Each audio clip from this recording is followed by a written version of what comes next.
No, that's all right. Do you need it? All right. Oh, you get it. I can move this, right? Got a long enough.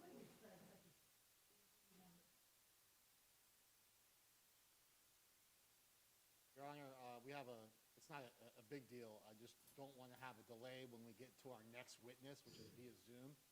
I believe we can do it from here because there's a camera, and I've joined your Zoom, and the witness has your Zoom number. Okay. I just wanted to do a real 1-second test run to make sure that the audio. Do you want me to Want me to let this computer in? start the meeting?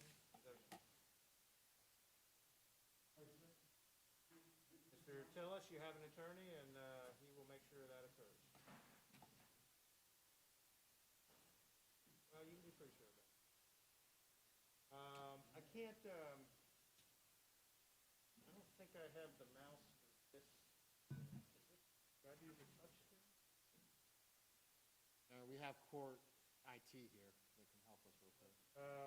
Patrick, I need to get the Zoom on this monitor, which is where we've been using.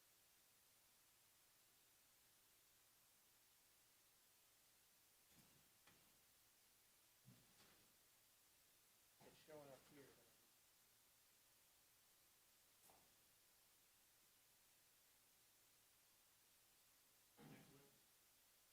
No, I think you're right to bring it up now. Oh, it's there, but we can do it on there, but I don't know if you can. This is there. Yeah, so we want it on here. Yes. Yes, sir. We join without audio. Audio. This is into that. We're just here, and I.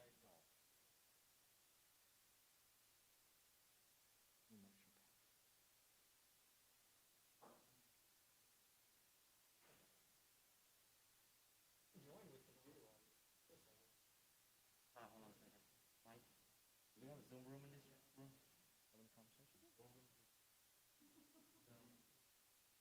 I'm gonna use this audio right here. Okay. We didn't get the chance to.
Mr. Mizrahi is witness in the waiting room, you think? Oh, okay.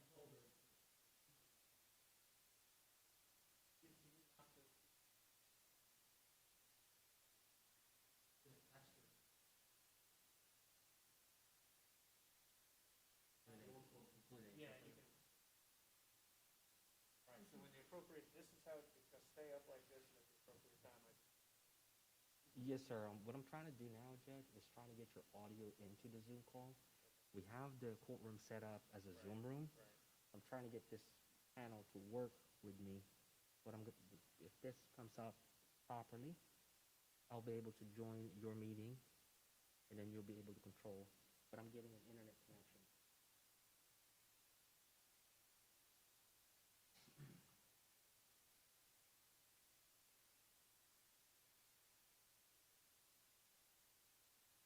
Okay, while we're waiting, Mr. Fletcher, I don't recall what your position was. Mr. Tillis is objecting to the witness appearing via Zoom to show that his objection is noted for the record. What's your position on that? All right, very good.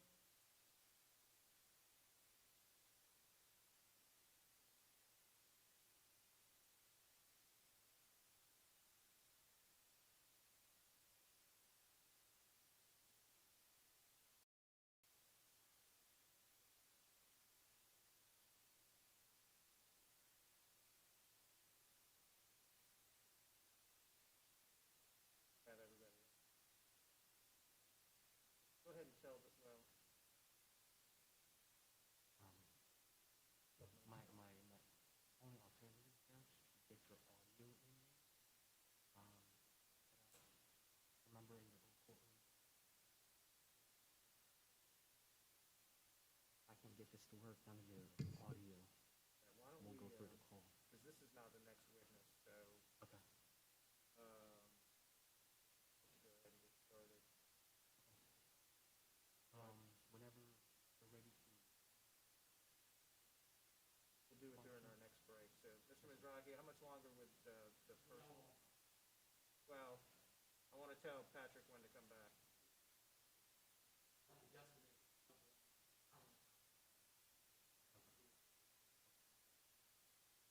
All right, why don't you check back in about 11? Sounds good, yeah. Thank you. Should I just leave this up then?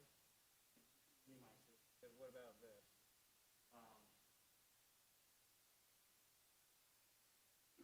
I mean, whatever's up there, it's fine. But this screen is an evidentiary screen, so I'm gonna need to make sure I have whatever's up there, I'm gonna need on here.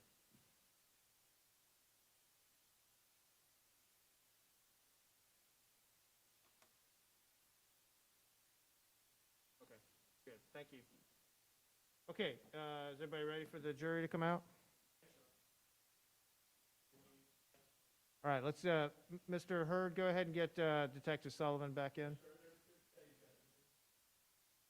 Are they right out there? All right, let's hold off. Let me get the witness first.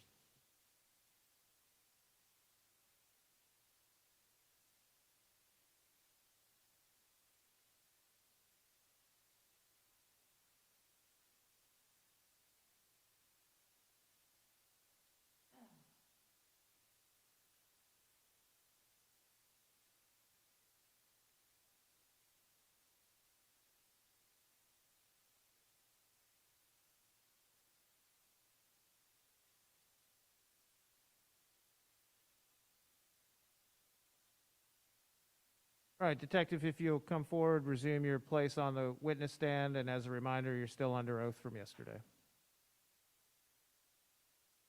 And go ahead and bring our jury in.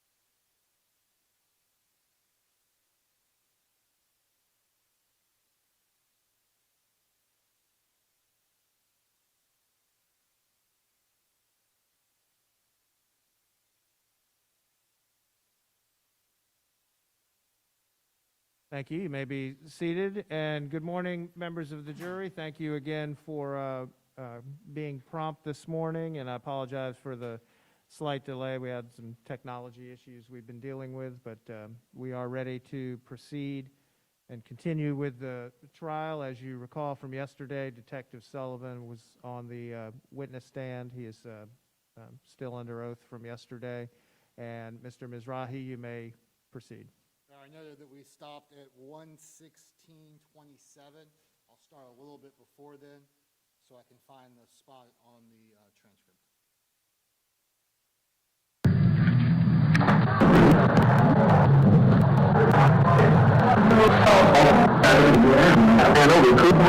When you're dealing with a skeleton, the only way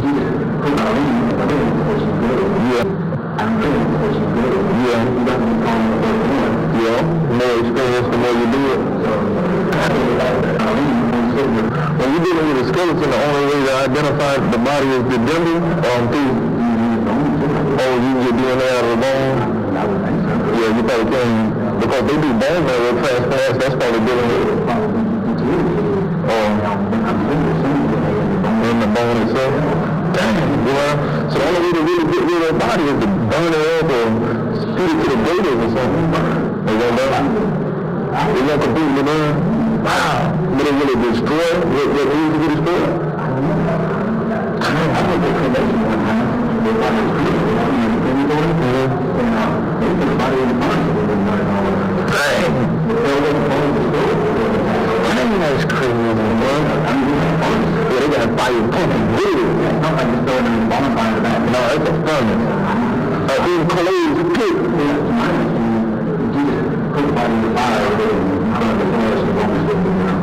Dang, boy. That's hard. That's what I'm thinking, like, dang, for you to get away with it, you got to know what you're doing, boy.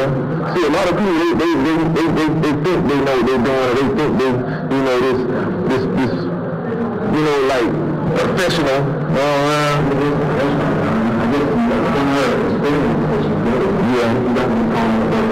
Yeah. More experience, the more you do it. So, I mean, you got to.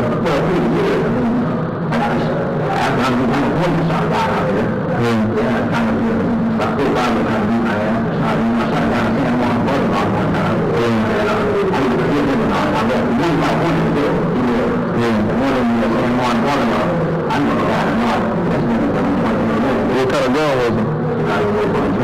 Was it close up? Well, you know, it takes a while. That bullet could have kept traveling. He could have died later. Just experience.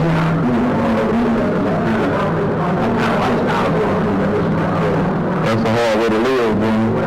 Because like you say, well, back to what you said, as far as with the conscience, man, I mean, eventually, man, something had to trigger, yeah, man.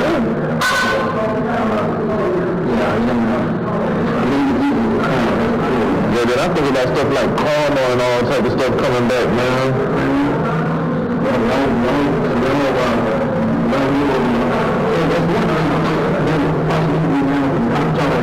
Yeah, about, yeah. It's not even about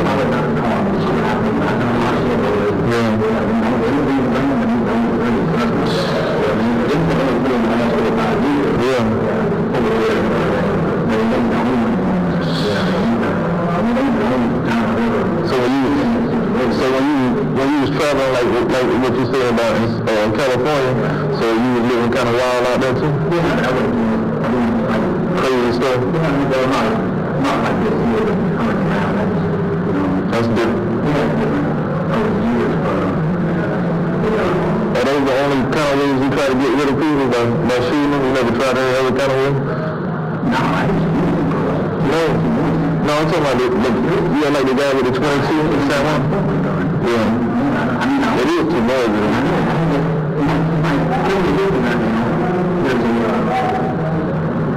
There's a movie scene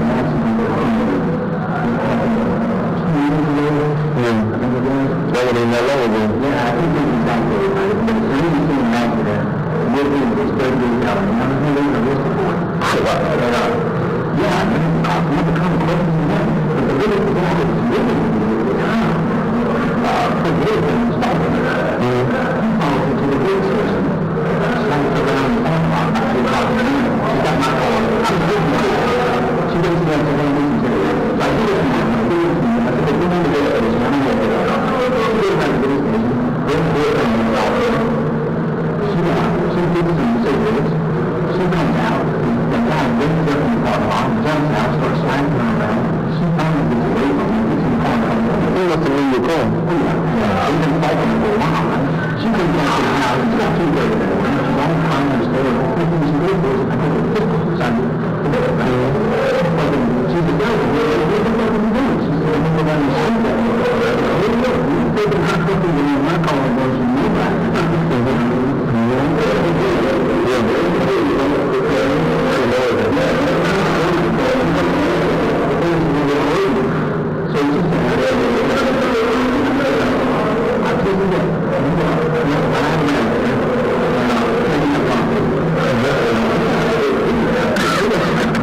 so they didn't even know that she come out of house down there. I was slumped down in the passenger seat. So I didn't even know.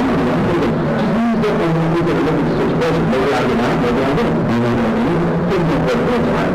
Run over, motherfucker. I was here, right? I was after the call her. She didn't. I was going to watch her because it's my car. Well, and never come. And then you say, I'm still around for the wine for it now. I'm still around the fucking wine. Then they didn't come from. They didn't know, right? About a week later, she comes back from the house over there. She comes back. Oh, damn, what are you doing? I cleared the motherfucker on gun. Yeah. I said, wow. I said, no shit. She said, yeah, I broke over some of this building. I don't know, some shit like that, you know what I mean? And, so anyway, she tells me that, the consequence to her and it's over. Yeah. If I get picked up in this charge here, I get my criminal history, and I get my date for some of my criminal history. But I was really arrested. Never questioned, never nothing. Okay, actually, I didn't do it. I hadn't heard. But over here, he fucking with her. I thought this sucker would die. And then she was telling me, when she come back, she said, I thought you was going to tell me. I said, I don't know what fucking tell me, but goddamn, you trying to get me sent to prison for the rest of my life. For real? Yeah. And then she said, did you get anything? I said, well, I need to fucking call you. Use my car. I just as well done it. You know what I mean? I just as well drive the car. And with my criminal history, nobody gonna believe me. You know, they're gonna fucking, pick you up, and they're gonna fucking let you go and throw you to the wolves. You know, so, I don't know. So this is, yeah, I never even, so they use that criminal history. Just like now, in this case, I'm going to the top law. They use all that criminal shit in my background. Some of them didn't even do, some of them like I do. Yeah. So, nobody's calling me like the answers. Trust me, I've done my, that's a wild story. That's a wild story, man. Buddy got ran over going 45, I would thought he would have been out of there. But ain't no telling though, maybe the front of the car hit him versus, both sets of tires running over. And then it probably, depends on what it ran over. It could run over his legs. Yeah. Well, it's driving pretty good, so. I can imagine feeling no jump like that. Hell, sitting in the car, feeling some jump like that. Boom, boom. So bad. Yeah. Then you got all the bitches just down on next minute, you come up in the air, and I'm like, dang. But she was just terrible, but upset, just that, out of the house. But you like, where you fucking with her. Yeah. But hell.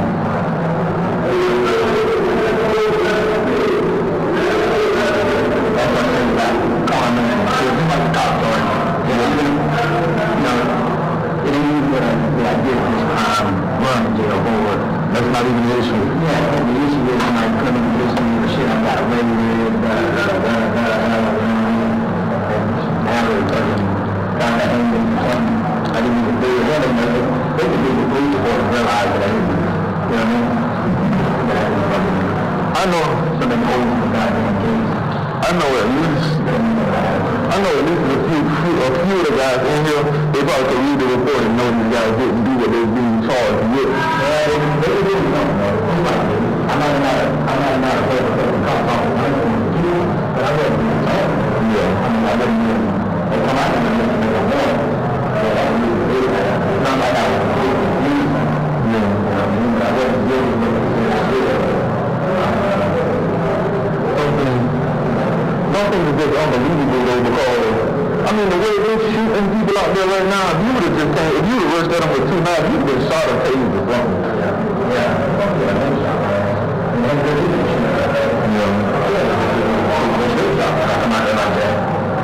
So what I'm gonna do is the motion that you wrote up to introduce evidence, I'm gonna go off of that format and just include my ground. And I'm going to give it to the attorney because she may come back tonight, or either the investigator. If the investigator comes tonight, I can give it to her, and she can probably pass it along to the attorney. What I want to do is, I want to get her to scrutinize and look over and just make sure, you know, everything looks okay, and then she can make the proper amendments been a type of mistake in it. Yeah.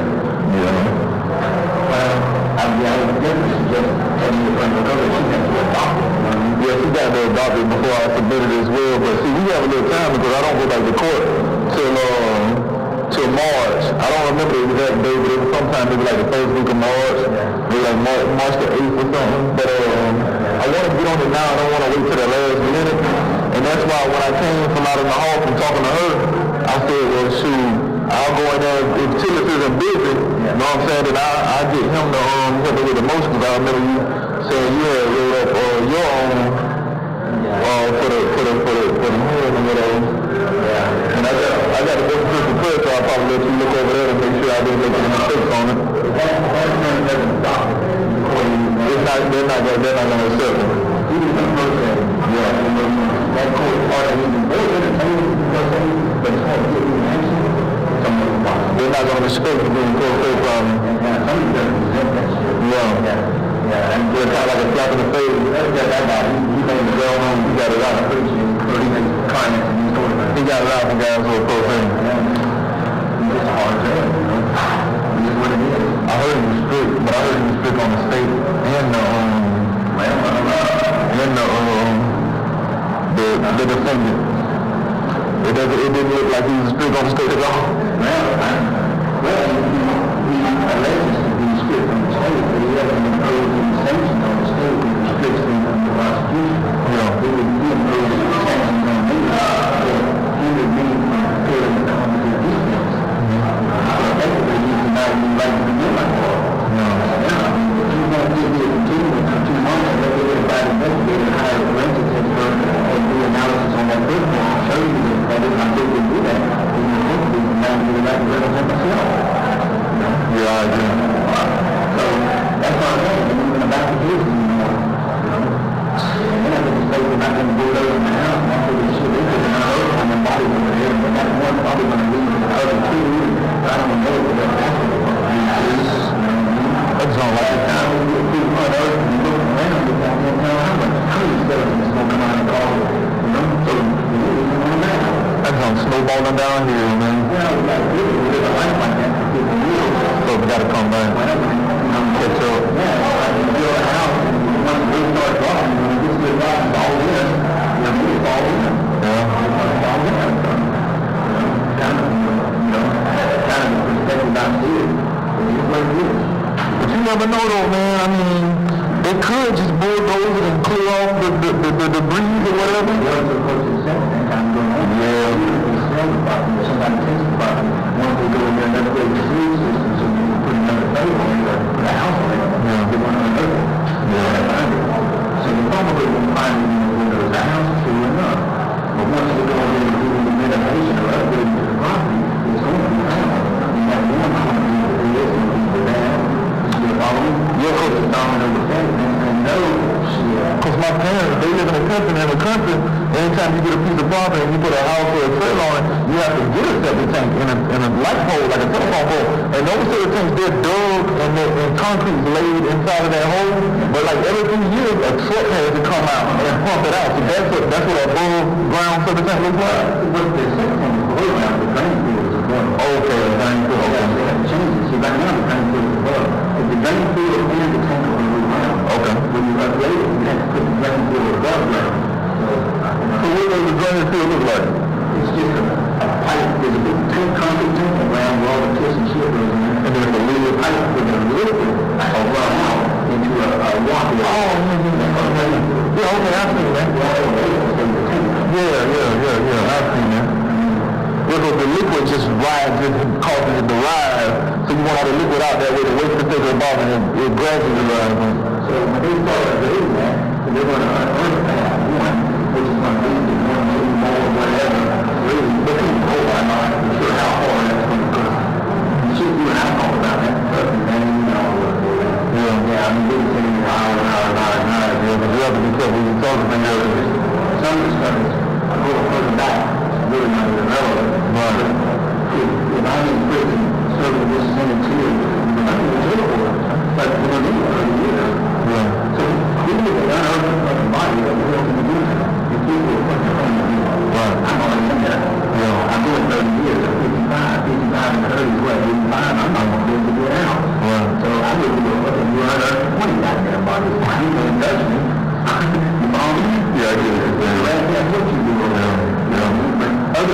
volunteer to see you get fucked up. You know, brother being one, he's never, you know, because he might have won, but brother, I love you. You know, but, and he probably could look out for you, at least while you're doing that time, so it wouldn't be so hard. Yeah, you get fucked up over that bitch dragging down, man. Yeah. And then you got a goddamn deal. You know, so, and I don't know, that's what I'm saying, when I got that picture there, I didn't know, I don't know, what's cool, what's going to happen. Yeah. But I do know, it ain't gonna be long in the making, and that remains of that one will be unheard. And that one will lead to the other ones. And the other ones will dominate the good one, the this or that, and they're going to be crazy. But when the fuck is the matter, I'm going to fucking 30 years old, and I'm 60 years old. Yeah. I don't give a fuck, I'm back down there $100 out there. You know what I mean? I'm just sure, man, I don't know what the fuck is the fucking over when you're locked up in that room. How I feel, how I could remember what I did to you. I bet you Jimmy missed. Yeah, it probably does. You like to come over your house and hang out. Yeah. But you come over here and hang out behind. But it was the same place. I'm going to take it to high. Yeah. You would go straight. Yeah. And I never, you know, people I knew about Boston and I couldn't for them. But I never thought of it. You know, you don't get high, you don't do anything. And you come over and get high. You like that. You like that. Yeah. You come over and you can put it anyway. You like to rub it. You can go back and get rougher, but you don't got to worry about it. Don't know anything. It's safe. So we really kind of happy in that spot. But even when I read it, it's not even any contact with it. No. Don't get it. It's not like that. He's probably waiting on you to get back after you can get off the morning. He's been online. He knows about it. He probably knows how to get down. Yeah, he's probably already know about that. There were people at the house when I got ready to see what happened. Yeah, and they come forward? Yeah. So they were witnesses to the whole fucking thing, so I'm sure Jimmy had an understanding of what I'm doing.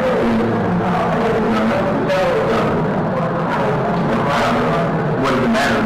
And I think if you trial what they're doing next judge anyway, and they give you 30 years for what you're doing, what does it matter if you can't come up and normal? I haven't done that yet.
door at my wife, man.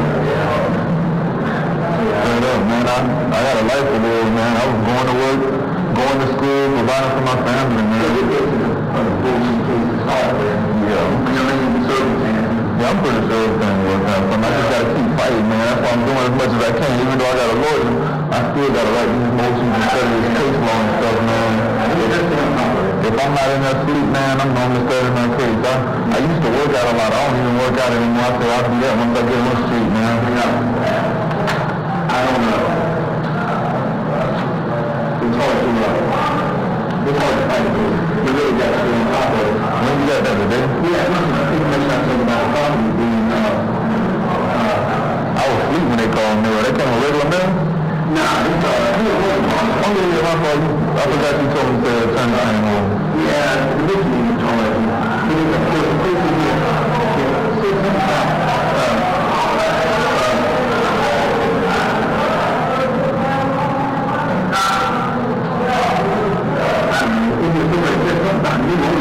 A new owner? See, that's what the paint for me. It's not what the money is. It says new owner. It kind of weird because you have to find something, man. Well, no, not necessarily. Depends on how they take it from you. They can take a lot of money, man. You don't know. But that's not trying to limit that, though? Yeah. Exactly, yeah. Yeah. Yeah, they did. Superseded the new owner. Yeah. What was residence violation? Superseded meaning, the one that came after. Yeah. Yeah, I don't know what the hell that means. That's what it should be turned out. What? Absolutely. I don't know what this motherfucker is. So you think he may be the new owner? Yeah. He may be the first body factor. Maybe he got it enough to do something with it. So yeah. I don't know. That's looking out for me. That's crazy, man. That's a good word. If I could get words from now, they're telling me, don't come to do it your own, because you're going to find it out there to leave there.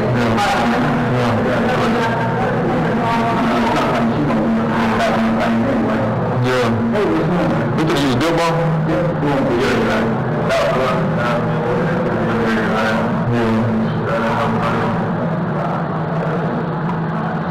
Facebook. Yeah, the Facebook. I had looking at it. Yeah, I don't know. I think I'm on the way to Facebook. Yeah. Just with that. Yeah. You probably want that one on time. Yeah, so we need to tie scraps to them. Make sure it don't wobble them. Yeah, so I don't know what we're going to do. Yeah.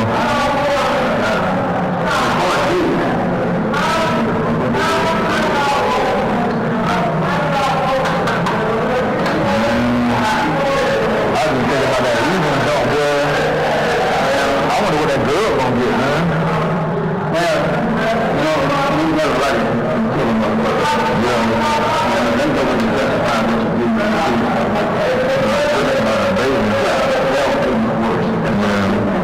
But we say what's worse than something else. Yeah, you right about that? Yeah, you should be doing that. That's out of control, man. That's actually James. That's how we want to do it. One book is raising little kids, 3, 4 years old, 5 years old. Yeah. I mean, you're going to raise them on this, but these things you don't even fuck. You know what I mean? I'm not saying raise them right. This is wrong, you know what I mean? Yeah. But they want to do that to a small child. It's too, you know? That's crazy, man. But I don't know. People do crazy. You're right. People react to crazy things, too. Yeah. People do the normally understand it. Right. You know? Because even people have people that put on such a facade of righteousness, you would never think they'd do anything. You could. I mean, when you listen to them, you do around the church, and you did, and you poor, and you don't know somebody to the homeless, and you to the kids, and they're beating the homeless, and all that. You come by and you fill up the church, and the children in the car. You never see it coming. You never know who you're dealing with. I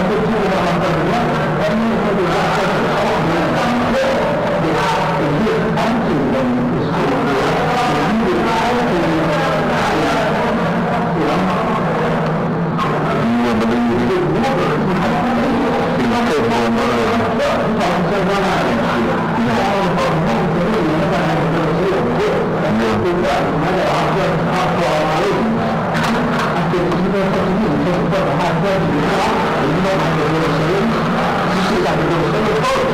Yeah, before you get all over back to detail, man. I need to go to the back now. Yeah. So I'm about to go to that. You can do whatever you're doing, don't worry about that. So they got through, they brought him that story court I mean, so he's a fucking kind. They see the story court back where they legalized it. Yeah, they legalized it. Put the stuff on. So, not only calls himself out of it, but he calls himself getting it legalized. Yeah, getting out of that, and I can never say that. I said, well, you good. So they probably didn't know what a bill of sale really supposed to look like. Yeah, it was just a bill of sale, but I guess it was legal tender. Yeah. I mean, I think the right motherfucker was home. So it wasn't like it was no like it was document. Yeah. So they had time. You told me to listen. I got down on the phone. I didn't get it right down. He said, listen, I'm late. And then on top of that, he said, I said, he's the business of the doctor. He said, I don't have to do that. I said, how the fuck am I going to do a bill of sale? I don't have a VIN number. He said, you got to come over and get them. Wow. So he had to walk over to your house with all his cars and get the VIN number off my truck. He said, man, I'm in that time. I said, you know, I go over to that house. I took some VIN numbers. I went over to his house and there was probably 30,000 cars and he went up there. And I got out of the car and the car said, what are you doing? And stopped me, right? And I looked off at my window and I know the deed up to the property, my property, right? And I said, look, I got some legal work doing this real estate and I need to sign these papers so I can get it to my lawyer. So the cop took me and he said, it's a legal deed, right?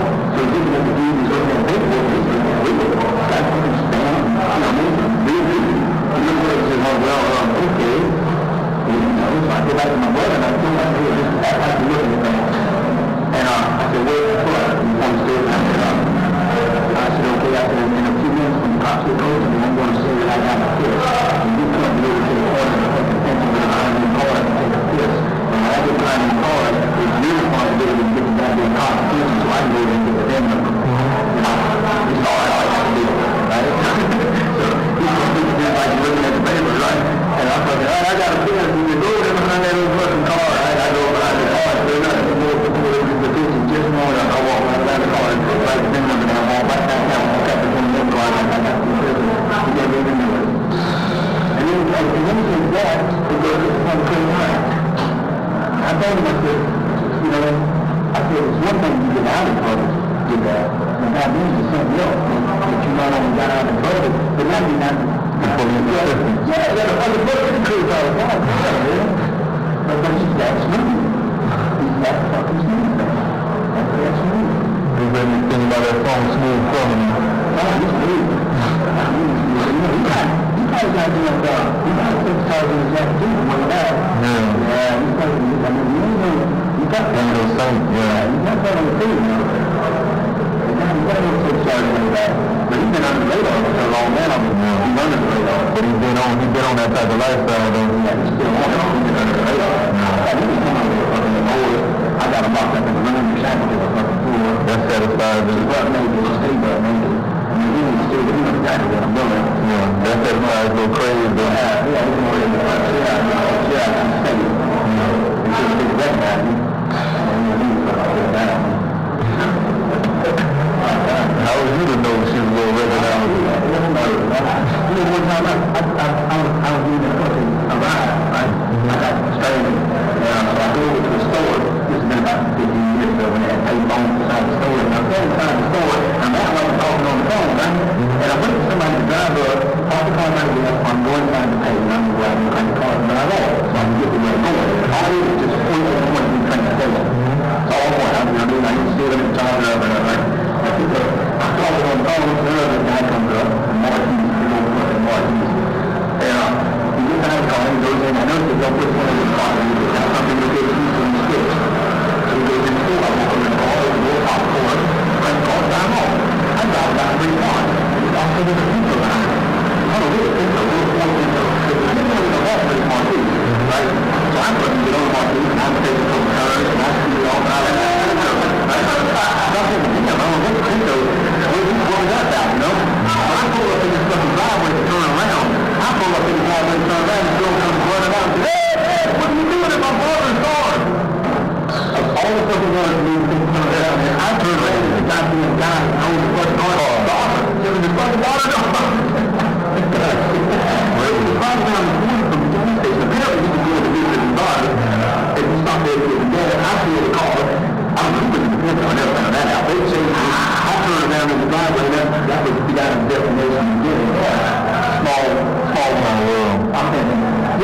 was running out. She's like, what are you doing my phone? I'm thinking, Mommy, what the fuck are you talking about? I'm thinking to myself, you know what in hell? I still just got called in the dog. It was just two sets of dental. He probably got somebody that was driving a pencil to help try to catch you. Yeah, I don't know who it was. I drove that phone car down the street about 2 miles, got out of it. I thought that cost me a lot. Yeah, I walked that somewhere. That's the same type of coincidence like how you're building. How that girl spoiled your building.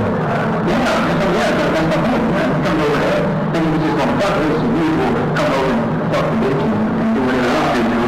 And that's not mentioned recognize him. He fucking freezed out.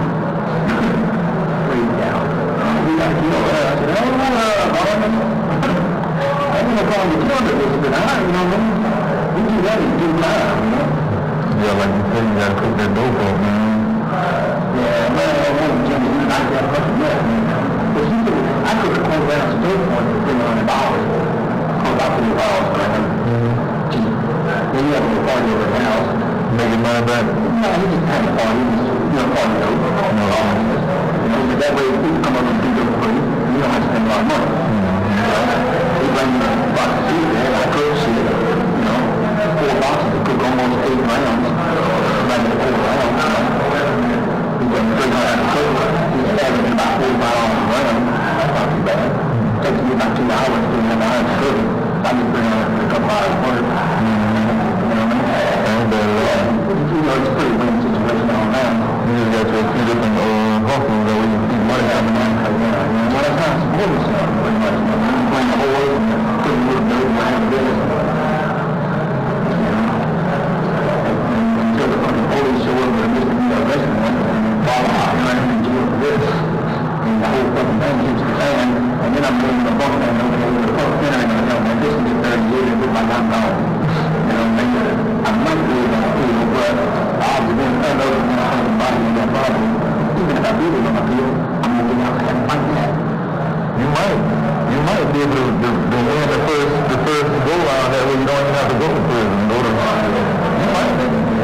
Yeah, that's not all it is. You have to understand the objection, cross-examination, direct examination, how to get it, when the state objects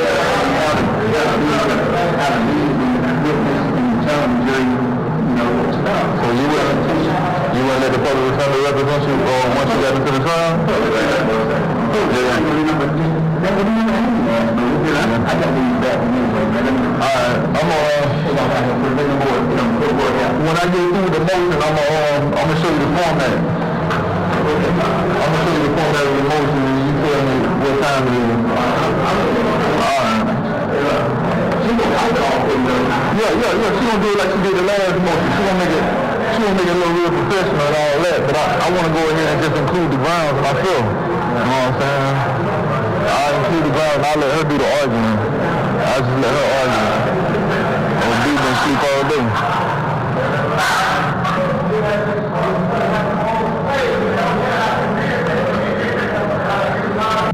At 1:51:30, Your Honor, that ends the conversation between the defendant and Mr. Evans. We have part 2 now, which is 5 days later. Okay, and approximately how long is part 2? It's shorter than the first one because we skip around a little bit, but it's over an hour. Okay, well, let's go ahead. I know I've only had you out here for about 45 minutes or so, but this is probably a good time to take a quick stretch break, comfort break. Remember, do not discuss the case, and we'll see you back in a few minutes.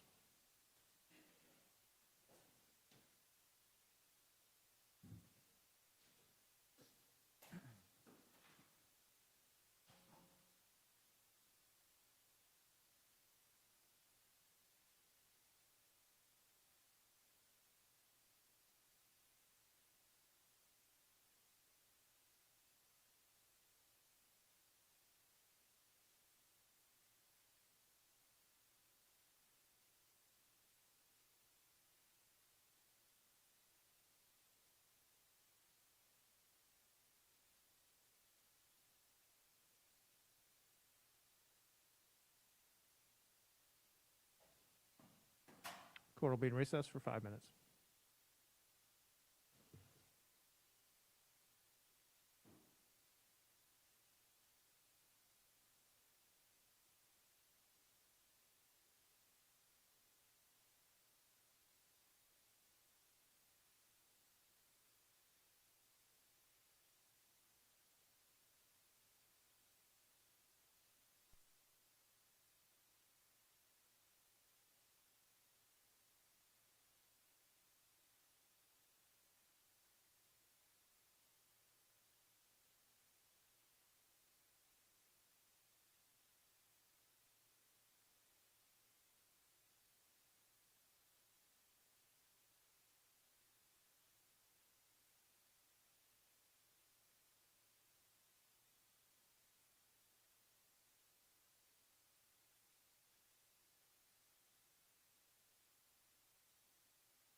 Hey, Trey.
Okay, thank you. You may be seated. State, you may proceed. And before we begin with part 2, Detective Sullivan, I just wanted to clarify the timing of all this. So the recording that we just listened to took place on what day? February 10th. The one we just listened to was February 5th, I'm sorry. No, it's all right. It's hard when you're sitting there for a long time. Yes, sir. So the one we just listened to is the 5th, Yes, sir. and then you didn't download it, I think, until the 7th. Right, I didn't have the capability to do that until Detective Dwayne Gray at the time, and he downloaded it on the 7th. And then you and your fellow detectives listened to the whole thing, Yes, and then by the 10th, you brought Mr. Evans over and said, hey, try to get more information. correct. Was there anything specific you were looking for? Looking for more specificity about the body, where the body was. In the meantime, I'd gotten, a map from him as well, drawn. So I wanted to get as much specifics as I could because he apparently had the trust of Mr. Tillis. So, as much as I could get, the better. There's no reason to stop him then? No, Okay. On the 10th, did you go about obtaining a search warrant to go to Mr. Tillis's property? yes, This is the same day that the search begins. correct. All right, this time I would publish states 113. Getting at approximately 150. Sure, that's what they did. Good? Yeah.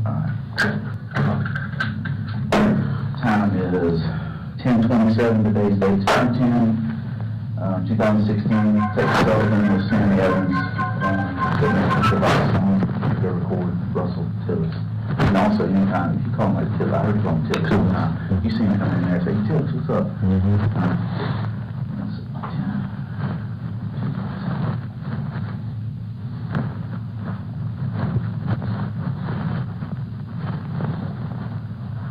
All right, man. Okay. You good? Yeah, okay. All right, good. Keep up good work. You guys want me to go for that? Yeah. All right.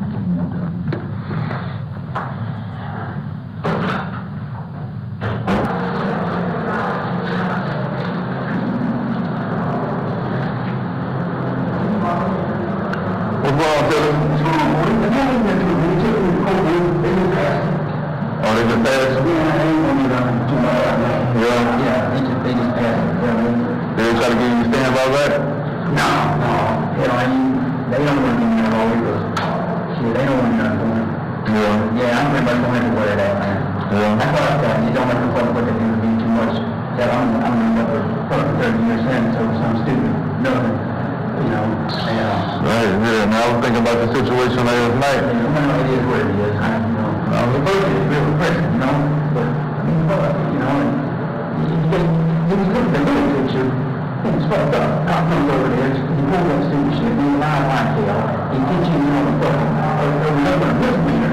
Then we're gonna give 30 years on something new. And that's the real picture. When I look at the big picture, yeah, I got all this about shit in my mind. So, what the fuck, you know? It's kind of like, okay, it is what it is. I was thinking about, well, me and you had talked about them, using the property and maybe even, Yeah, they got that fucking paper in the mail. See, I mean, they probably took off last time. yeah, I was thinking about them, doing demolition. I was like, man, if you got anybody out there who can help you or anybody you can call, man, now would be the time. And then I thought about, when you wanted me to call your brother. I didn't have any time on the phone, you know. I could do it now, you know, and maybe you I got to mind that he's kind of scared and now my brother's over here and something up. yeah. Just like I was telling him when he comes to the chop shop about the stolen truck. Yeah. We're going there in. Yeah. You don't really know. You know what I mean? Yeah, he may not know how to handle it. I'm trying to involve then we'll just make the person real is. So, you know, and now he probably do it now, he's wrong. He probably do it out of fear. Fear of getting bad until he's gone. Yeah. But he's going over there and fighting. He did not take that idea about it. So he can get over there and he'll try to do the right thing, but he'll screw it up. Before he might do more harm than good. Yeah, he'll do more damage than good. That's really wrong. Yeah, but sometimes, man, that's the only person you got to count on. I mean, Yeah, ain't nobody else. yeah. Yeah, ain't nobody else out there. Yeah, ain't got nobody. Everybody's family all dead. We passed away. Got a couple of friends. I ain't really got that thing. Yeah. Friends, you know, too much. Yeah, then besides them, the only other two people I was thinking about was maybe Jim or David, man. Jim? Yeah, I remember you was telling me when they had came across the fence and tried to grab, well, not tried to, and grabbed him, that somebody was in the house. Yeah. And I was thinking maybe that was one of them, so maybe they'd be familiar with the layout and know their way around it. Nah, it wasn't. Jim gets still on there. He come over there every now and then. Oh, okay. Nah, he didn't stay there too much. And He got his own with the wife.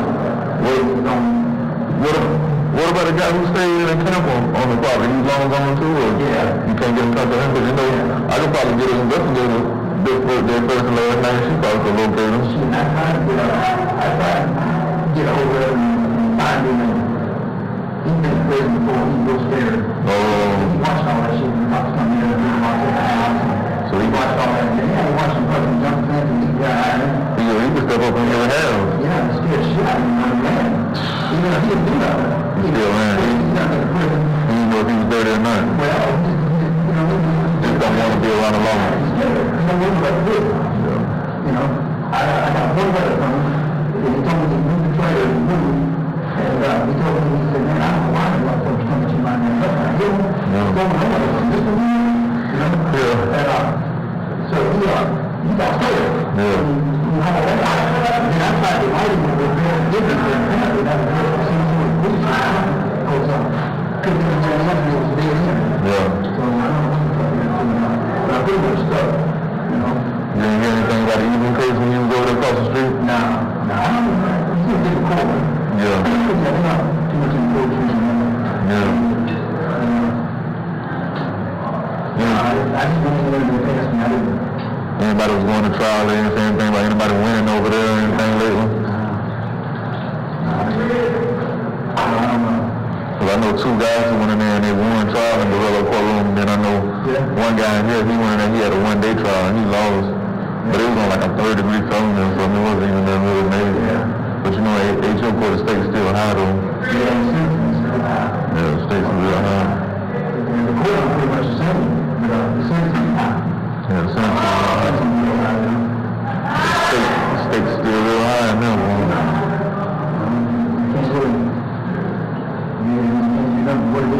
Yeah, I understand what you're saying about the situation that you currently facing, but I was like, man, you could do anything, you know, to avoid what's going on out there. I know we don't have power over what happens out there, but boy, if you can do anything, man, maybe we can put our heads together and try to come up with something. Because I don't want to see you go down like that. Just in case you beat this, at least You know what I'm saying?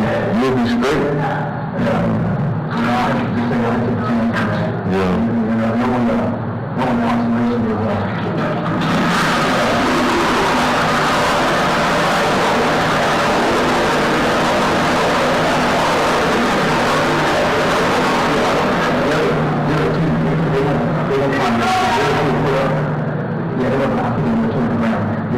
they're in a position where they're not going to be strong as a farm.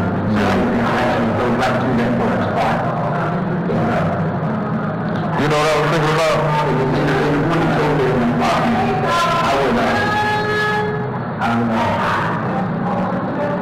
I ain't much I can do about it. Yeah. Yeah, because they're gonna go in and demolition that house. They're gonna tear it up.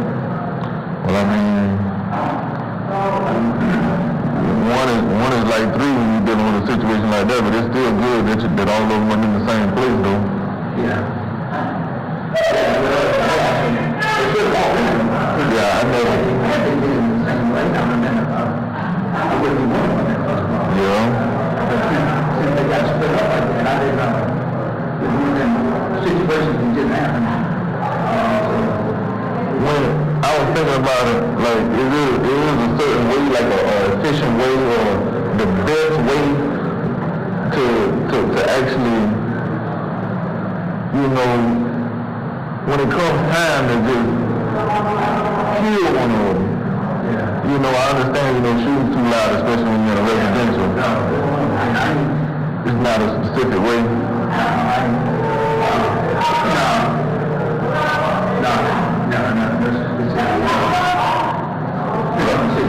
Yeah, but I didn't think about that. I was like, man, you know, if you're not shooting them, you got to get up close and personal. I was wondering if you... Yeah.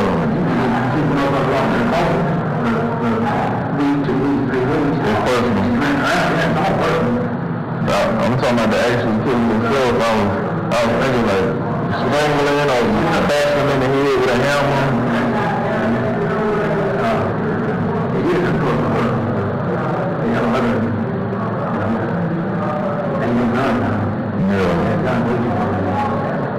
Stabbing would be messy too, right? Yeah. You may stab them 100 times and they live. Slashing the throat may be efficient. Yeah. I don't know.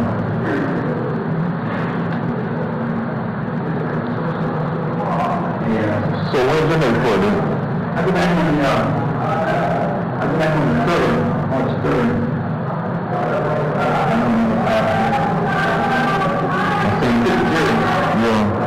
I seen them boys looking at an old book. I don't know when they gonna pull it out and they'll be ready. I'm pretty sure you're gonna get you a few cups, right? Yeah. Yeah. They don't put it long enough. They don't have time to do sweet juice. What's this old sweet sauce? We don't have to, you know what I mean? So they don't get much alcohol. Because they don't eat down on it. Yeah, they pull up like 3-4 eggs.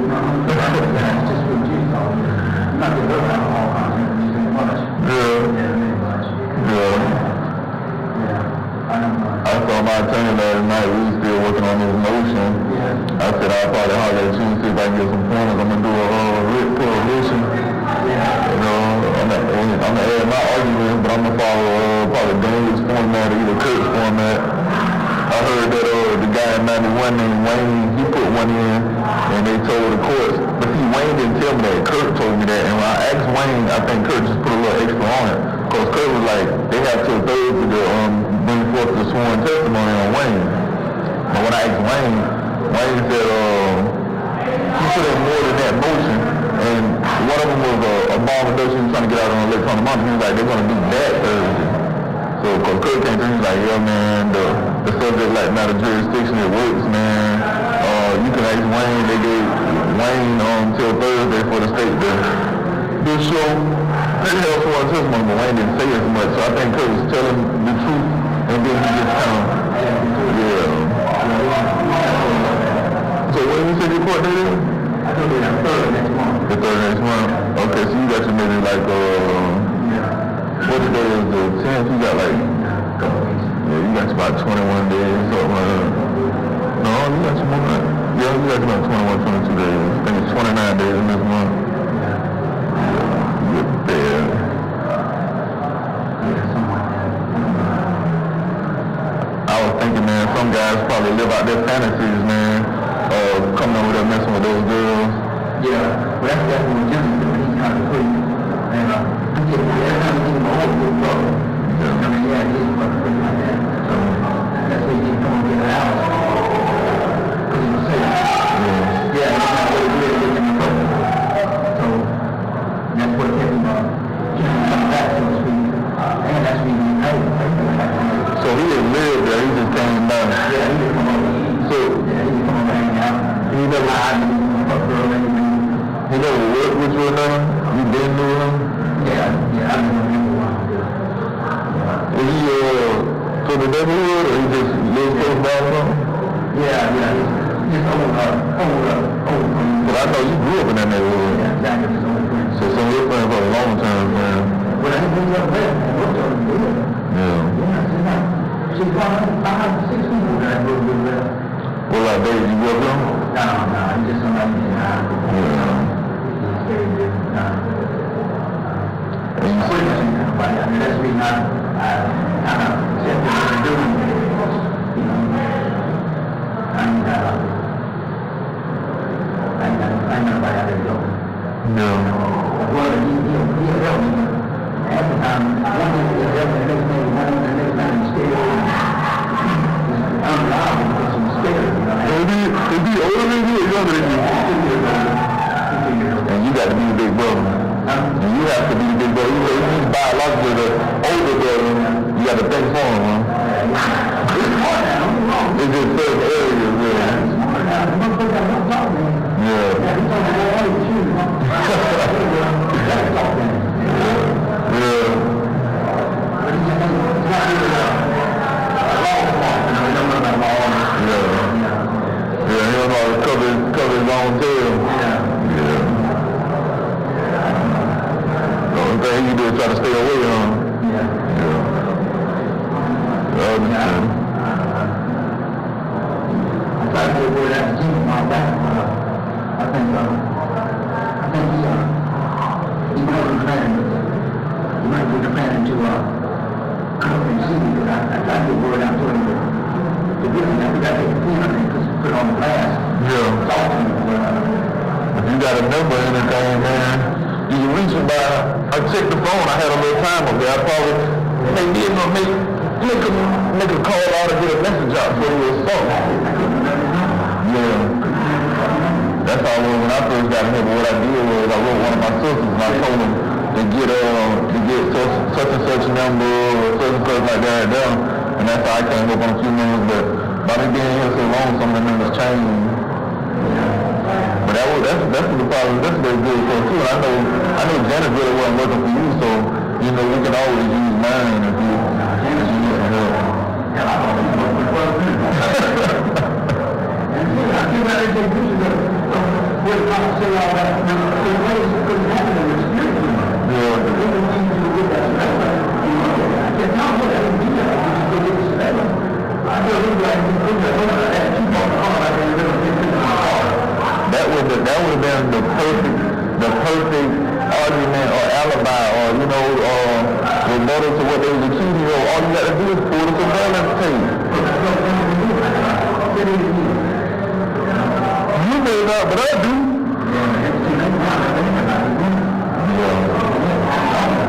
Yeah.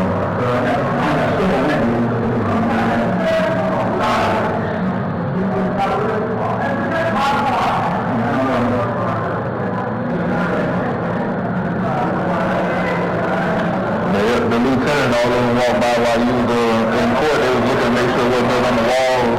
They said they were going to be doing inspection on the 17th. Yeah, I think I'm in the hall. Okay. Yeah.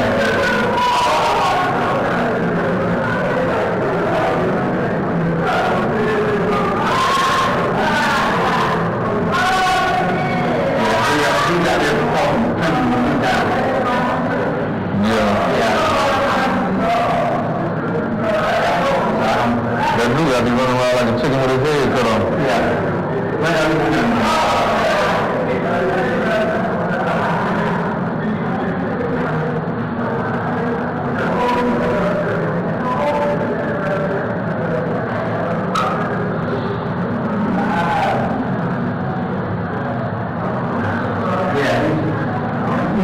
like anybody else, just trying to keep a job and everybody can have this.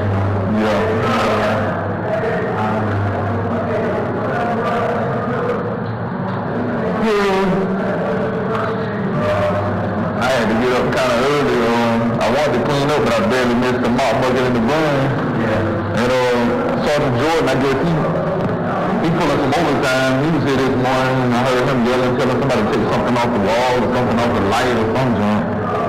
So I ain't no telling when I'm gonna lay back down, but I definitely wanted to be up when you came back from court.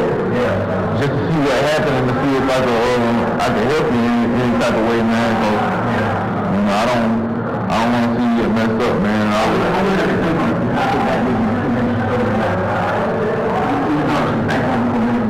Yeah, I had ladies in myself, and I'm not going to be doing anything besides preparing for the motion, so, you know, anything you come up with, man, I can help you with, don't hesitate in asking, because, you know, since me and you've been talking, you've been helping me with these motions and with this case law and stuff, and, you know, getting different stuff from the law library for me, and I'd definitely like to help you too. And, what I was about to say, I may go to sleep, I may not, but even if I'm asleep, man, I'm just taking a little nap, I'll jump up, you know, because I really don't like to sleep so long during the day, because then I won't be able to get to sleep at night. And I haven't eaten anything, but I got 2 or 3 oranges and an apple. I think I'm just going to eat light. And so if I would eat something heavy, it'll make me sleep heavy, but if I eat light, I'm not really tired. And I really want to get this motion done so I can get it out by Friday.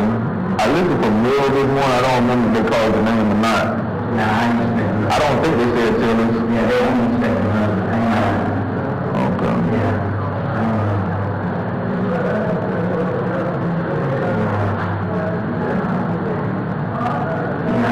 I was thinking about that one girl you told me about too. I was thinking if she would see you right now, will she get back with you? Oh, she pretty mad at me.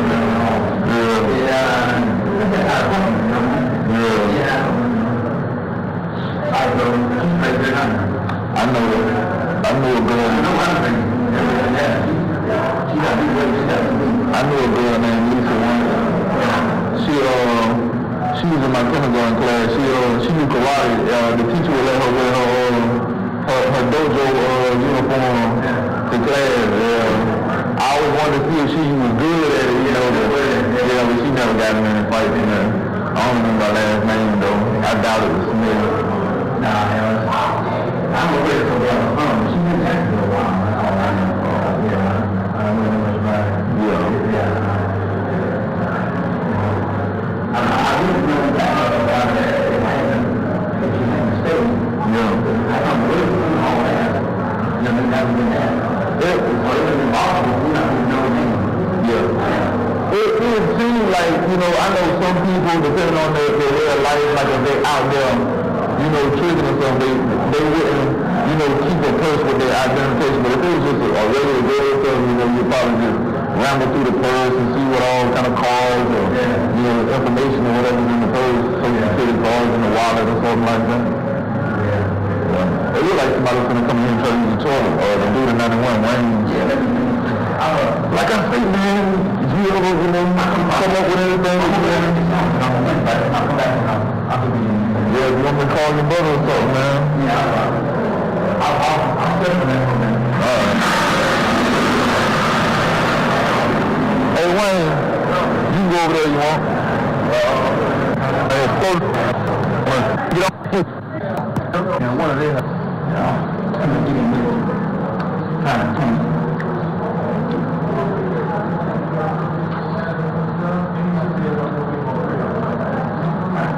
I don't know. Think about it.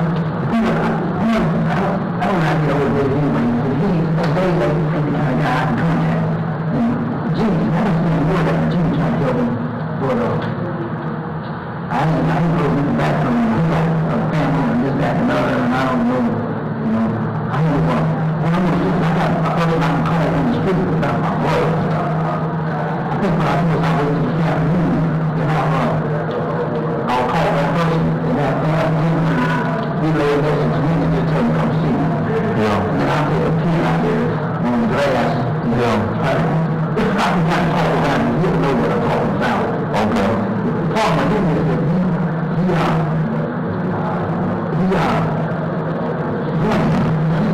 let me just say this here.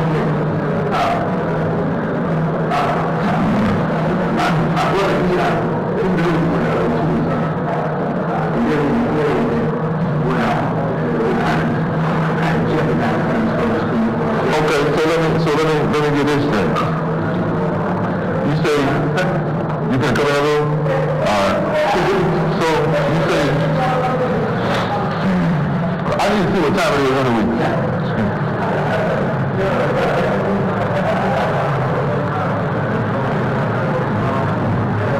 Okay, it's 12 o'clock. So let me get this straight.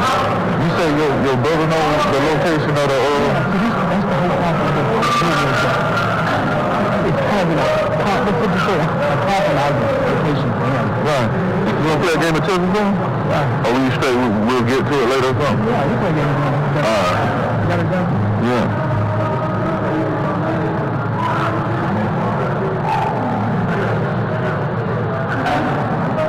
What you gonna do, Doodle? Okay, Ken. I ain't wanna walk off on you. But I'm gonna stand out here for a little while.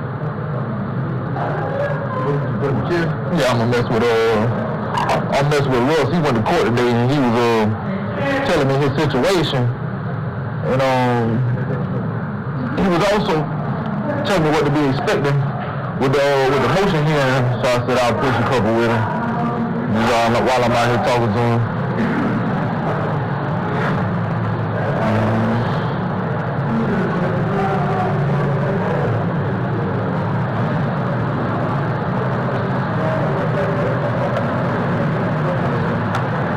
Yeah, what you were saying,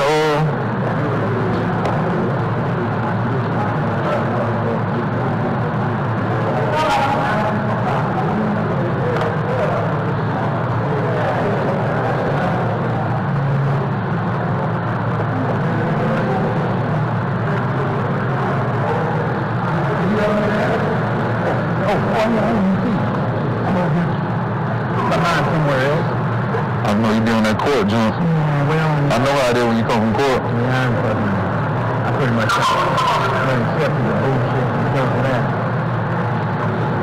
And you were saying, what about your brother? Yeah, I know. He's on. It's on.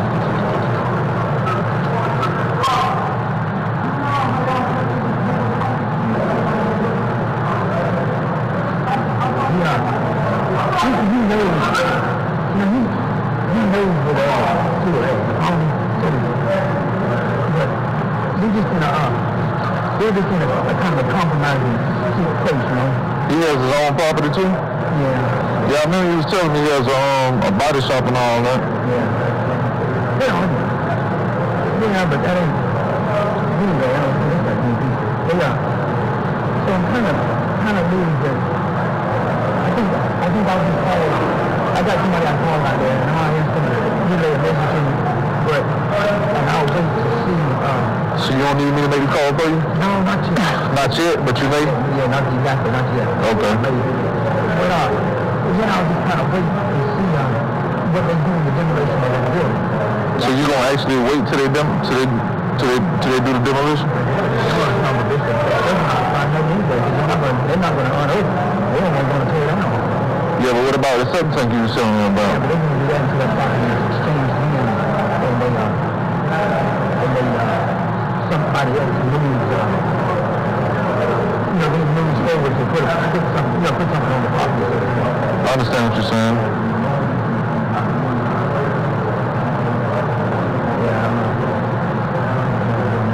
I don't know. You gonna pay for it, though. Yeah, I see that.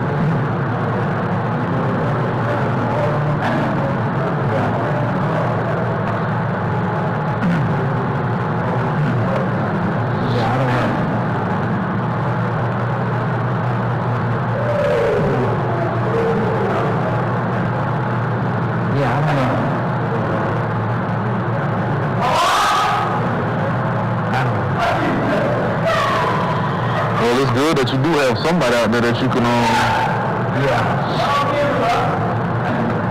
ask to help. Yeah. Well, there is somebody, but I don't know.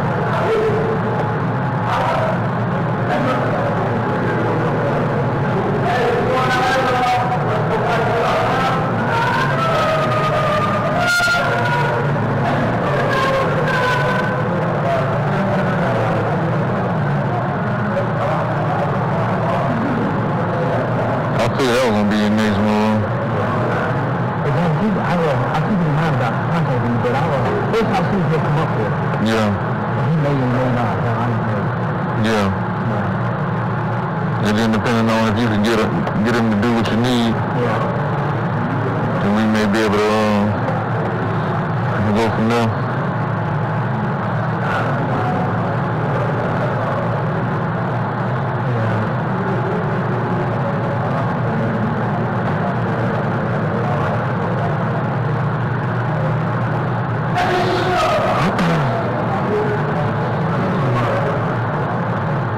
Anything else you thought of that you may need help with or anything? Keep thinking, man. Just take your time and keep thinking, man. You didn't think at all, man.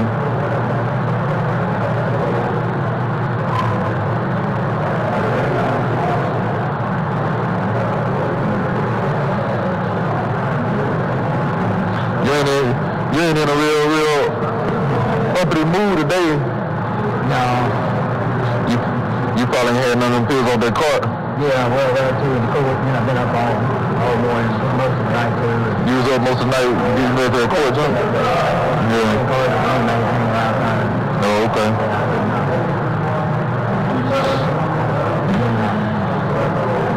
Ain't no counseling. Not that way, at least.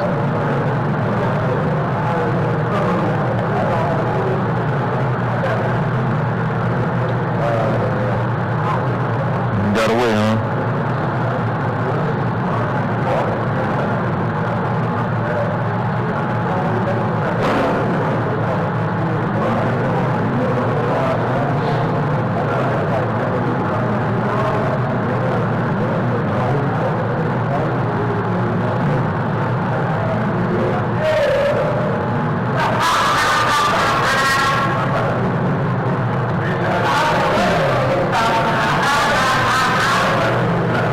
I figured you were gonna come on down, you know.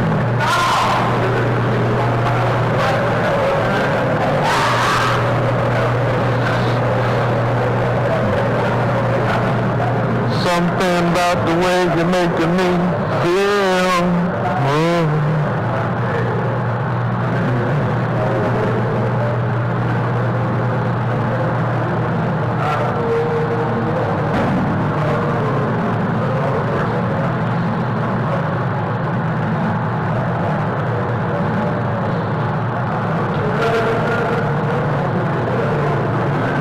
I lose.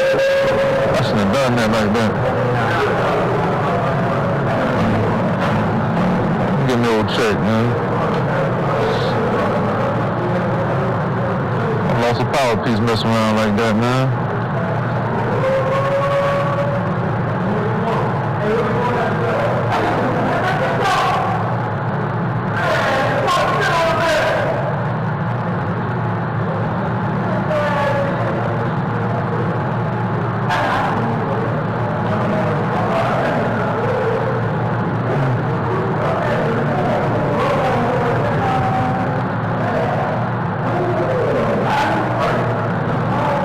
Messing up, but you end up redeeming yourself. You playing pretty good, huh?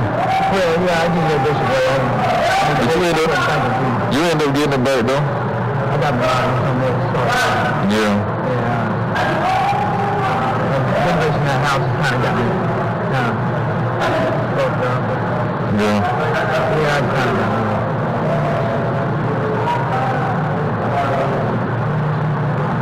Okay.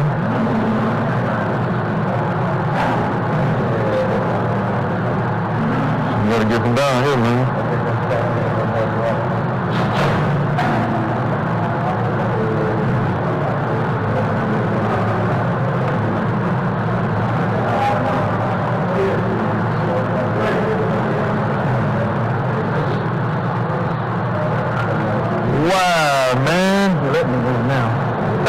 crazy, man.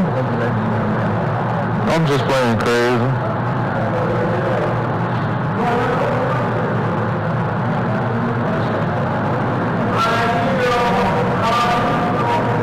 Dang, I'm playing crazy, man.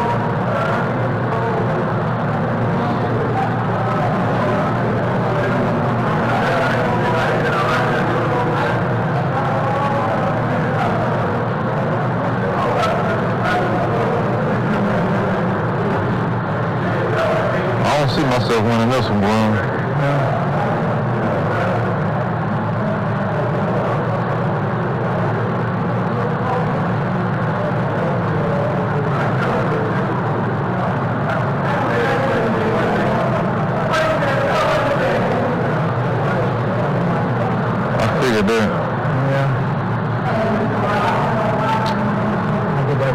Yeah, you get all that. I done lost this. I play reckless. I play real reckless.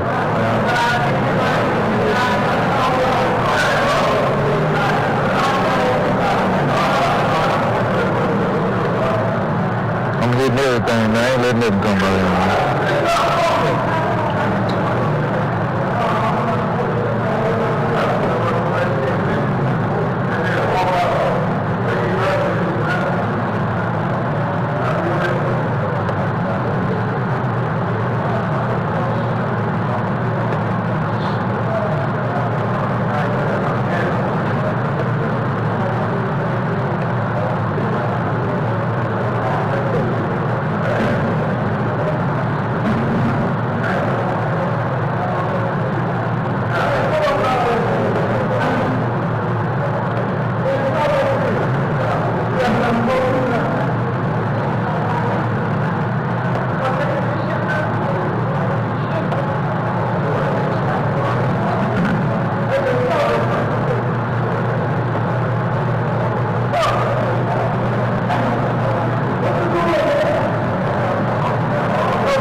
I've been thinking about it myself.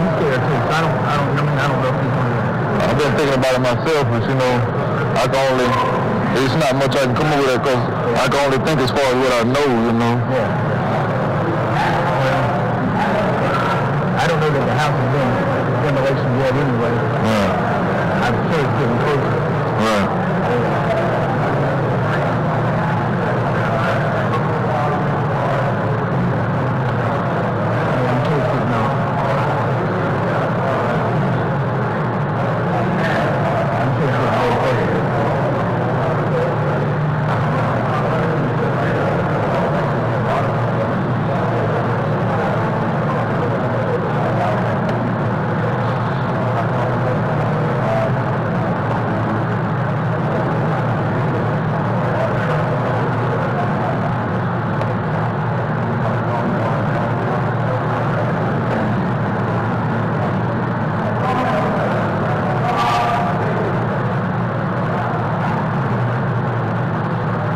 What more can I say?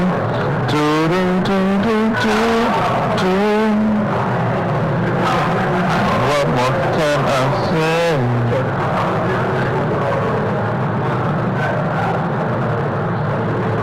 Do, do, do, do. That's a good move. Well, not the beast bad anyway. You know me, I'm always up for a challenge.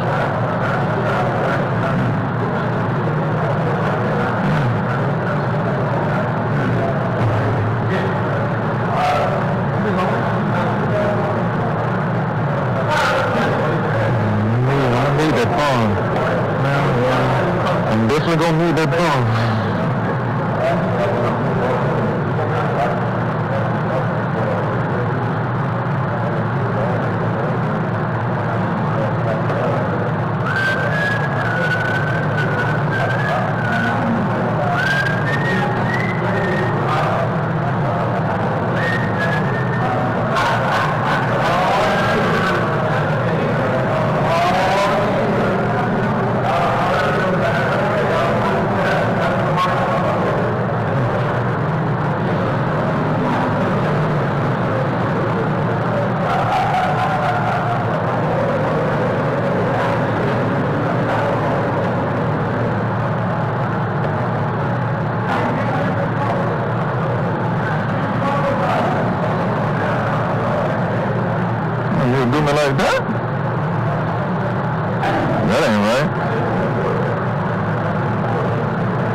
got that John.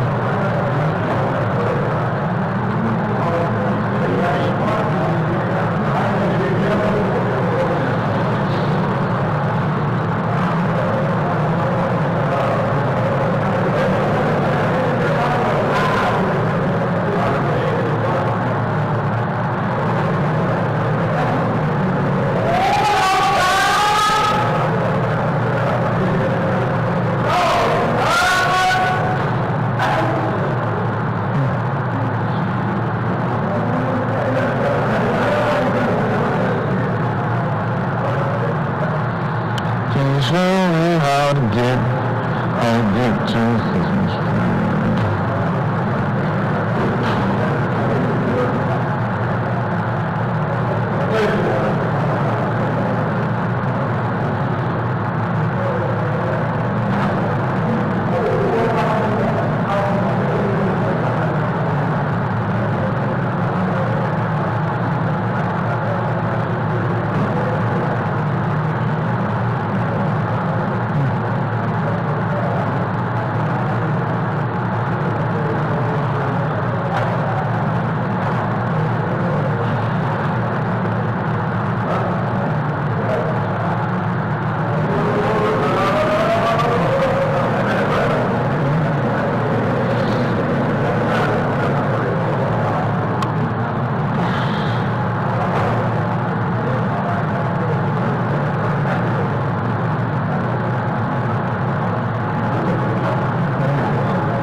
Trip down.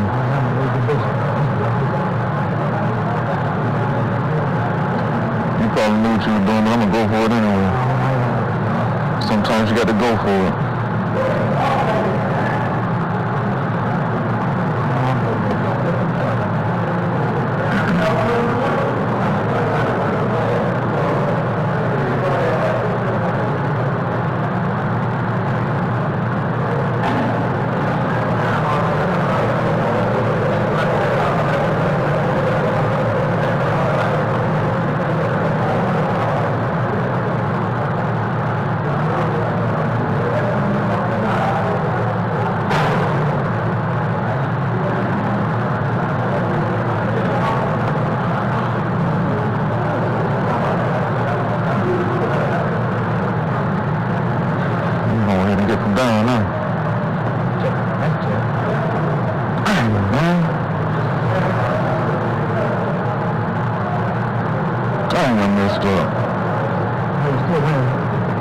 Yeah, a little bit. What I got?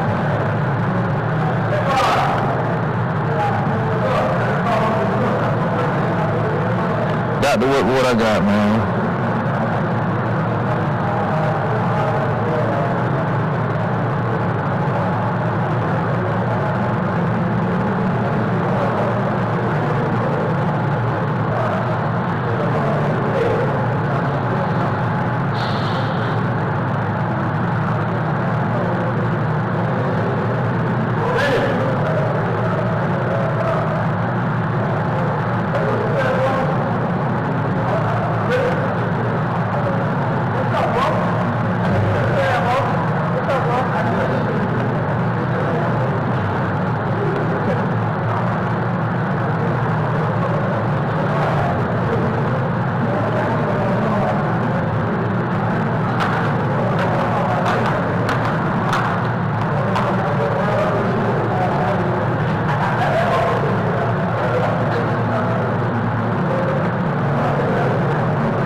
fast forwarding to 4/13/44.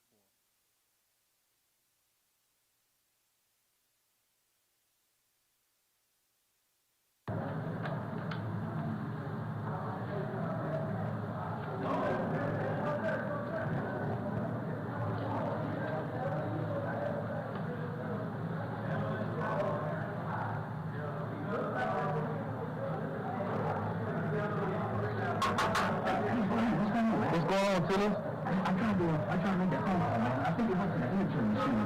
Yeah, I saw you get on the phone earlier. I was wondering if you got through or not, because I ain't paying attention to it. You stay on. She generally does it. It takes a little while for her to get to the phone, and it picks up like on the second ring, and that's generally an answering machine. So I hung up, because I didn't want it to run through. But I'm going to go a while longer and call her. You gonna try to call again? Yeah. And that's your plan? I'll wait to see what they say, and then maybe, depending on what she says or whatever, I might get back with you, I might take this one off the number. Okay, well, the offer still stands, and it's always gonna be on the table if you ever need any help, man. You know, I don't mind helping. I'll get back with you. Yeah, I just been sitting here doing this motion, man, and anytime you wanna get with me and talk about the law or anything you may need help with, man, I'll be right here, and I know you gotta get ready, you know what I'm saying, for court next month. I'm doing the same thing myself. I got some serious ones coming up. I'm down there right now. Yeah. I'll get back with you in a while, all right? All right, man, I'll be right here. All right.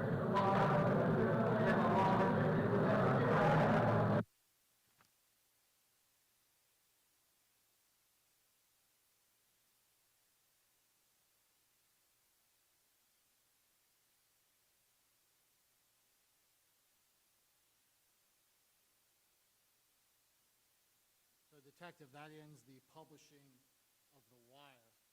I want to now turn your attention back to right after you received this wire and you began the process of excavating the remains from Mr. Tillis's home February 10th of 2016.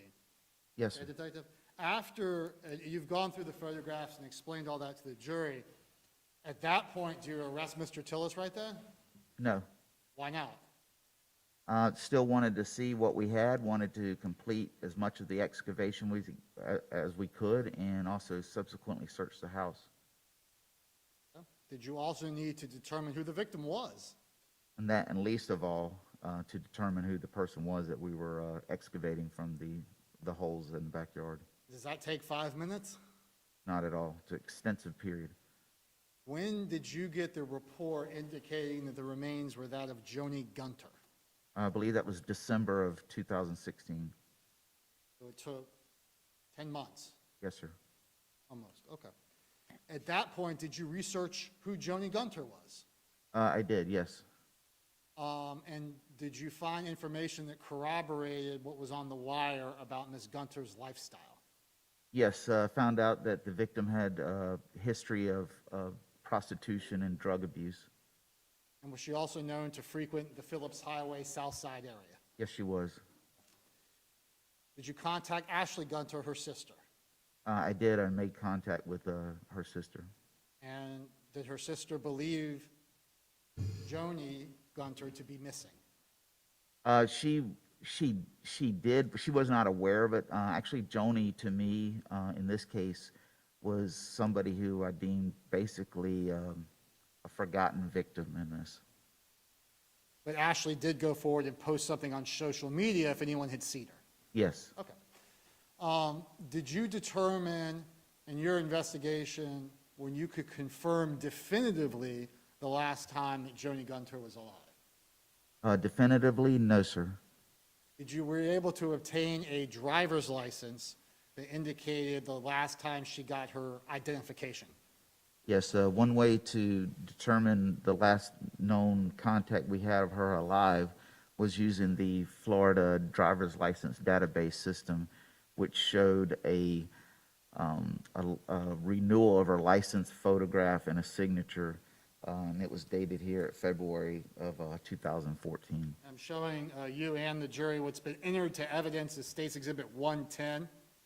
Is this the record that you pulled that indicated that Joni Gunter renewed her identification card on February 3rd, 2014? Yes, it is. Did you subsequently, and much later in your investigation, find court paperwork that indicated that Joni Gunter may have been alive much later in our window? I did. And what was that? That was, I believe, in April of 2015. And what was the nature of the documentation?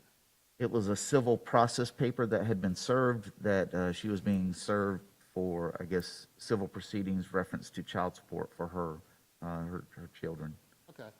Was there a photograph taken during that process? No, there was not. Was there any fingerprint or DNA or anything like that?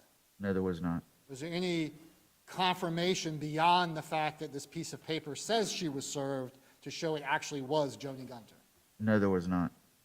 And was that piece of paper served during the time in which Russell Tillis was still living at 3551 Bowden Circle East? Yes, it was. When was Mr. Tillis arrested for the charge that he references in the wire? He was arrested in May of 2014. Right, do you need to reference something for a specific date? The arrest and booking report, Yeah. Do you have that, or do you need me to provide it? I would need that.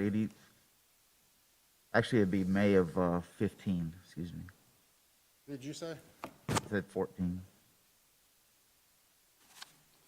Because the service of the civil paperwork was in April of 15, and then about a month and a half later, he was arrested in May of 15, I believe.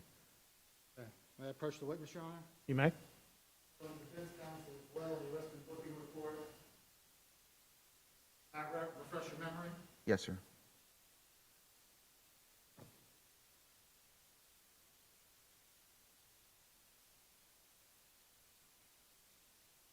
Detective, when was Mr. Tillis arrested on the charge he references in the wire?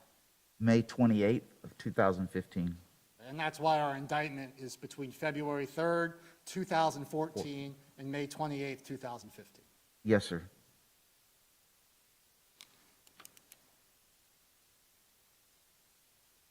I want to talk about a concept called case integrity, Detective. What does it mean when you try to make your case have integrity, in other words, leaking information to the media, things like that? Explain that to the jury. Obviously, this case, when the revelation there was police activity going on at the residence, that it gained attention, and the case integrity is very important at that point. We want to keep information from being leaked, because in the event that we eventually speak to the person, we want them to have the actual information without being able to say that they had read it in the news or they heard from this source or that source. So we don't want to get that information out there, because, you know, we want to be able to have them tell us something that we know that they know. And that information is only in a very close-knit circle. You know, we kept our circle close. So, for example, the disclosure of the Sawzall, was that made public?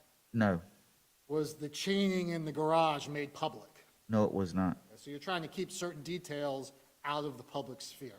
Yes, When you went back and spoke to Tabitha Hogg, is that why it's important to keep those things out of the public sphere, so when she tells you things? yes, yes, sir, it is.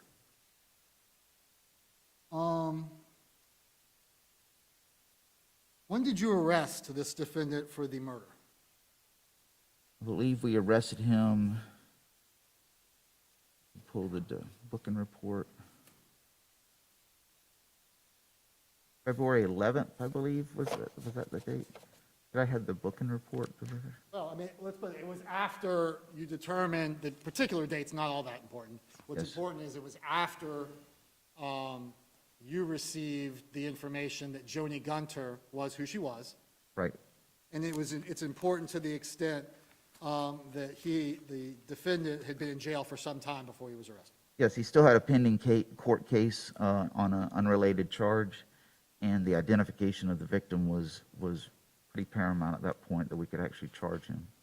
I'll get the specific date for you.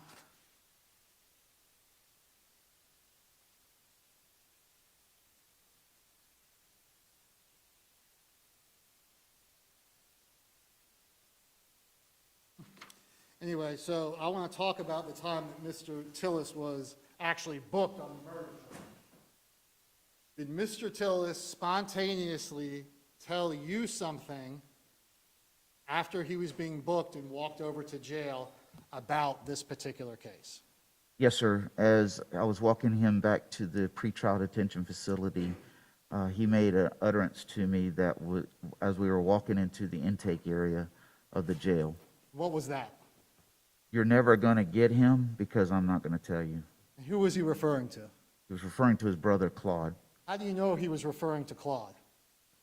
Because during this investigation, obviously during the recording, Claude is mentioned quite frequently as a possible witness or participant in this incident. And I really wanted to get more information on that in the hopes to either charge Claude or determine if he's a witness to the whole thing. The day that Mr. Tillis was arrested for the murder, did you also have Claude Tillis in the Jacksonville Sheriff's Office Homicide Office? I did. I had Claude in a room right beside Mr. Tillis. I made sure when we walked Mr. Tillis in and that he was able to see his brother, so he would know that he kind of knows that Claude has probably spoken to us, and hopefully that would, lead to Mr. Tillis giving us information about the case. After seeing Mr. Claude Tillis in the police office, he made this statement to you after that? Yes. Okay. Now, did your interview with Claude Tillis provide any fruitful information? Don't give me the specifics, but did it provide any? It did not.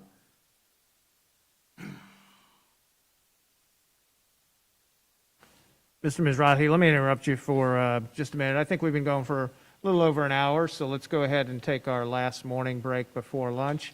Members of the jury, do not look up anything about the case or discuss it in any way, or allow anyone to discuss it with you, and we'll see you back in a few moments. Thank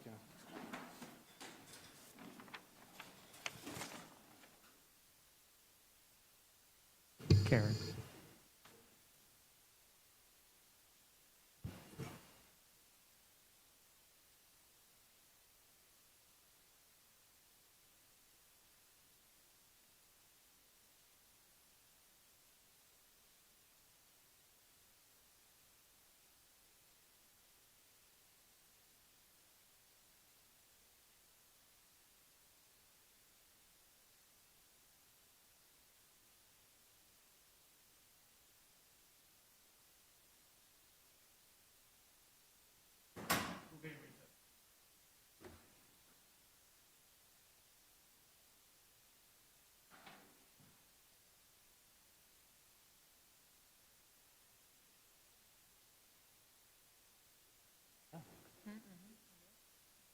That's what we need to talk about a couple things.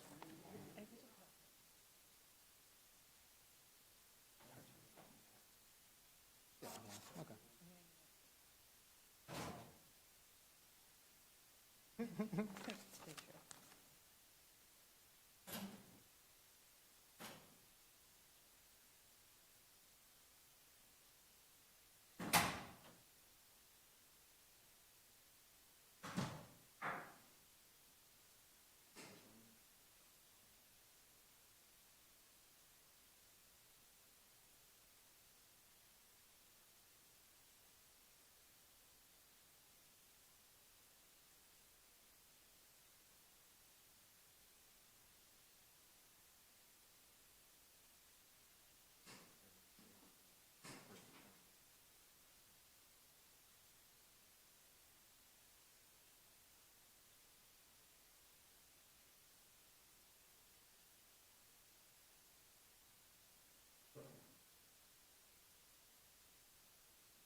It's working, yeah.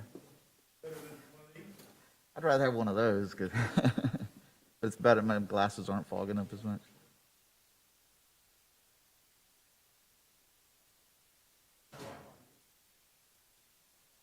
Sir? It's just kind of, because it's different, you know, not used to it.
That's a different mic. So we can't do it. We can't do it. That's like a four point.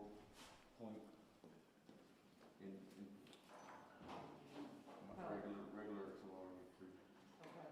So right. So right now it's 50, and it should be. But he's gonna have to switch it back when regular comes up. Yeah. Okay. What about the Zoom call that's coming up here? The Zoom? You're about to do a Zoom witness. Okay. Yeah. I don't know. He might see. He's just trying to guess it, switch it back to 60 if it's too low. If it's too high, keep it in 50. I mean, it's going to be Miz. It's going to be talking to the right. Yeah. Really clear. And then signals it's going to tell you forward. I think we're dealing with the wire.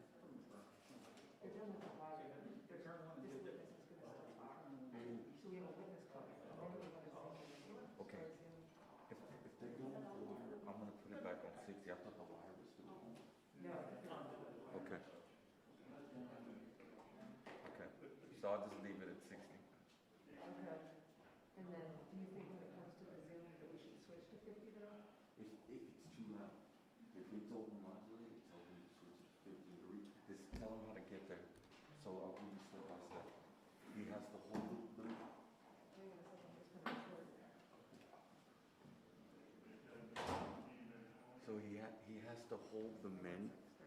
He has to hold the menu button down for like 3 to 5 seconds, and it takes him to a second menu option, and then we go. The cameraman coming back. Yeah. Okay.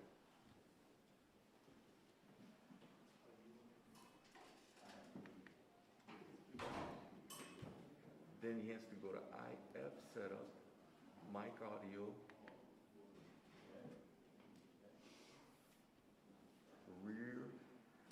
my channel 1 and 3, and then he just switches it to 50.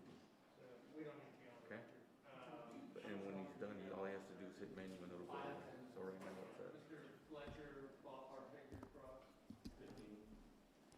So we'll get to the Zoom witness before lunch, because we'll get to that 12:15. I have a medical examiner here as well. Well, it's up to you, whichever one you want to call that.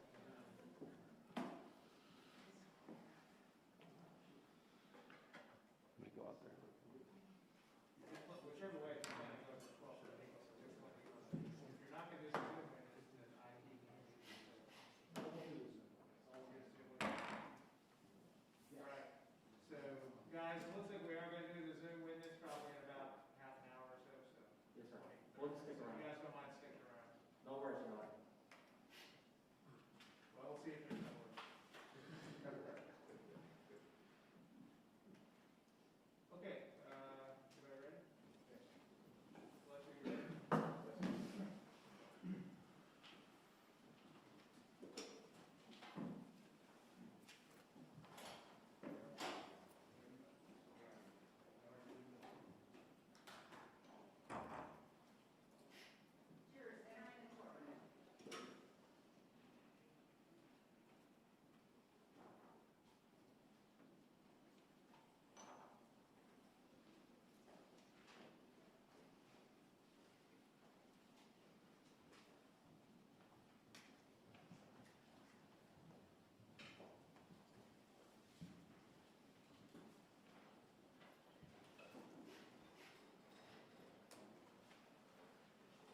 Okay, thank you. You may be seated.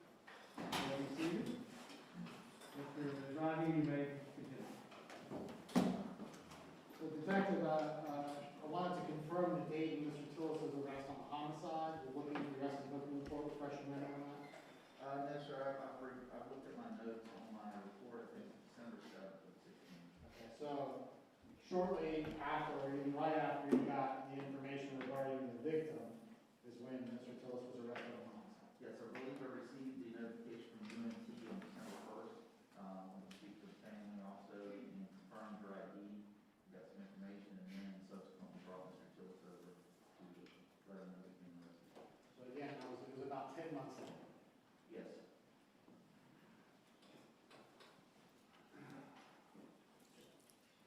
I'll show you a few photographs, beginning first.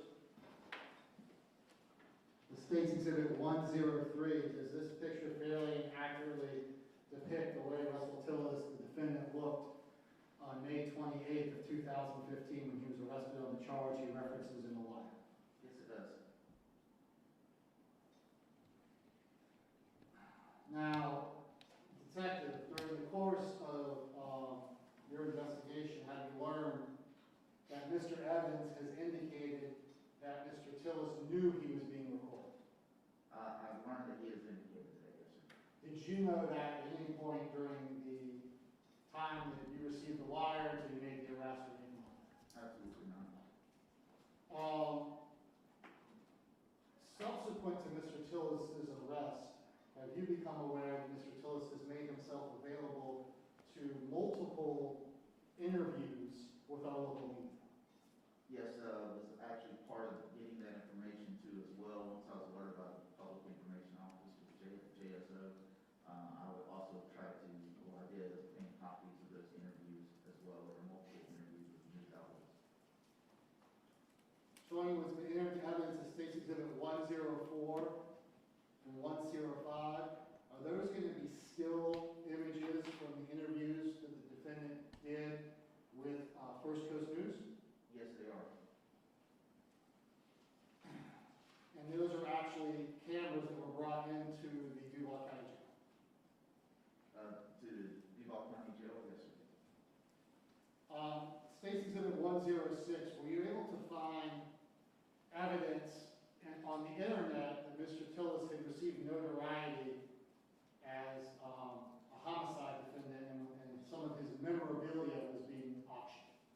Yes, this is a picture or a screenshot from a true crime auction house, and it's used for persons that are believed to be suspects, I guess, in these type of crimes.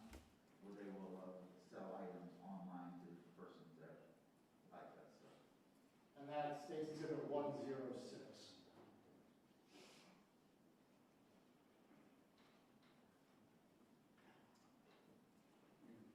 Turning now to State's Exhibit 111. During the course of your investigation, did you have the opportunity to show photographs to Gail Bryant, Belinda Gail Bryant, about whether or not she had seen the victim, Joni Gunter, at the defendant's home? Yes, I did. Was she able to make a verifiable positive identification? Yes, sir, she did. Well, was she positive, or did she say just pick out someone that looked like her? No, she was positive. She recognized the victim from the photograph. Who did she pick out? Joni Gunter. The Sawzall, oh, we did that yesterday.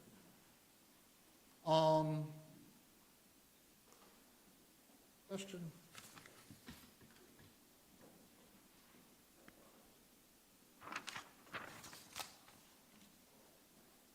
I want to talk a little bit about subsequent forensic testing. In many of your cases, do you go about doing DNA testing or fingerprint testing to determine the identifications of people that may have touched certain items? Yes, as a case-by-case basis, as it dictates. Can you give an example of a situation where a fingerprint or DNA would not be as forensically important as another case, like a domestic violence incident? Explain that. An example I could say is that a place that where you knew the suspect or the victim commonly resided or commonly frequented. You're not really proving nothing at that point except that person who frequented or was at that particular location. Of course, you're going to find their fingerprint or DNA. Is also, and obviously as a cold case detective, I think you already briefly talked about that, is when you go and investigate a crime scene months and even years later, does that kind of forensic analysis less important? Yes, we're always playing catch up, and during that period of time that has elapsed, it's less important at that point. In this particular case, we've looked at all these pieces of evidence. Did you collect many of those pieces of evidence? Many pieces, yes. Did we submit those pieces of evidence for further DNA testing? No, we did not. And why not? We had the wire, which was, to me, the best evidence to hear it from the defendant's mouth himself. We knew that the victim had been murdered at the scene, and in pretty much the manner that he had cut up her body. So at that point, further testing those items or having his, like if I'd have had the Sawzall, if I'd have tested his fingerprints or DNA on that, it wouldn't have shown anything because I knew that had been done, and her body was the best evidence. Also, by the time you got around to getting back to the scene in February of 2016, the defendant had been in jail for how long? Yeah, for over a year. And was the scene secure? In other words, did other people have access to come in and out of that scene? No, it would have, basically, it's a contaminated scene at that point because you had a year for people to come in and out from that scene. And the thing is about DNA or fingerprints, they're not time stamped. They're not time sensitive. I can't say this was placed here at this particular time. So in your training and experience, it wasn't necessary to follow any of these things up? No, sir. In my training and experience and during this investigation, my decision was that to corroborate as much as I could with the wire that we had. And is there a time and even a financial consideration to submitting items for testing if there's not a lot of forensic value in them? Yes, sir. It is very expensive. Not to use as an excuse, but you do have to be mindful of things like that, whether you use a private lab or whatnot. For example, with FDLE, when we do these cases and we have DNA or biological evidence, we're required to only submit the best 5 items at that time because of, they have tons and tons of evidence to process. It's an arduous process. It takes a lot of time. And so you basically have a crapshoot to submit that evidence. And if you want more tested and you want to take those items outside to a private lab, it's a lucrative business for these private labs, and it's very expensive and it costs JSO a lot of money, and you have to justify that cost. Regardless, those things are preserved within your property room if necessary. They are preserved. If we can get something that we know we already have, and we find out later on in the investigation that it's indicative or tied to a particular item evidence, we'll test it off. I mean, we'll send it off to be tested, no doubt. Mayor, that's all the questions I have at this time. Okay. Cross-examination?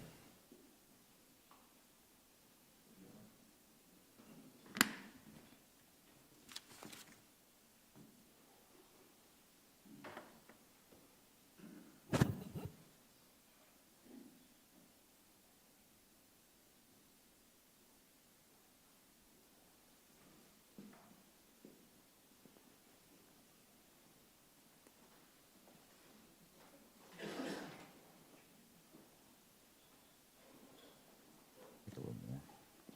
Thank you.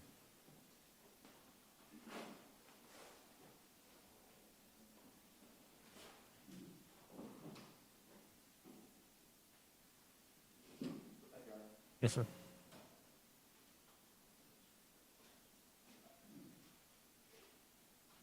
Thank you.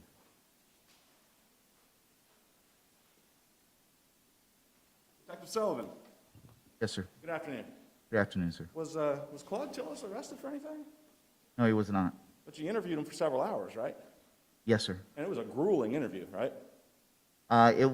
You were tough on him, right? Yes, sir. I was very, I wouldn't say very hard, but I was, made sure that I covered as much as I could legally with him. Okay, so he wasn't charged with having sex with anybody over at Mr. Tillis's house, right? No sex trafficking charge, no participation in that, right? No. There's no evidence of that, right? Sorry? No evidence of that, right? All I have is the statement from his brother. All you had was what was on the wire, Yes, sir. right? So no independent corroboration of these sex acts for money from anybody, right? Right? In reference to Claude, no, sir. Okay. And the wire had some information about a guy named Jimmy that would come over all the time and pay Mr. Tillis money to have sex with this girl or that girl or this girl, right? Yes, sir. And did you ever find a Jimmy? Found a James Lamb and ran as much information as I could through our crime analysis people. But being that Jimmy is, the Bill, Dan, Dave type name, and it was, the search for that was too expansive, and I was unable to identify Jimmy. Okay. And when you were taking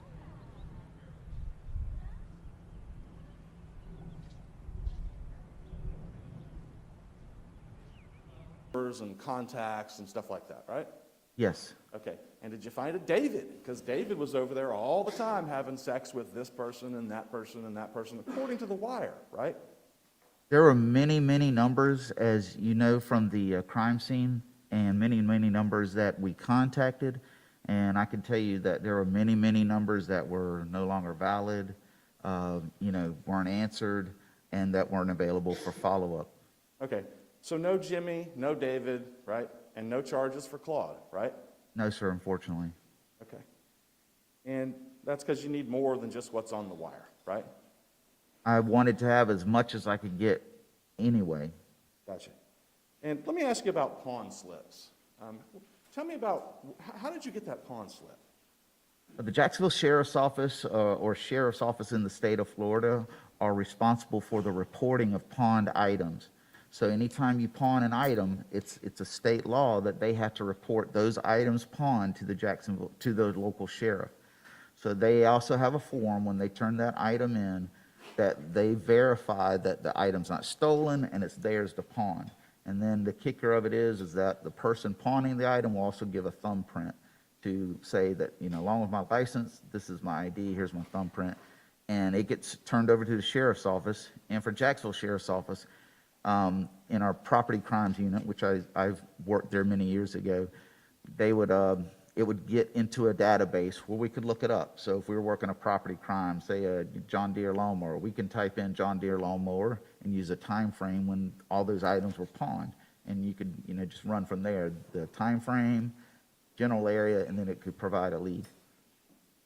Okay. And working in property crimes, you know that things are stolen in this city all the time out of people's garages, off their back of their trucks, right? Yes. And the person that steals them actually takes them to a pawn shop, and leaves their fingerprint, right? Yes, You've worked hundreds of cases where they do that, right? many cases, yes. And that makes them as guilty as heck, right? It's easy to prove that, right? Yes. You have an because- item that's stolen on Tuesday at 1 o'clock, it's pawned 40 minutes later, right? At a pawn shop, right? Okay, You've dealt with that all the time, right? yes, Okay, so a guy like Mr. Tillis, he does a lot of different kinds of work with power tools, right? yes, And he's got power tools all over his house, right? He's got saws, multiple different kinds of saws, right? yes, And blades, right? correct, He's got power washer, yes, all of those things sitting right there in his garage, right? yes, And they're worth a fortune to some guy walking along that can steal them and take them to the local pawn shop, right? I presume, yes. Okay, and that might be a reason to gate your property, right?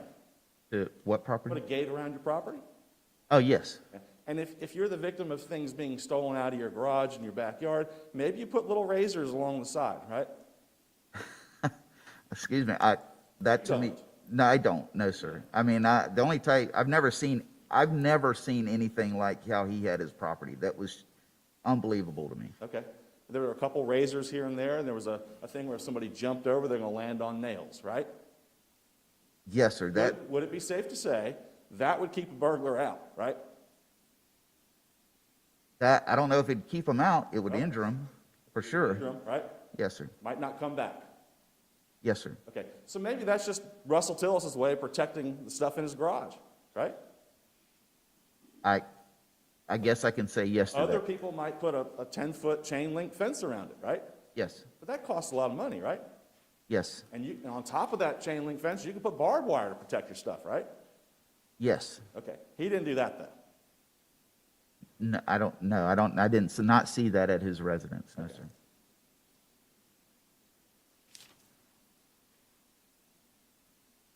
You spoke with Tabitha Hogg, right? Yes, You interviewed her, right? yes, I did. How did she get out of Mr. Tillis's house? She told us a story about what happened to her at the house, right? Yes. And she told us how she got out. Tell me how she got out. If I can refer back to my report on this?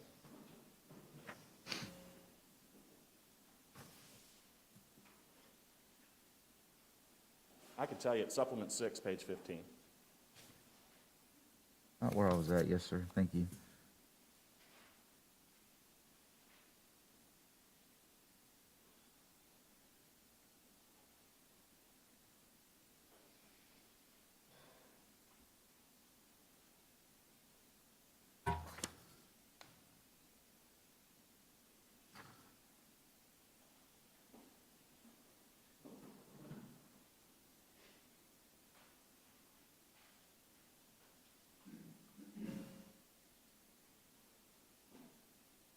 Not on that page that you mentioned, Mr. Fletcher. Well, take your time. Thank you. Got it wrong.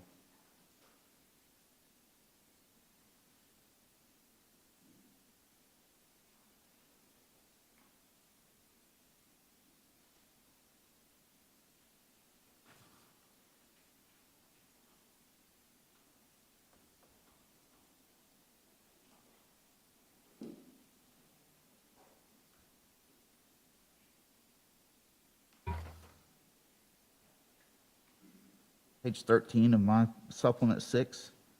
I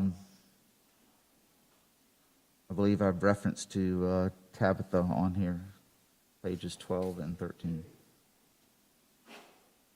Yes, sir, on mine I have the interview of Tabitha Hogg, March 1st, 2016.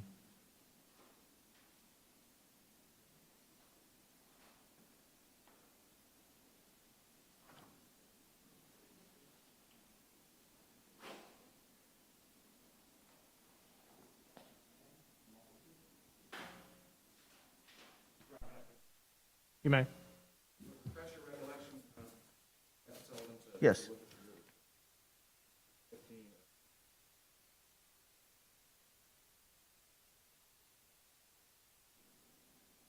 It's the same report. The reports can be condensed also for printing purposes. Yes, sir.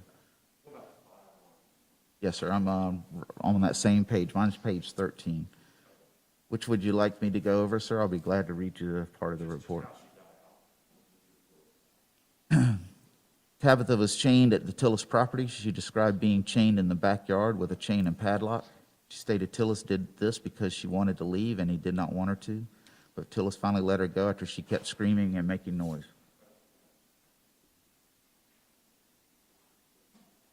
So it's not like she woke up and realized her foot was not tethered very well and then snuck past Mr. Tillis as he was sleeping. According to what she told you. What she told me is, as what I read in the report, is that she didn't want to be chained up and she couldn't get away. And if it wasn't for her making the noise, which Mr. Tillis abhorred his neighbors, he hated his neighbors and he hated any attention from the neighbors, that any attention brought to him was bad. And she was making that noise, which ended up having him release her. So he let her go. Yes. And that would imply, of course, that he was awake at the time he let her go, right? At some point, yes, he had to have been. Okay. And of course, it wouldn't make much sense to chain somebody up in your backyard or your front yard that you just raped and have them screaming at the neighbors that call the police on you all the time, right? All I can say is, to answer your question the best way I can, is that this corroborated the wire tremendously to me. Once I spoke to Tabitha, Bridget Allen, and Danielle Okay, Godwin. but that's not even answering my question. I'm getting to that if you'd let me on this, because this corroborated that he said he let 3 women go. Okay. And she was one of the 3 that I was able to corroborate. Okay. And when she left, she didn't call the police, right? Correct. And when you eventually searched his house, Mr. Tillis had her name on a piece of paper, right? Yes, sir. Right. So it's not like he raped her, she got away, and he hid all evidence of her being there. He left it right in plain view, right? Correct. Okay. And did you find any information, like a phone number or a name for Joni Gunter in that stack of paperwork and the stuff that was on the wall? I do not believe I did.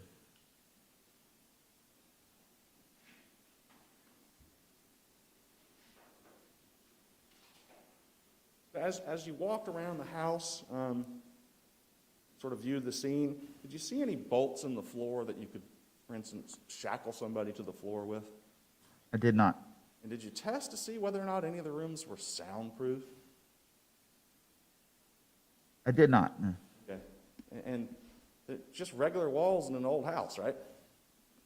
I don't say regular walls because the walls, it stood out to me that the walls, as far as windows and items like that, seemed to have a purpose for being enclosed. So they were covered up? Boarded up. Okay. But does that make a house soundproof? When you're in a room like one of the soundproof rooms that I believe was where the items that we saw on the floor, the windows were boarded up, but that also was able to have the sound insulated because those windows would lead out to the overcrowded with property items in that sunroom. Okay. When you looked at those rooms, or that room, it had 2 ways to come in and out, right? Yes. And the doors weren't even on it, right? Sir? And the doors were not even attached. Not on all the rooms, no. Okay. And he was arrested in the middle of the night for that charge that had him in jail, right? That's correct. So it's not like he knew the police were coming and he cleaned up his house, right? Correct. Okay. And how many officers searched the house when the house was searched? On this instance, we probably had no more than 5 officers, 5 detectives. Okay. And given what was on the wire, the rapes of girls in these rooms and things like that, and just how grisly it was, did you find any specks of blood on a wall or on the floor or anywhere in the house? I did not. That's the kind of thing you'd be looking for, right? Yes.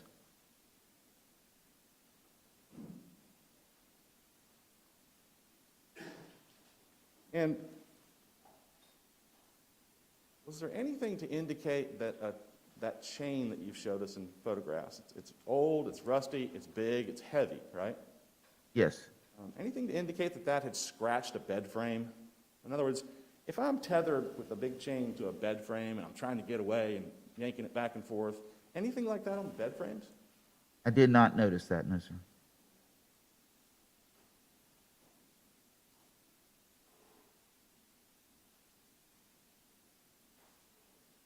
You talked to Gail Bryant, right? Yes. And you talked to her in early 2016? Yes. Did she ever tell you that she heard a person saying, "Leave me alone," and then right after that, she heard a saw? I do not recall her saying that, no, sir. Okay, but, I mean, you say you don't recall, but if she had said that, that would be in your report, right? I would most definitely be in my report. Most definitely. Big stars around it, right? I don't know about stars, but it would definitely be mentioned in my It would be in report. your report. And that's the kind of detail that would help you prove this case, right? Yes. Okay. And then over time, so after early 2016, over time, the press does get a hold of some of the information in this case, right? Yes. And they publish articles about the dismembering of the victim, right? Yes. Okay. So over time, when those details get out, it doesn't just affect your ability to interview Mr. Tillis, right? It also affects potential witnesses in a case, That's correct.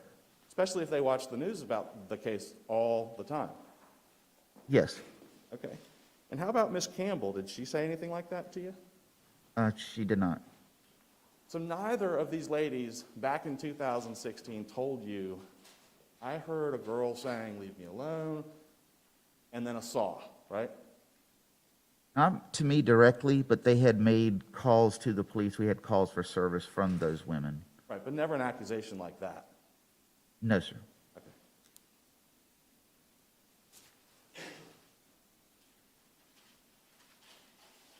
All right, let's talk about Sammy Evans. It's standard police practice nowadays. If a person says, "Hey, I've got some information on a homicide," right, that you'll bring them over from the jail, and if it sounds like something you want to investigate, you'll wire them up, right? Yes, we'll try and corroborate the information they're hearing. Okay, and when you send them in the jail with that wire has a battery, right? Yes, It's a little electronic device, right? correct. And you hide it on them, right? Yes, They're not supposed to go and hold it out like a microphone to anybody, right? that's correct. And it's got a battery that powers it for, what, 4, 5, 6 hours? Can be up to 8 hours. Okay, and what you're hoping for is that the person that you send back into the jail, you're hoping they get bits and pieces of information out of somebody that might be talking about their case, right? Yes, And person says something about how they shot somebody, and it just kind of slips out. That's something that you'd use, right? yes, And it's reliable because they don't know they're being recorded, right? yes, I believe that, yes. They don't know that the cops are listening, right? And they're in the jail where all these people are charged with crimes, and sometimes the people talk about their cases, right? Is that correct? Is that a question? Yes, sir. I agree with that. Okay. And if a person goes in there trying to get information, and he starts asking a lot of questions, "Hey, tell me about that homicide. I need to know the date, the time," that sort of stuff. He kind of outs himself as a snitch, right? I take it this way, each case is different. Right? And in this case, we knew, according to him, he had Mr. Tillis's trust. And once we downloaded the wire and started listening to even both of them, we could tell they had that trust. I Absolutely. don't have a problem talking to my friend about things, and I don't have and I'm sure they had developed that relationship as well. Right. There's no question he had his trust, right? The way he talked. Yes, Okay. But you do hide the wire on him, right? yes, I think early in the wire you hear you saying if it comes out of this spot, then stick it in your pocket or in your sock or something like that, right? yes, in the event that something like that happened. Okay. And you don't even need to tell Mr. Evans something like, "Don't tell Mr. Tillis that you're wired," right? Correct. You would never even think to ever have to say that, right? To anybody you put a wire on and send them back into the jail, right? I think it ruins the integrity of the investigation. It would ruin it, right? Because then you don't know if you're getting accurate information or not, right? Correct. When was the last time that you talked to Sammy Evans? Since early in this investigation, since So- the beginning. So after you got the second wire off of him, have you talked to him since that? The second wire was, I think, the debrief from that, yes. Okay, so that would have been February 10th of 2016? Yes, And then you got it back on the 10th? yes, You had a short conversation with him, yes, sent him back to the jail, correct, and he sat there ever since? yes. And you haven't talked to him? He sent correspondence, which I made part of the discovery, speaking to another detective of mine about that, just to try and get a status, but we didn't meet after that. Okay. And I think you've indicated very early on in your direct testimony that this may have been the best wire you've ever gotten, right? Most shocking, yes, The most shocking and just full of details, right? yes, Okay. Not only that, but Mr. Evans got a map from Mr. Tillis, right?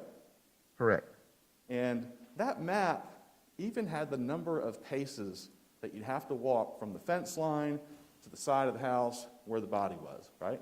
yes. Have you ever had that before? Something like that? No, I haven't. And how many years have you been doing homicides? 15 to 16 years. Okay. And imagine the scenario that must be going on between Mr. Evans and Mr. Tillis, where he would say, well, I see the map, but how many paces would I have to walk from the fence to the body? Isn't that just incredible that that happened? We've had suspects, and through the Jacksonville Sheriff's Office, have had suspects draw maps. We've had that happen before, and they get detailed.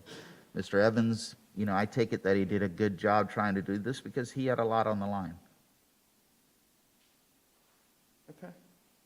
And how many years went by between 2016, after 2016, early 2016, that debriefing, until you heard that Sammy Evans apparently told Mr. Tillis right up front that he was wired?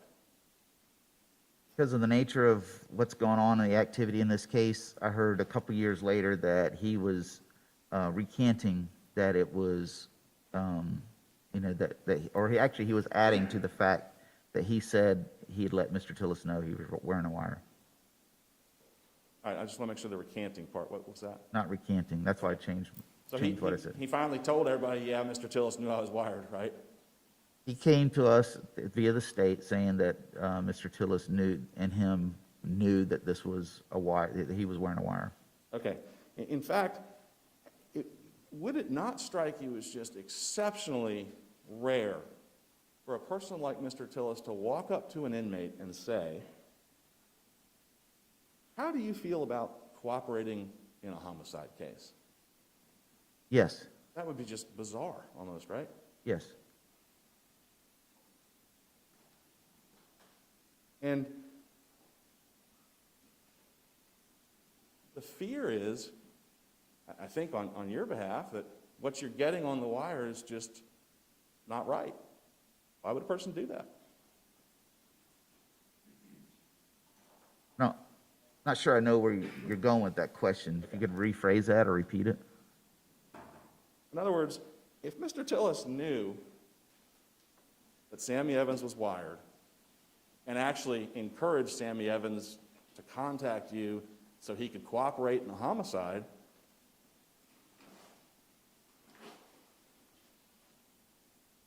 Mr. Tillis would have time to give you the full story, right? Whatever he wanted to, right?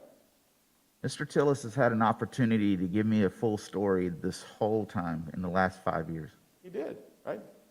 He started out that wire with, he didn't even start with the body in the backyard. He started out with killing 2 other girls, right? Correct. He gave you sex trafficking, right? That's correct. He gave you kidnapping, right? Per the wire, yes.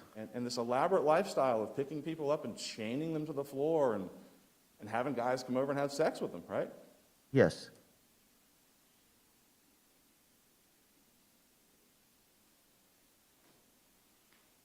And so when you first got the wire, you're thinking, oh my God, this is a great wire, right? I thought, These results are fantastic. it wasn't that reaction. My reaction was, this is incredible. This is shocking information if it's true. If it's true, right? Looking back, now knowing that Sammy Evans and him were sort of in on the whole contacting you and then you contacting the state, feel like you got spoon-fed a lot of stuff? Who's he, sir? I'm sorry. Mr. Tillis and Mr. Evans? I believe the originality of the wire is my answer to that. I believe that what's on that wire is the truth. Okay. Despite what Sammy Evans is apparently now saying. I'll answer again this way, that we get information like that, even on a wire. I'm not going to believe it for face value. Right, and some of the stuff on the wires is confirmed, right? Most of the stuff on the wire is confirmed. Okay. I mean, you did find a body at Mr. Tillis' house. Absolutely, yes. Okay. So he gave you those 3 murders. He talked about shooting a guy out in California, gave you this elaborate car theft thing, right? All that. Yes.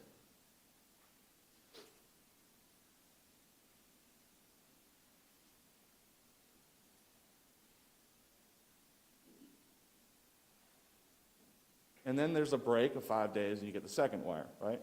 Yes. And you can hear Mr. Evans asking for more information, right? Yes, he leads in by making comments about something that's actually a general interest to the both of them, that they're both very skilled in legal work inside the jail. Okay, and he keeps asking him in a roundabout way, how was Joni Gunter killed? How was the victim killed, right? Did you shoot her? No, that's too messy, too loud, or too loud, right? Yes. And Sammy's sort of suggesting, well, then you could stab a victim a bunch of times, right? I'm sorry, repeat that again? Sammy suggests, well, you could stab a victim a bunch of times too, right? Cut their throat, right? Yes. Okay, but Mr. Tillis never says how the person was killed. Correct. I mean, the precise way, right? I believe Sammy knew, that's my opinion, but he had heard it, but he was trying to get it captured on the wire. Okay, well, that's what you believe, but you haven't talked to Sammy since 2016, right? Correct. Okay.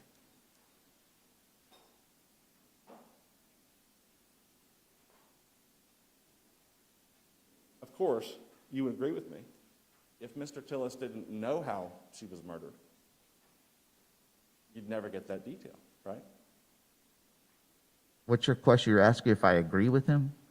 Do you agree with me that if Mr. Tillis did not know the precise manner in which death was caused, then he couldn't give that detail to you on the wire? Correct. Thank you, that's all I have for now. Okay, thank you. Anything else for the witness? Yes, sir.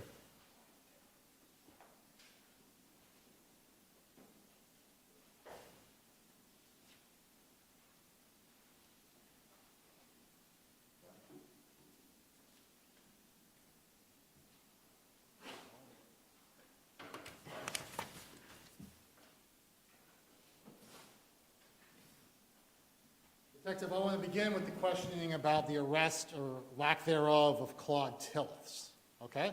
Yes, sir.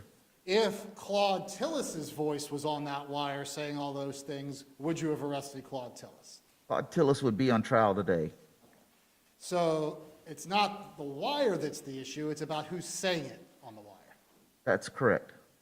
And I know in your police training, you must have some idea of the Sixth Amendment, the right to confront witnesses, and Claude Tillis would never be able to confront Russell Tillis about this. Therefore, Russell Tillis's testimony can't be used against Claude Tillis. That's correct. And you know that. There's a very high standard, yes, sir.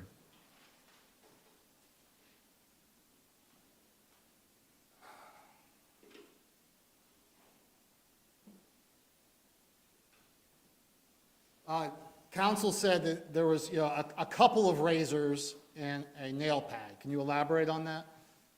I think A couple razors? his definition of couple and mine are vastly different. Can you describe for the jury the booby traps that were around that home? The booby traps around the house were, like I said, there was a large amount of ligustrum bushes right there at the front of the fence. Up about on every branch you could see were box cutter blades.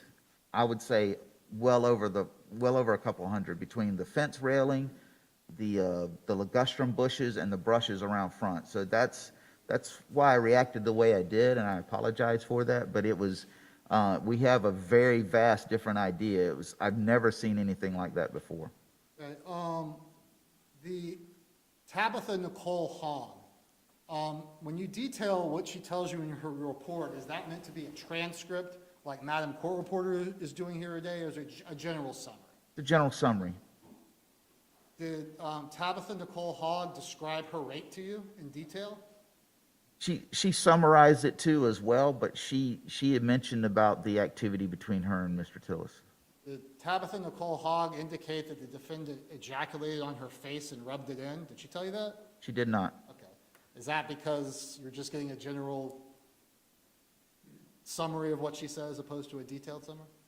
I was still trying to corroborate many of the facts of the actual trafficking, and then also that we had surviving victims in this case. The calls to the neighbor, the neighbors were making calls on Mr. Tillis. Were some of those calls, albeit not about a screaming woman, corroborate things on the wire? Yes. What was that? There was a woman that was handcuffed to a fence naked. That was corroborated.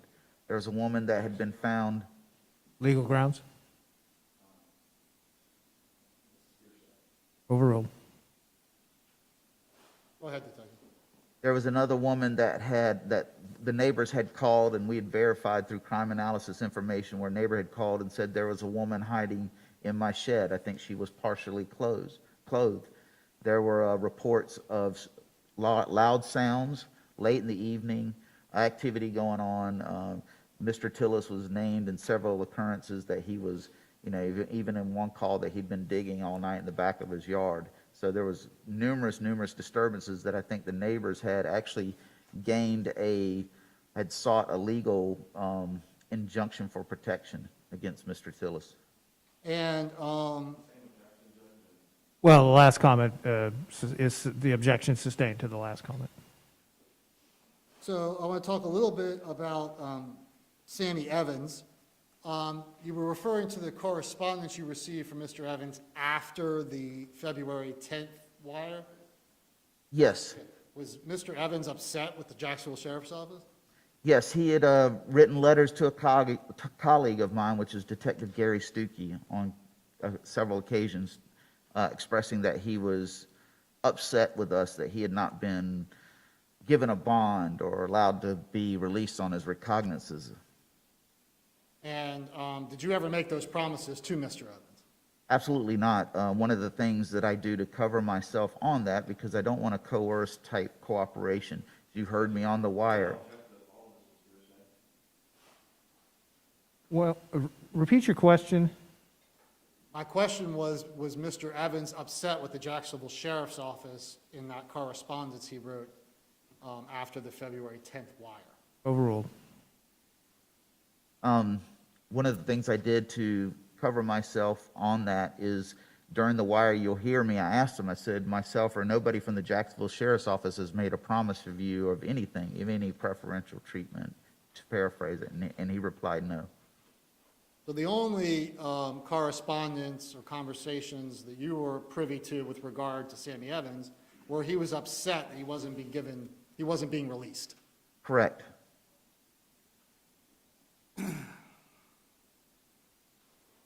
Now, defense counsel on cross indicated that in the second wire, Sammy Evans is asking questions about the manner in which the victims were killed. We just heard that today. Yes, sir. In the first wire, was it the defendant that said, I didn't shoot those girls? Yes.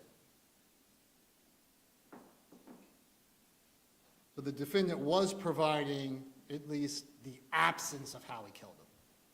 Correct.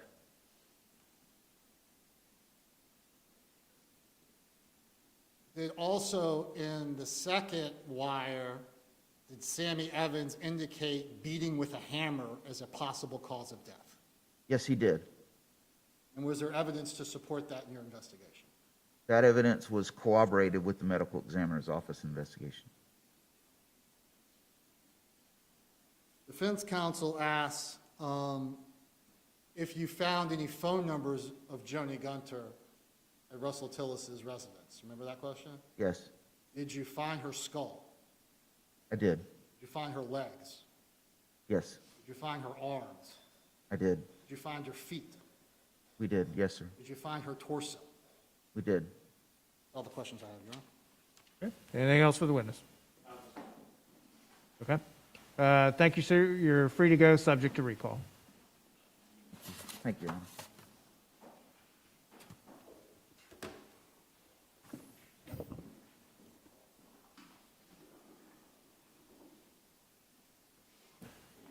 Probably appropriate to take our lunch break now.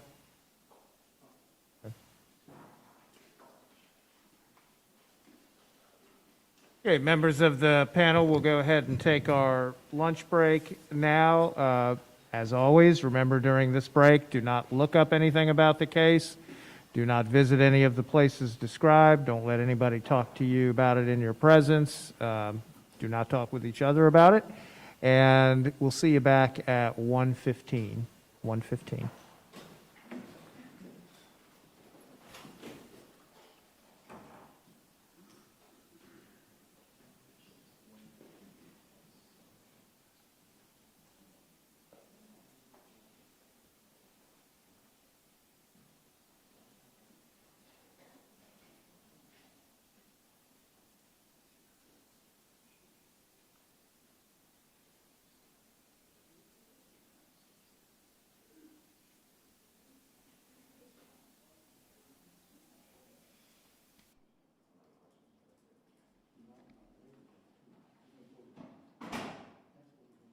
Okay, we'll be in recess until 1:15.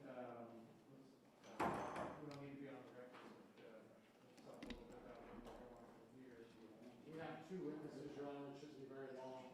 The DNA witness is just the victim's DNA. That should be 15 minutes or so. The medical examiner will probably be long because he has a long history of academic teaching. However, it won't be long, 45 minutes or so. All right, that's the only two. And that's the only two in anticipated minutes. Okay. Mr. Fletcher, you prepared to start the defense case then this afternoon? Yes, sir. And remind me, do you anticipate at this point any witnesses besides the defendant? I might recall, Sullivan. All right, make sure he's available in the courthouse this afternoon. Anybody else that you anticipate calling this afternoon? Yes, sir. Okay. And I'll have a discussion then with Mr. Tillis at the appropriate time. Okay, it sounds like we should be able to get through all that this afternoon, and that'll probably complete our business for today. What, it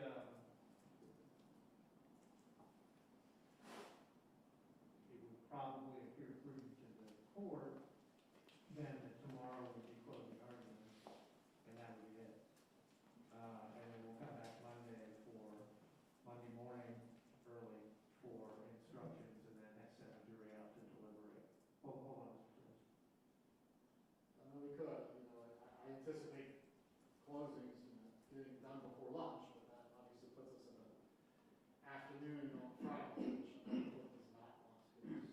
Well, and, right, I mean, it's not so much the Friday afternoon aspect of it as just the afternoon aspect of it, I mean, the Friday is of some relevance, because then you would be going into a Saturday deliberation potentially.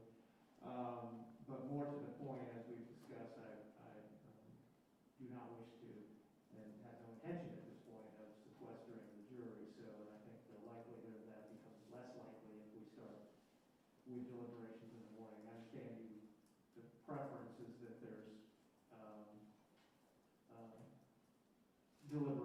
instructions and deliberations right after closing, but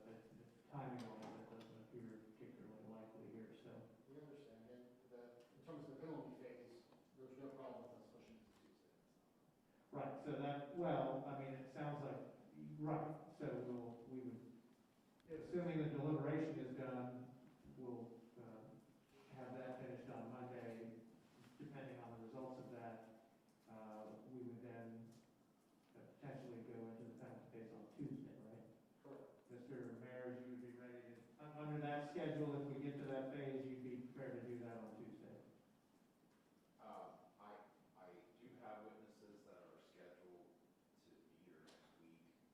I will tell the court that there have been some recent developments that may cause me to ask for some time between the merits phase and penalty phase. And I'm just awaiting some more information, but if I'll file a motion if that's the case. Well, how much time would you be asking for? I don't know precisely. We've known about this for quite some time, as you know, I'm not fussing at you, but. No, I know that, but as you know,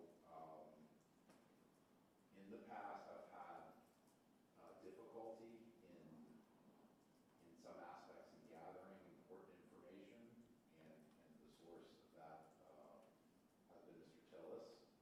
But more recently, there has been a willingness to participate in the process, and based on that, I'm just letting everybody know that I've got two choices. I can take him up on that willingness or not, and so I have. And so we've had, between the time we started this trial and now, an expert who you previously approved, and I've actually filed a motion for additional funds, go and evaluate Mr. Tillis. And, a much more comprehensive evaluation, so I'm just letting the court know that. No, and I appreciate the heads up on it, just keep us all posted, and we'll discuss it. If I haven't asked you about it, let's talk about it again. Yes. Before the evening is done, and then again tomorrow, so. Yes, Mr. Tillis, I've already sworn you in, you're still under oath, and oh, I'm sorry, well, this needs to be back on the record. That was all fine to be off the record. But let's go back on the record. Thank you for reminding me. Mr. Tillis, you're still under oath. You've raised your hand, indicated you wanted to address the court. Yes, I did. On a couple of matters. One, what Mr. Mayor just addressed the court with off the record, just to clarify that the notice of waiver mitigation states the cause of my hesitance of participating in the mitigation process. I wasn't the cause of the delay. It's a hurricane and the incorporation of counsel was the cause. But that wasn't the reason I raised my hand on it. The reason I raised my hand is that it appears that counsel was going to call me to testify after lunch, before the day ends. Before I testify, I would like to make a statement to the court. I was present to the jury. Okay, well, you and I will have a discussion about several matters before you testify, so you can make that statement at that time. Correct. All right. We will then be in recess until, what did I say, 1:15? Yeah, 1:15.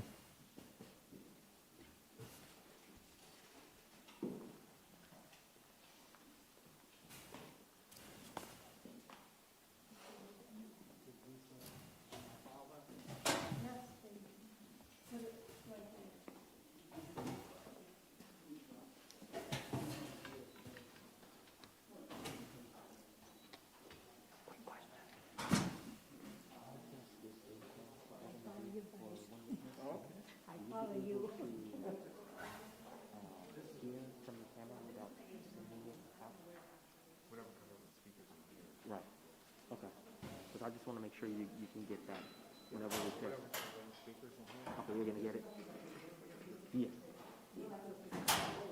No, I'm asking, we're gonna test it right now. I just want to make sure it works, that you guys can send it wherever you need to send it to. So if you can hear it, right. So if you can hear it from a speaker, you'll be able to send that? Okay.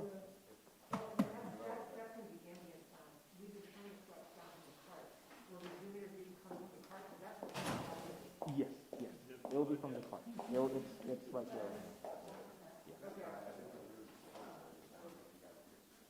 So let me go, we'll go ahead and test that real quick. He said earlier, Richard, he said that he brought her violation down to 50, and he said that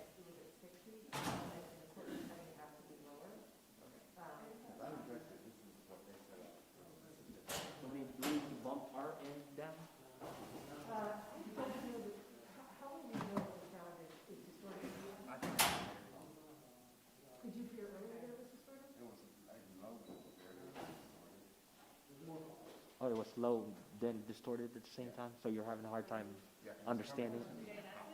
Oh, that, right. But that was the jail level too, you know, it's. Right. that- Was it clear in here when you guys heard? No. I wonder if the original file is already garbled, I don't know. Well, it's, you know, the jail level, noisy. Right. Okay. That's how it sounded to me when I heard outside the courtroom. It was that. Okay. Hold on.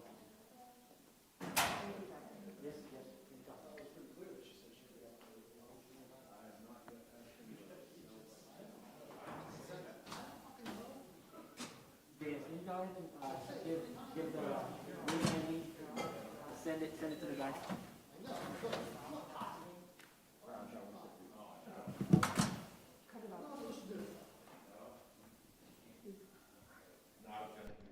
We can't recap all these guys' conversations right now. Like what just went out, so think about that. I mean, this is the time we can't work around. So we can test it, but, we need to. I don't know, I mean, everybody's obviously. It shows it's still on. Could you put it up on the ceiling and just, for a second, until we get this straightened out? I promise you, the judge has a good hearing recess, nothing goes out, including these guys talking. These guys, I don't hear them talking. Well, not now, but I'm talking about 5 minutes ago.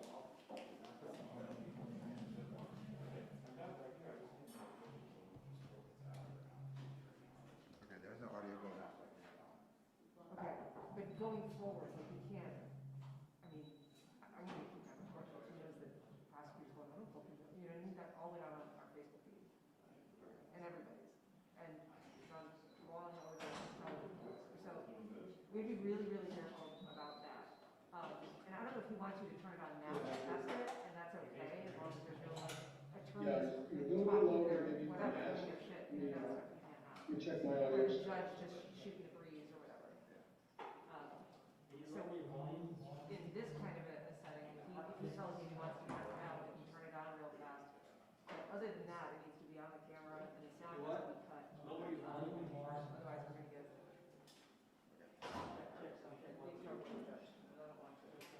Increase my microphone here, okay? How about now? Now I should hear. I'm turning it up. Try now. Right again? Okay, good. Again? Yeah, I can hear you. How's that sound? Cameraman? I'm not, Does that sound okay? I have to plug it back in here. Go ahead and recite the pledge of allegiance for me. I made him turn it off because we were capturing sound from the attorneys, so he's gotta turn it back on. That's low, I mean. We're trying to determine from the camera back. Is it low? We have to turn the camera back on. I had him turn it off because it was capturing sound in the courtroom with the attorneys, so I wanted the sound off while they were talking. So he's turning it back on, and I'll let you know in a second. That we have two Zoom participating in one room, and that usually a no-no. You can't have that. You get all these feedback going on. You can't get the Zoom. We got two Zoom participants. We got the clerk and we have the judge. You can't get we have a Zoom room set up in here. Then his audio is not gonna come through the call if that's muted. No, we need to do. I mean, you can hear me in the house, but in the call. I'm gonna go grab a USB. Go ahead. Say it again. The issue is the judge needs to be able to say something to the witness if he has to. So we're under the impression that we're gonna be the audio control, like muting, unmuting. But the judge says, like earlier, he says, whether he allows it or not, so it's gonna be hard for us to determine where that point's gonna be. So ideally, we would want the judge microphone on all the time. But then again, we have a microphone also at the cart that's, with these two having been in the same room, is gonna create that feedback. We, initially, if we have to set up a courtroom like this, we have a Zoom room set up to where everybody's using the same microphone that goes into the call. We just can't get the Zoom room working at this point. That's the issue. If we have the Zoom room working, this will not be an issue at this point, but we're trying to do a second alternative. So Vince, go ahead and say something real quick. All right. Today's date is April 8th, 2021, Thursday. 1, 2, 3, 4. Testing, testing, 1, 2, 3, 4. And I'm sitting back from my microphone. I'm not right on it. You think it's loud enough in the room? I have James come. We have a portable USB microphone that we can connect the judge to. We'll test that real quick once he gets back. Then maybe we can bump up the volume on the cart, so at least the audio from the cart coming in the house is loud enough to where it won't create a feedback. Then everybody in here can hear, and then what you're sending can also be heard.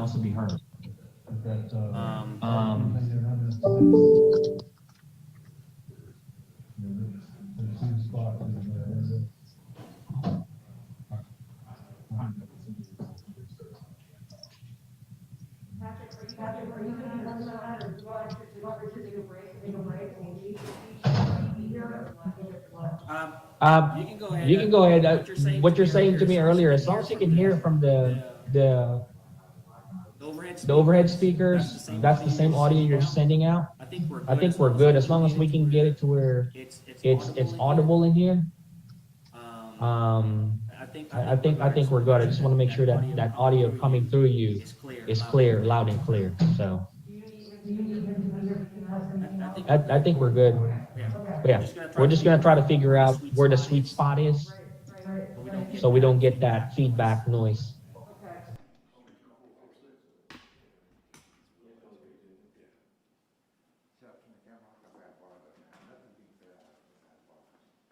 Right, that's fine. Yeah. Yeah, it's fine on ours. Well, it started, I moved it from this to this one. Yeah, and it seemed to be working fine. Well, it was in the lower one. So, anyway, I moved it up and it seems to be working all right. I should dump this card.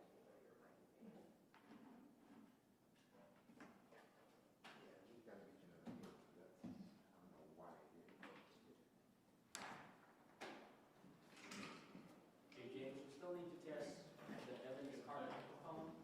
This way the council will need to talk. Yeah, what we may need to do is just run a USB mic all the way from the other ear. I brought a bunch of extensions. We can give it a shot. I know it is. Right, I mean, Zoom some can of it handle was two the microphones. back setup, and then some of it, within the station. So we could just keep this. They compounded it. Well, no, because this everybody needs to brought be their the own audio. wires and cables and We don't have Priscilla. But, Yeah, but can it handle two microphones? That's all we need is the cart and the judge. So if the cart's the main audio, then we bring a USB microphone from here to the judge. sorry for such a hassle today. You have selected audio. You know what? It's like a, just snake bit. Continue to do it. Sometimes it doesn't. Anyway. Unmute your microphone. We need it for personas in 406. Can you still hear? Yeah, I can hear you. Okay.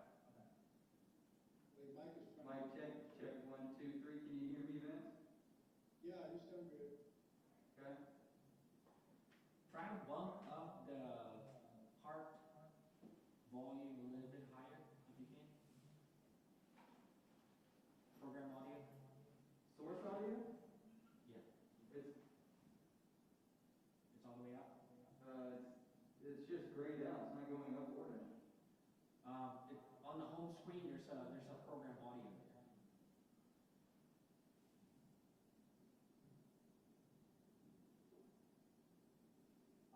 setting? On the main screen where all your sources are at. That's where I'm at. That's what's grayed out. Over here at the bottom right hand corner, it says source audio, up, down, mute. There's no up, there's not going up or down. No, we got mics, but it's not gonna work the way we think it is. We need a personas. Dave, do you sound louder than Pat? Yeah, because I have to bump down my microphone volume. You can hear me, right? Can you hear me? Can you hear me with the? All of them, any one of them. When I bump Got a USB cable with it, it should be attached to it. I'm not now. At the USB-C, the round USB. Connect to the.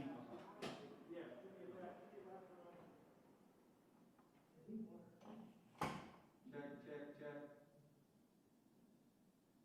See, the issue now is that Vince is low. Yeah. And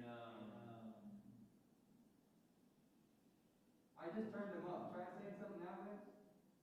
All right, today's date is April the 8th, 2021. that's the best. Testing microphones. I mean, they're gonna have to deal with the echo. Right. Or we put a personas in the mic and then get the personas ready. Okay. That's like our sweet spot at this point is I can't bump any more higher once you go to get that. This is a It's all getting reasonable better amount. than part. There may be some difference because on the bench is just a little bit lower than the court would be, but they're both at a level where I can hear that fine, which is not extremely loud. Right. Yeah, personas isn't gonna work if the card has to be the main audio. Well, not really, not mostly. It's got a 3/4 inch plug into it. What's that? It has to take an input, a physical input. A USB input? No, it's a, 3.5. it's a quarter inch. Quarter inch. It's a quarter inch plug. Just plug it on, and go around the clock. Yeah, but that's an output. It's gonna be an output that goes into the computer. Yeah, I have it. You know what I have here? Yeah, but I have to feed something into it. Are you trying to feed multiple ones? Right, that's why we need personas. Just like how we set up before body cameras. Personas, we only have 2 microphones, right? That's the max that we can do.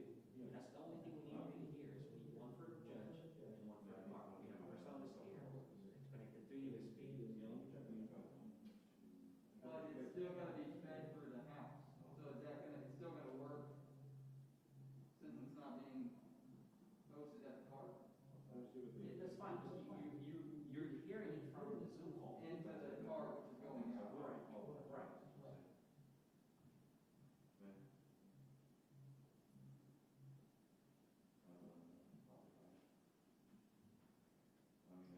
I don't know why the source audio on this card isn't working. I'm having to use the physical volume control from the small form factor.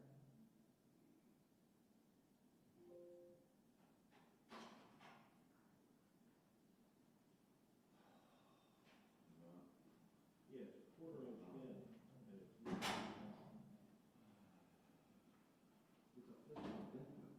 Right. So we just have the regular microphone.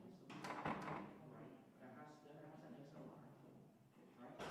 Yeah. Okay, so there's 2 microphones in.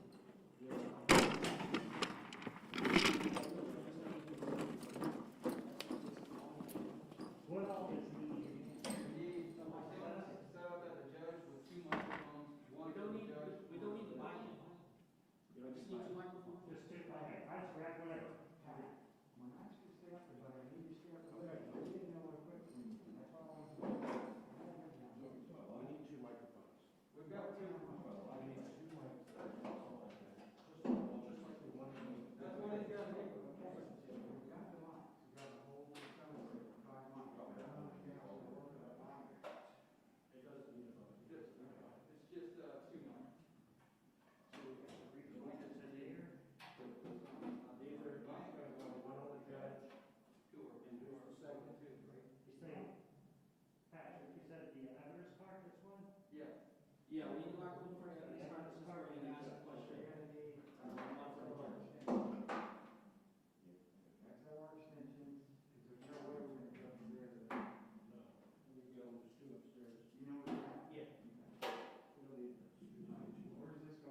see small pieces, they're not on the whole ground. Just put small pieces where the walkways are. Yeah. Just put, stack, tack it up there with small pieces, right? And then, across there, just put like maybe. There's something back there.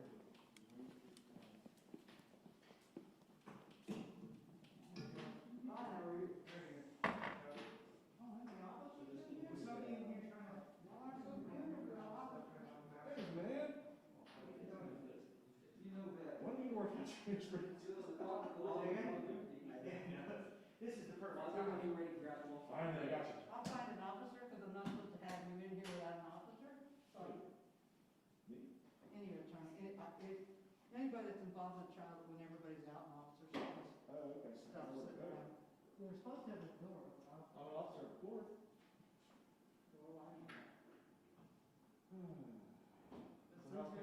Sometimes you officers of the court come up with creative ways. Larry's running, we need an extension for that. Yeah. Do you have somebody grab it? Yeah, Pat said he would want to do it. All right, we got ready. We plugged in, how far do we grab? You've got Penny and probably 28 people, or 58 people. So when you're plugging in one for the car? No, the one for the car's plugged in, we're waiting on the extension to run that thing.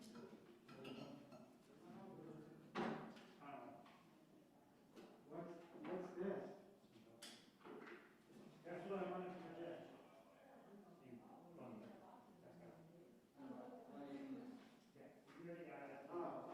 That's what I need. All we need is a 25-foot, well, maybe 50-foot, 25-foot probably. Extension.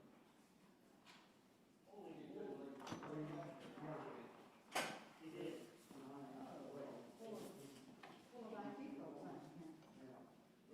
If it's gonna go ahead and leave and then jump back in, okay? Push the, any excess, up under there, You know what I mean? Push the excess, under. I think the others have more than 115. You got enough up there, Larry? Yeah, reaches, so the outside, all the way to here. Yeah, it's gonna go up against this, panel. Right next to this house, it should be fine. We'll get down to the wall. Find what you're looking for? Pull that. Maybe. He has there's a witness here? Can we get a little bit more slack? Yeah, something in his file All right. that I'm looking for. Well, but I wanted to let him know he also has a witness sitting there. Okay, okay. No more right there. There you go. We're just gonna take that up, real small pieces up against there. You know, make this. Pull it a little bit more? There, you're gonna have to take that a little more, because she's. I think I found what. Keep going, right there. You may have to pull that down a little bit. Hey, you want, hey, I'm sitting with Brian. Here, let's go. Here. Some of this is defendant's history. Oh, Brian.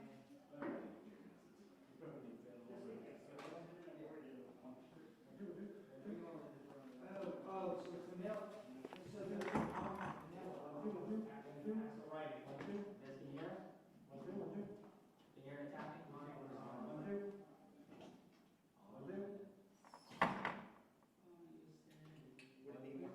It's not on the table.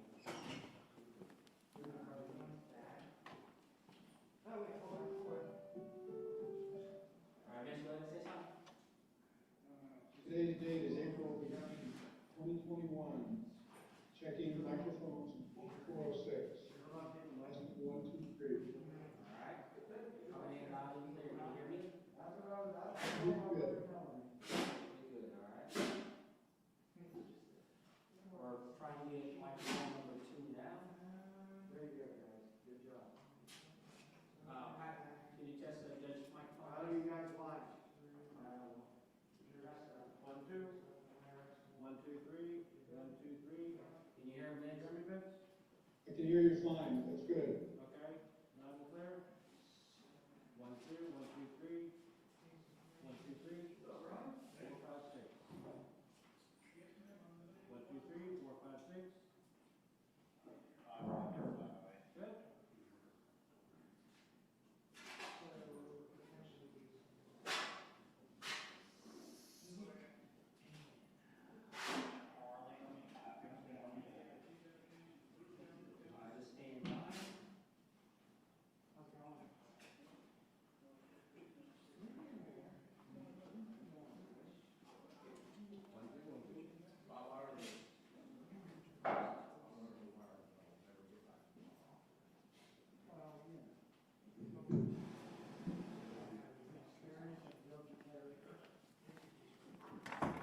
You're all in your character. That's the problem.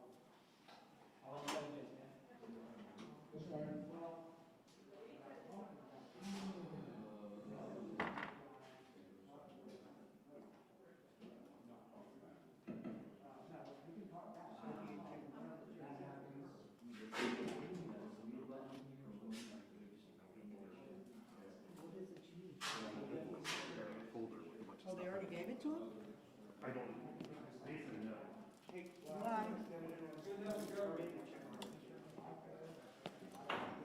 Was it a female? No, it wouldn't have been her, it would have been a female.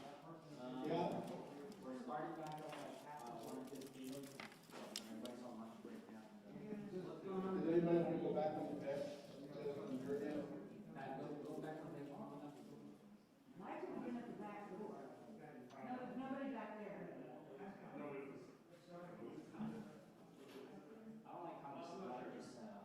No, the only people that come through there. Welcome to my world, Patrick.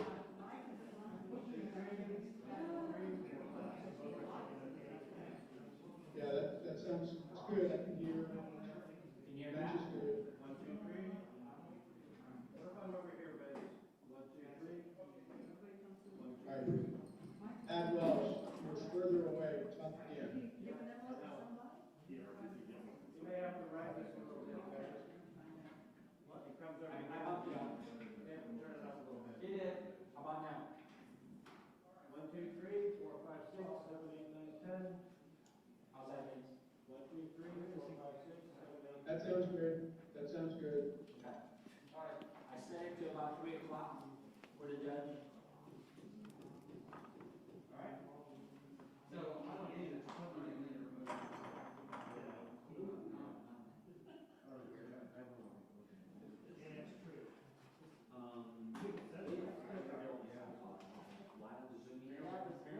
Hey, Vince, I'm gonna try to mute, okay? Go ahead, Can you hear me? I can hear you, Can you hear me now? I can hear you. Yeah. Mike, is the judge sitting here? Can you hear us now, Matt, or Vince? I can hear, yes. I can still hear. I guess the mute button on the Personas doesn't work. Yeah. That's weird. That thing should pick him up. You can hear him over there. Yeah. He's got a little range. How about, all right, I muted it. How about now? Can you hear me? I don't talk, I don't hear anything. Okay, so that's the mute button on Personas is not working. I'm just gonna have to mute from Zoom. From Zoom. If they go to sidebar for whatever reason, they need to mute, they gotta just mute. Well, one of y'all are gonna have to be in here that, yeah, we'll be here, we'll be here. We'll run that part. Thanks, Vince. How about now? Good. Can you hear? Can you hear? I can hear you. It's good. I can hear you. Can you hear? Can you hear? Check, check, 1, 2. No, I don't hear you. This applies to All right, thumbs up means I hear you, thumbs down I don't. All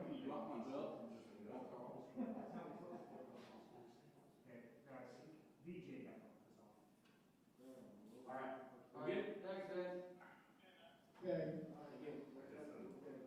Evening. Sir.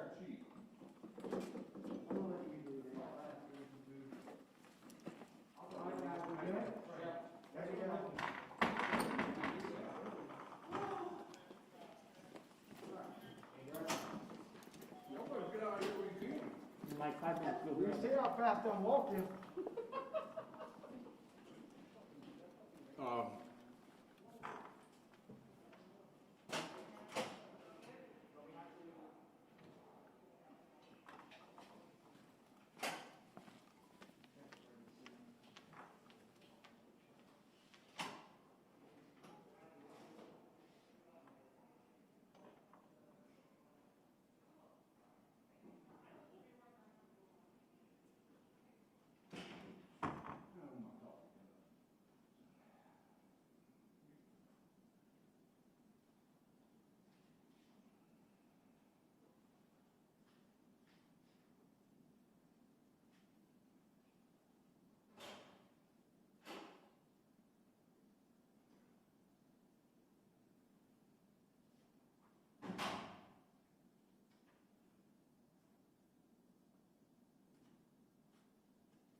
something, because it's not, I can't.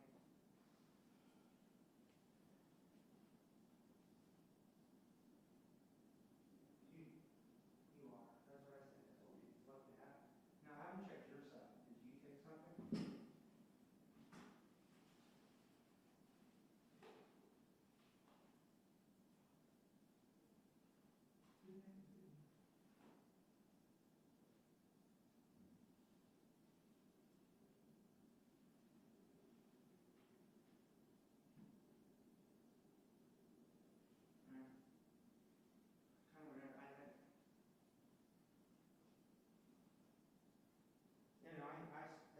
Kind of, you know, I didn't want to move anything.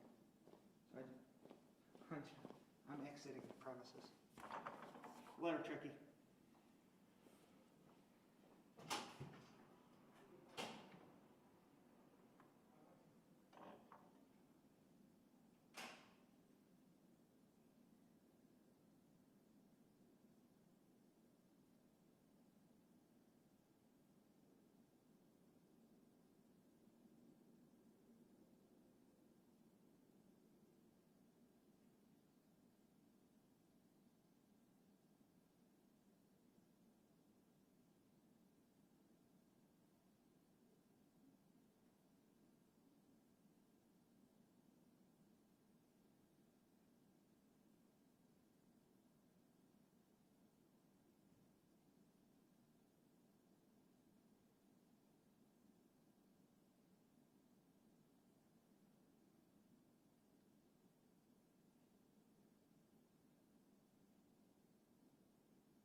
windows down, so you know, or box.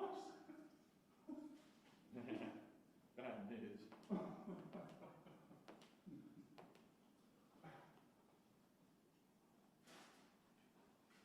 You only live once.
What's the name back on, 115?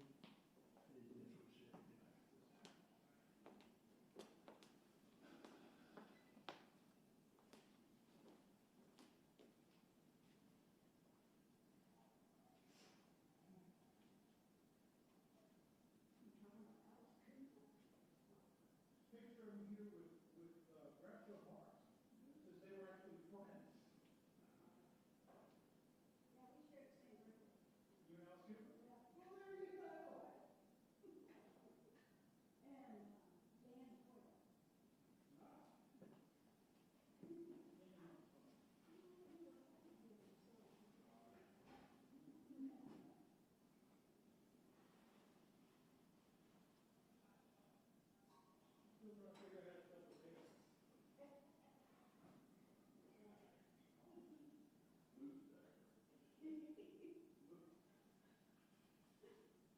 Change my name.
one done.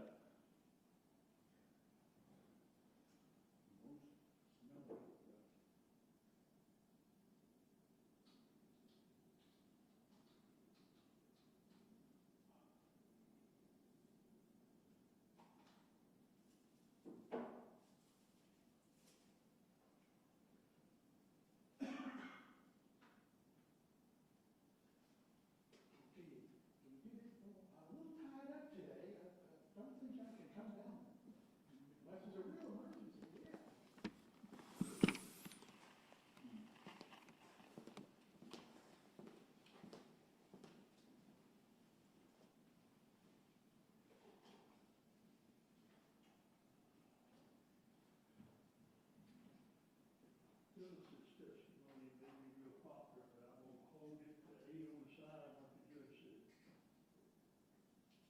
Yeah. Yeah.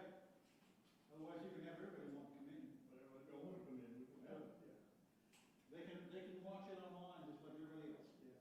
Okay, well, anywhere. You go out on the internet and type in Russell Tillis trial. It'll look up. Good idea. I'll do that. That's how I found it last night. Okay. Yeah, they're running live, I guess, they're streaming. Yeah, I had to find it recorded somewhere. It didn't take long. Yeah. I think they're streaming it.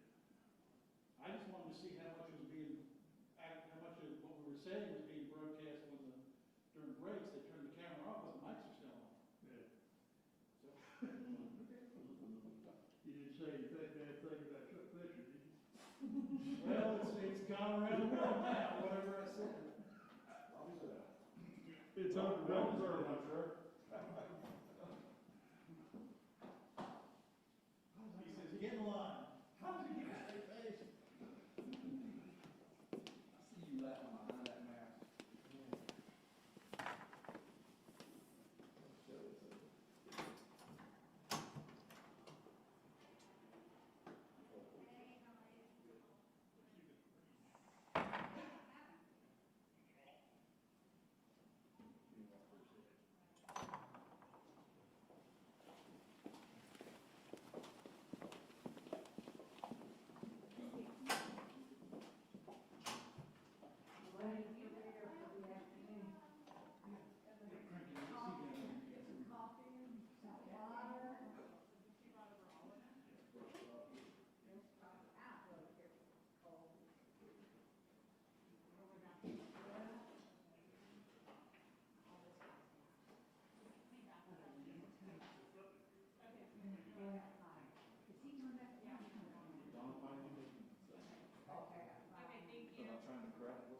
Yeah, we're bringing him back up. And I'm gonna collect.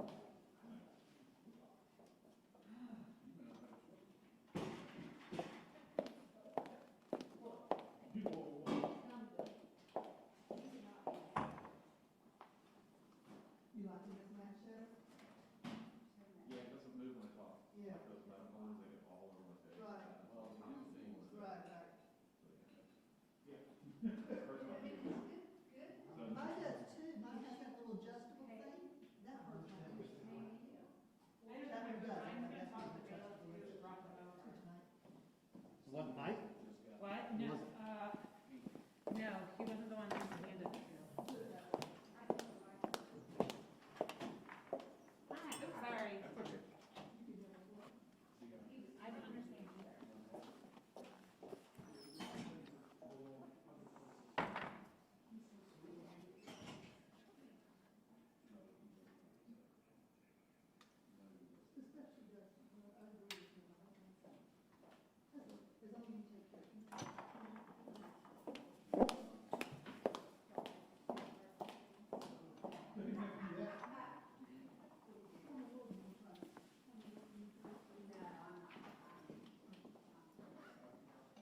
You do. It says I don't have friends. If you don't have something, that's the same. Well, I've been here 30 years, I don't have friends.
only gave us two things. Yeah, and they both.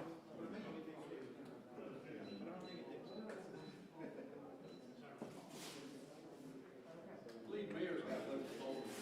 That's it.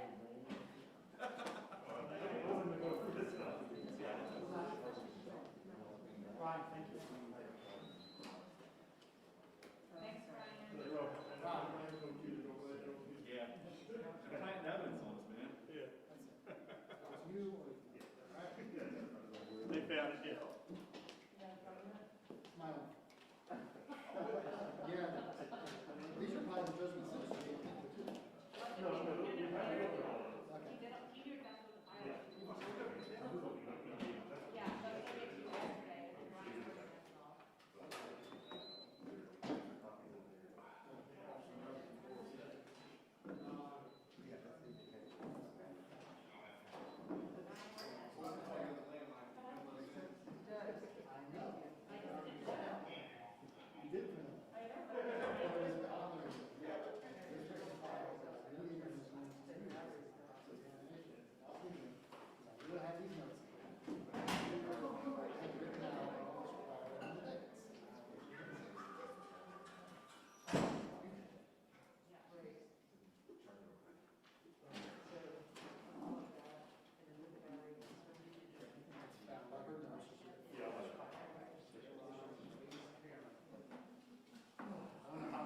One of the problems is it got to this, it was not in this. Yeah, it was, yeah, I don't know if he, she put it in there, so she, I don't know. I don't know how to do it.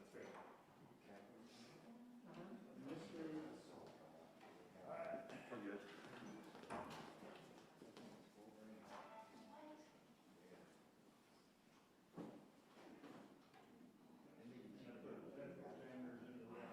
Thank you.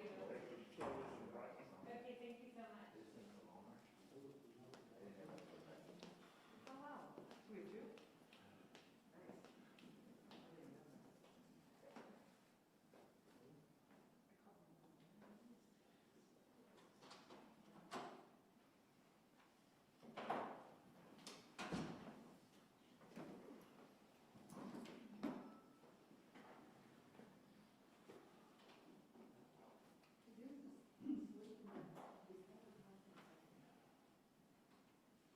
Is Sullivan out there?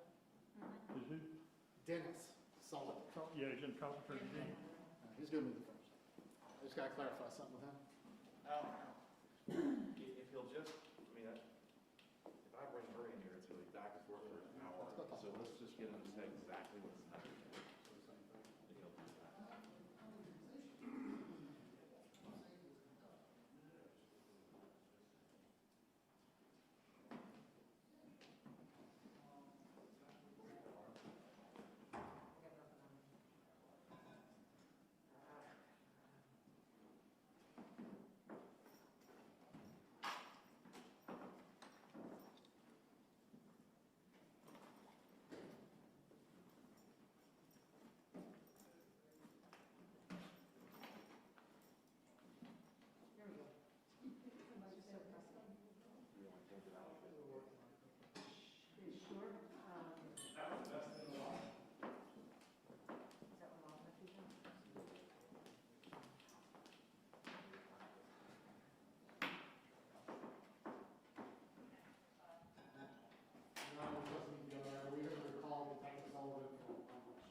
Tillis is present with his attorneys in the state. We have all our jurors. Yes, sir. Are we ready to continue? Yes, sir. Okay, hold on. Okay, you ready? No, you're fine. All right, let's go ahead and bring jury in.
Thank you. You may be seated. Stay, call your next witness. David calls Detective Dennis Sullivan.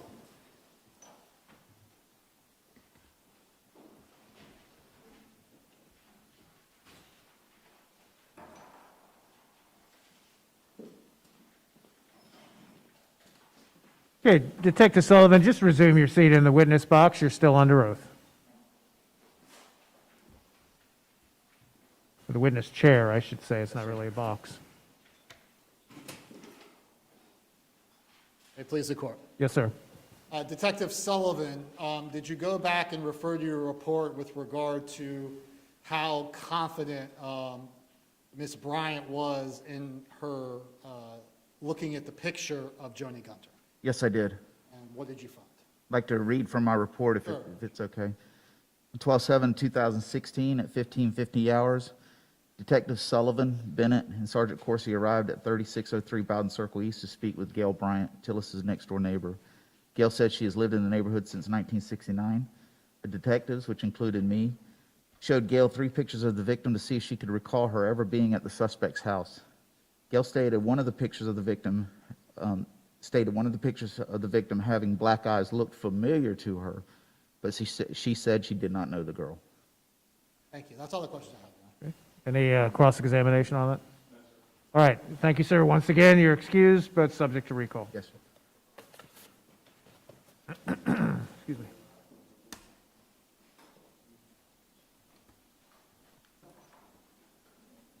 Stay, call your next witness.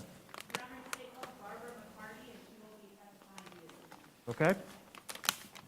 And you need me to admit her into the Zoom room? Yes, Your Honor. Need me to do anything else? I don't believe so.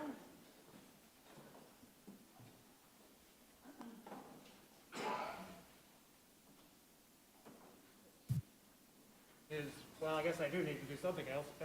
Ms. McCarty, this is Judge Borello. Can you hear me?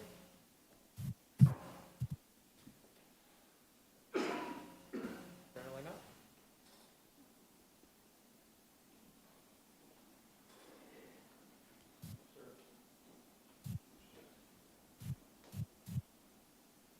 Ms. McCarty, this is Judge Borello. Can you hear me?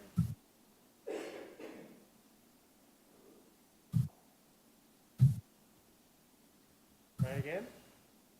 Ms. McCarty, this is Judge Borello. Can you hear me? I can. Can you hear me okay? Yes, we can hear you. And if you would raise your right hand, please. You solemnly swear or affirm to tell the truth, the whole truth, and nothing but the truth to help you God? Yes, I do. Ma'am, you can put your hand down. Ms. Wilson? Thank you, Your Honor. Good afternoon, ma'am. Could you please state your name for the record and introduce yourself to the jury? Yes, my name is Barbara McCarty, and I am a senior forensic analyst at the University of North Texas Center for Human Identification. Ms. McCarty, what is the University of North Texas Center for Human Identification?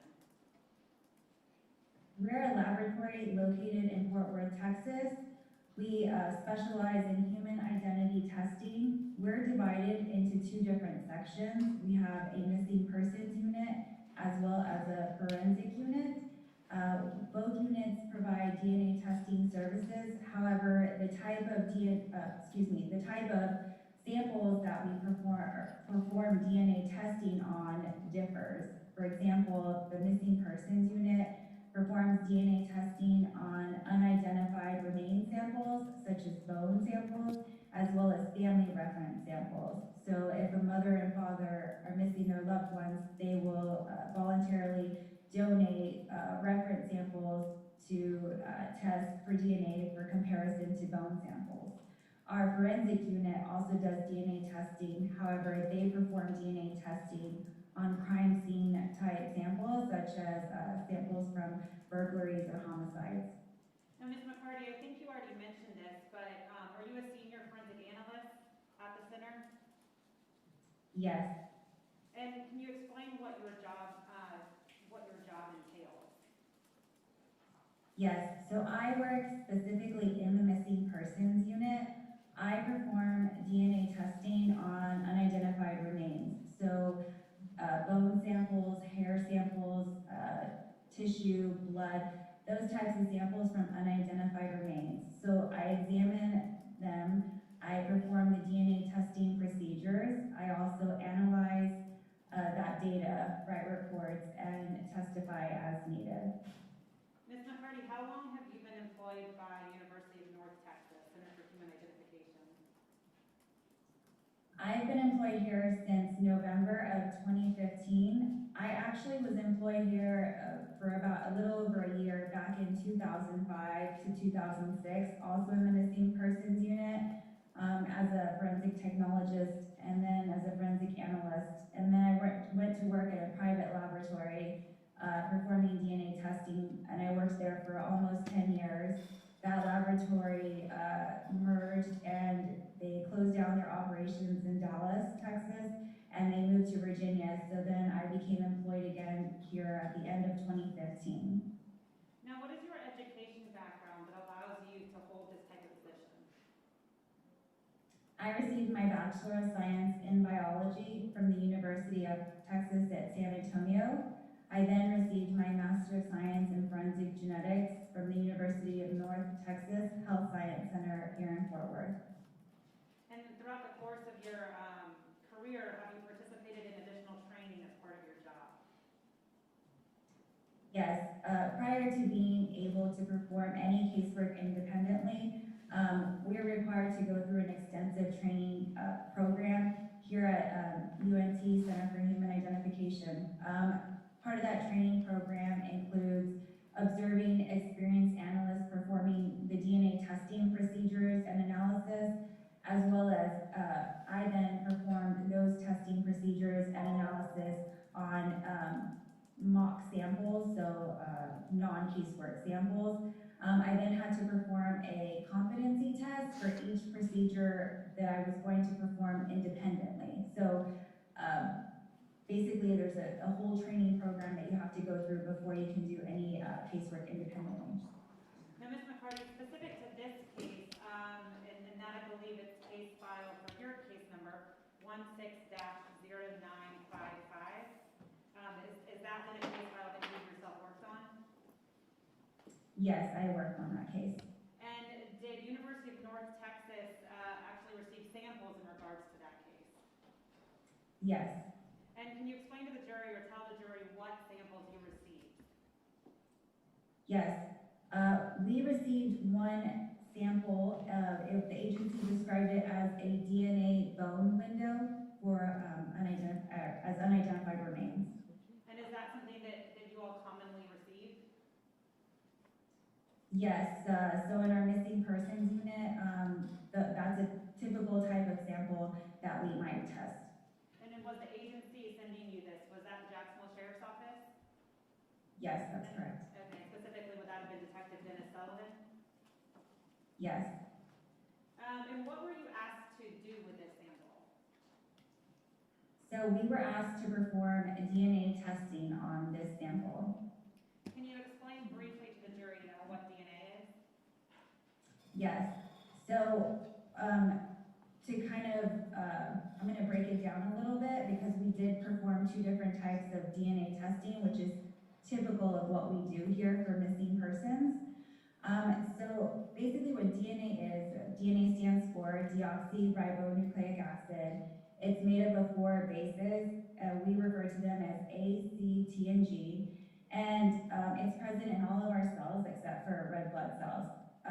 We actually can have 2 types of DNA in our cells. We have nuclear DNA, or also called traditional DNA, which is the DNA that people are most familiar with. And we also have mitochondrial DNA. So I'm just going to briefly talk about each of those, but what nuclear DNA is, or traditional DNA is, we inherit half of our DNA from our mother and half of our DNA from our father. The DNA that we have, the nuclear DNA, is the blueprint of what we are as far as human life goes. So it codes for things such as our hair color, the color of our eyes, but it also codes for functions like our heartbeat and breathing. So that nuclear DNA is actually unique to individuals except for identical twins who would have the same type of DNA, or have the same DNA, excuse me. So that DNA is mainly the same between individuals, but there are sections of that DNA that differ between people. And so it's those sections that we look at for testing missing persons and forensic testing. And so that's when, if I refer to nuclear DNA testing, that's what I'm referring to. The other type of DNA testing, or DNA that we have, is called mitochondrial DNA. And that mitochondrial DNA is inherited maternally unchanged.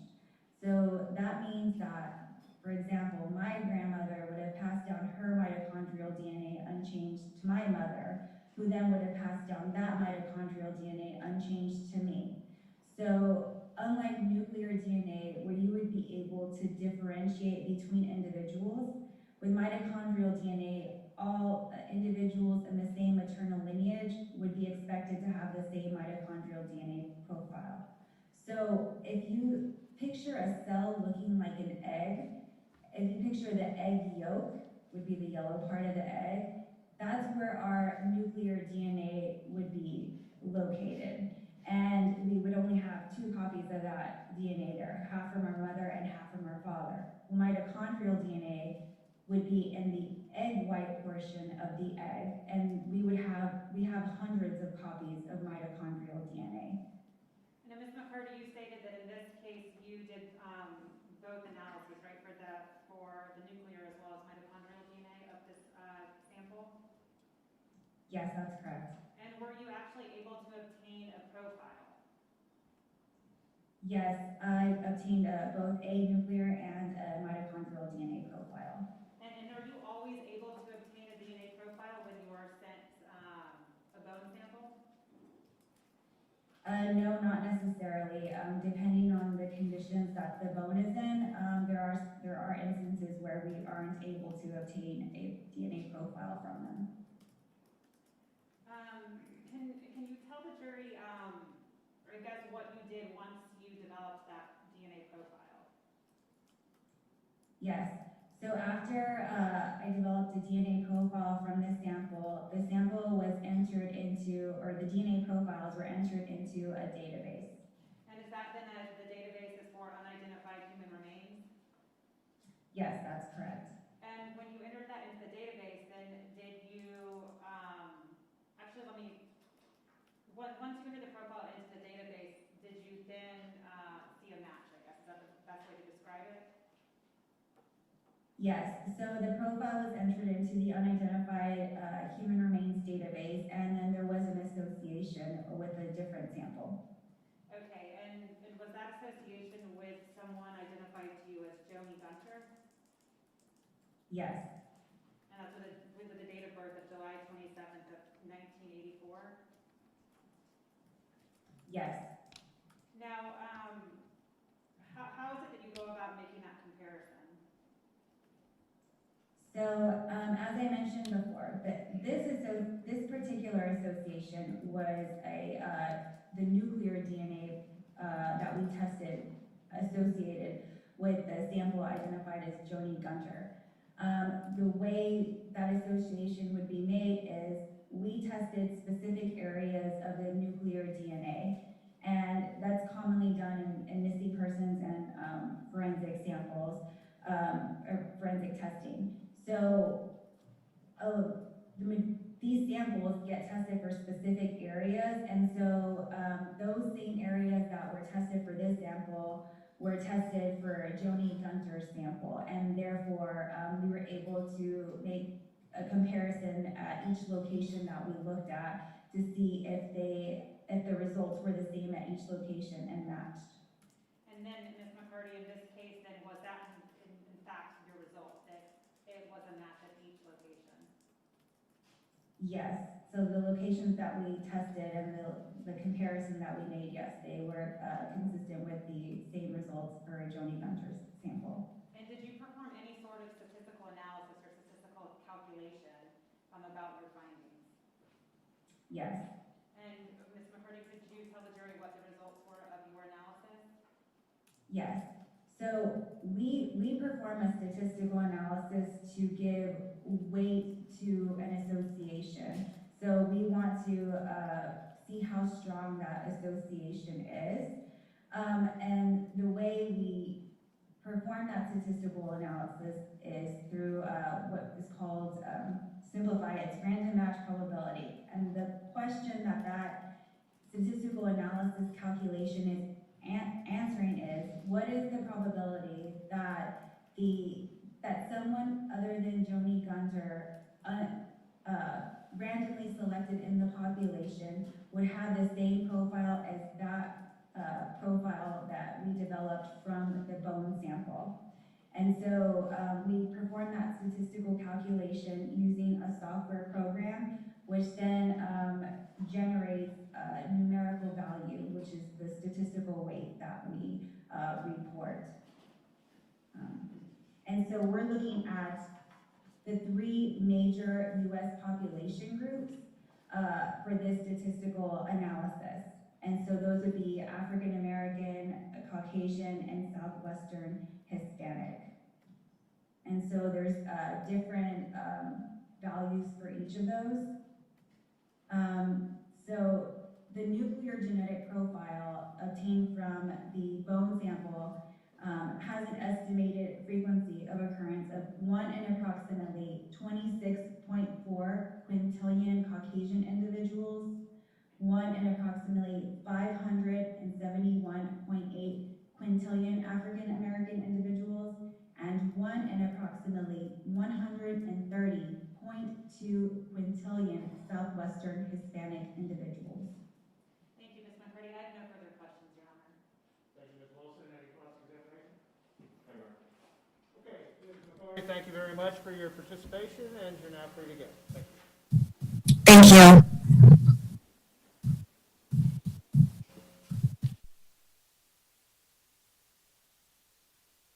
And can I end the Zoom?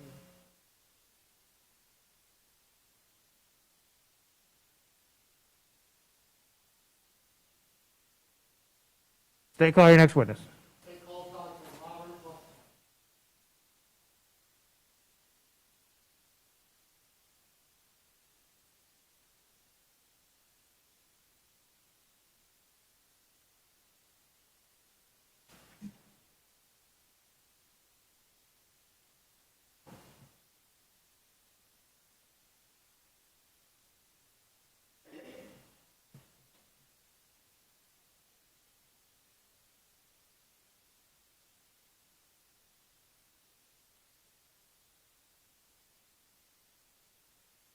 Thank you, sir. If you'll have a seat right there.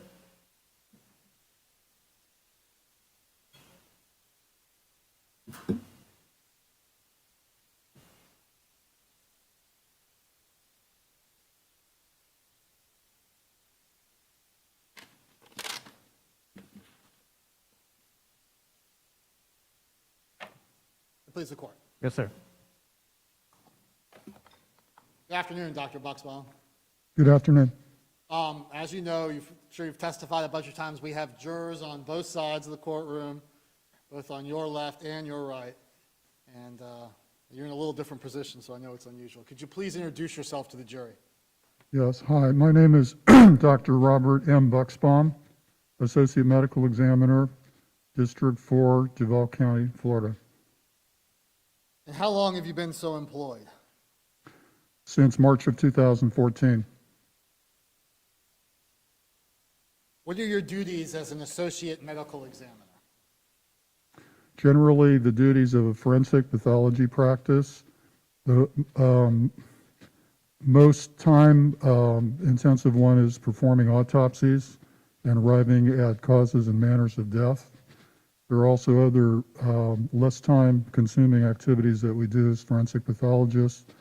We are on call for questions related to jurisdiction, approval of cremation requests, testifying in court, answering questions from next of kin and from other agencies, and so forth. So you are a medical doctor? Yes, I'm an MD, medical doctor. When did you receive your medical license? I received it from Ohio State University College of Medicine, 1980. How do you then go from being a medical doctor to then being a forensic medical examiner? For most of us who become forensic pathologists, we undergo a period of residency training in a specialty called pathology. Most, if not all of us, are trained specifically in anatomic pathology, and some of us also in clinical pathology. That training often takes a minimum of 3 years, sometimes 4 or 5 years for some. Then there is a subspecialty training in the area of forensic pathology with a fellowship that lasts about a year for most of us. So you're a pathologist, and then you have a specialty called forensic pathology. Right, I would call it a subspecialty because pathology itself is a specialty of medicine. And how long have you been a pathologist? I suppose if you include the beginning of my training and residency, that would have to be from the time I graduated in 1980. So I suppose it would be from 1980 up to the present. That would be about 41 years. And how long have you been subspecialized in the field of forensic? If you include my fellowship training, which was in 2011, this would be my 10th year. If you don't include that, but just the years that I've been board certified in forensic path, this would be my 9th year of the maintenance of certification or continuous certification cycle. Your Honor, this time, have you been allowed to testify in courts like this to give your opinion in the field of forensic pathology? Yes. All right, this time I would tenure the witness as an expert in that field. You may proceed. All right, so generally speaking, what does a forensic pathologist do? A forensic pathologist is interested in finding out why an individual may have died in terms of cause of death and manner of death. Forensic pathology is particularly interested in unusual, unexpected types of deaths, especially ones that are from unnatural causes. To give an example for the jury, if an elderly person in a nursing home dies, is that something that the medical examiner's office would be involved in? Usually not. If the circumstances indicate that there may be something unusual about the death, then it may be referred to the medical examiner's office. For example, an unexpected reaction to medications or allegations of abuse, things like that. But normally, natural death attended by a clinician who's willing to sign a death certificate is handled through that route, which doesn't really usually involve us. You get involved in cases where there's not a natural death and people are not willing to sign off on the cause and manner of death. Yes. Okay, so we've said those words. What's a cause of death and then what's a manner of death? So cause of death is the reason, the underlying reason why a person dies. And so, for example, let's say a person has chronic heart disease, like atherosclerosis, coronary artery disease, and dies from that, then arteriosclerotic heart disease is the cause of death. If a person happens to commit suicide, let's say by hanging him or herself, then hanging would be the cause of death because that's the reason the person died. The hanging creates the situation where death occurs. Okay, so that's the cause of death. What's a manner of death? So a manner of death is first of all, whether or not the death had any intent behind it, and then secondly, if the intent was that of oneself who's dying or of another person. Would you tell the jury generally the categories in which manner of deaths fall? Certainly. Natural death is one where the manner of death is not due to any intent, and as I said before, natural disease is behind it. Accident is where the intent is not there. There's no intent, but a person dies from an unnatural situation. Suicide, when the person, him or herself, decides to harm him or herself and then dies, then the intent of that person was to harm oneself, and so that's suicide. Homicide, when the intent comes from another individual who wishes to harm or kill the decedent and succeeds in doing so. And then is there a category that you've put in when you just can't tell? Yes, if we're not able to arrive at a level of certainty about the manner, then we call it undetermined. So those 5 categories are the manners of death, and that sounds to me like your opinions go beyond just looking at something medically, that you also take into account the total circumstances surrounding the death, even beyond just what medical science can tell you. Yes, oftentimes it's necessary to look at all of the pertinent circumstances involved in a death to be able to determine if there's any intent behind it and to decide if there's enough certainty to call the manner of death. And that's what forensic pathologists do. Yes. Okay. And you're board certified in that field. Yes. So let's talk about autopsies. Is that one of the primary ways a forensic pathologist determines cause and manner of death? Yes, it's a, I would call it a medical procedure performed on a deceased person's body to try to arrive at cause and manner of death. So it's one of our main testing tools. And I want to turn now your attention to your examination and medical examiner case 160288. Do you have that file with you, doctor? Yes. And were you the associate medical examiner associated with that case? Yes. Could you perform an autopsy on that case? I regard it as it's an examination, but because it's on a predominantly skeletonized body, I regard it as more of an external examination or an inspection.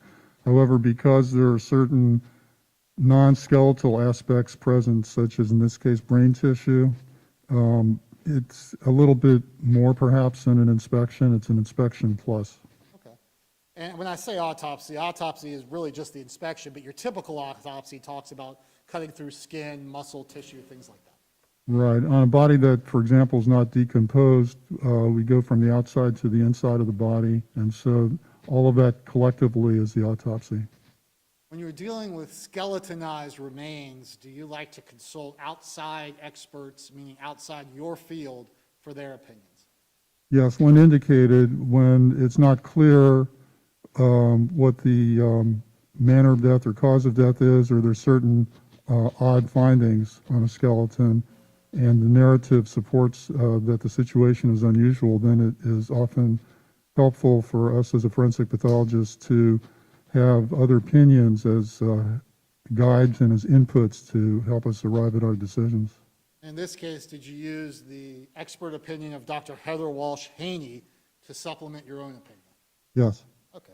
And you know her to be a forensic anthropologist? Yes. Okay. And did you find her expertise valuable in helping you reach your own conclusions? Yes. Okay. So let's talk about medically what we're looking at here. How do you go about looking at the skeletonized remains and try to reach some conclusion about manner and cause of death? It depends, first of all, on how skeletonized the body is. We're talking about decomposition as a general topic. And to contrast that with a not decomposed body, the other types of autopsies that we perform on bodies that are not decomposed, we have the usually entire intact body with a lot of soft tissue and skin and so forth, and internal organs, as well as the skeleton. Then with decomposition, depending on how far the decomposition has gone, there may be not only a skeleton part of the body, but also decomposed soft tissues present. If the decomposition process goes to a certain advanced level, then virtually all of the soft tissues are gone, and one's left with only a skeleton to look at in part or in whole. And so in a case like this, where it's predominantly a skeletonized body, but with a little bit of extremely decomposed soft tissue elements still left, the way in which I would normally, and in this case do an examination, is to receive all of the materials at the medical examiner's office. They may arrive all at once, or they may arrive over a short period of time if more parts of the body are found. We would normally, and in this case, photograph all of the items and parts of the body that are received. I examine all of the body parts one by one, essentially, or in small groups. Along with photography, we often do, as in this case, radiology, that is, take x-rays of the materials to see if we can learn anything from that. Any items that are not part of the body, but perhaps related to the death, such as objects, items, artifacts, things that were found near the body, are also looked at. Parts of the body that are not strictly bone material, but are still part of the body that are recognizable, such as hair, brain matter, extremely decomposed soft elements, ligaments, and so forth, are also considered. So all of this is more or less a visual analysis by myself as the pathologist of all of these items. At a certain point, it's considered whether or not toxicology is possible. Toxicology, as in this case, would be done if there's any suitable material that's part of the body that can be sent off for toxicology testing, as in this case, the brain material. So we did have some tissue that you were able to look at. Extremely decomposed, but yes, very decomposed brain tissue. The other tissues that I looked at in this case included extremely decomposed ligaments, which are soft tissues attached to the bone, and a very almost unrecognizable soft tissue material that was part of the bones received, which I believe the anthropologist regards as adipocere and mummified types of soft tissue. Were those soft tissues, beyond being able to do toxicology, were they able to provide you any information about cause and manner of death? The no to the ligaments and the adipocere, and only in the negative sense with the brain material. I was also going to mention, I think, and forgot for the moment, about hair being one of the things that can be looked at. In cases that have clothing or remnants of clothing, not in this case, but in other cases, the clothing, I would look at that also. The referral to anthropology would be made at some point. Other supportive inputs might be sought from a forensic dentist, for example, if there's a need, and oftentimes to identify the body, then different strategies for identification may be considered, such as trying to have tests done for DNA, for example. In this case, there was DNA testing that was done to confirm the identity of the body. Yes. Your Honor, at this time, the parties have agreed to a stipulation that should be read to the jury. Okay. Members of the jury, when the lawyers and parties agree that certain facts are true, that is called a stipulation of fact. You must accept stipulated facts as having been proven. However, the significance of these facts, as with all facts, is for you to decide. In this case, the stipulated fact that you must accept as true is that the state and the attorney for the defendant have reviewed the DNA testing reports surrounding the identification of the remains recovered from the yard at 3551 Bowden Circle East, Jacksonville, Florida. The parties stipulate that DNA testing reveals that those remains are the remains of Joni Gunter, the deceased named in the indictment of the above styled case. Thank you, Al. Thank you. And Doctor, well, you mentioned toxicology. Were you able to send samples for toxicology determination in this case? Yes. And did you receive results? Yes, we did. And what were those results? There were 4 chemical items that were found in the decomposed brain tissue. One of those, phenylethylamine, is a decomposition product, basically telling us that the sample was from a decomposed individual. There were 3 medication chemicals that were found. I'm remembering the brand name as Cogentin. I forget what the... yeah, the brand name's not important. What types of medications were these? One is a antimuscarinic or anticholinergic muscle relaxing or generally relaxing type of medicine called Cogentin. I think benztropine, name comes back now as the chemical name for it.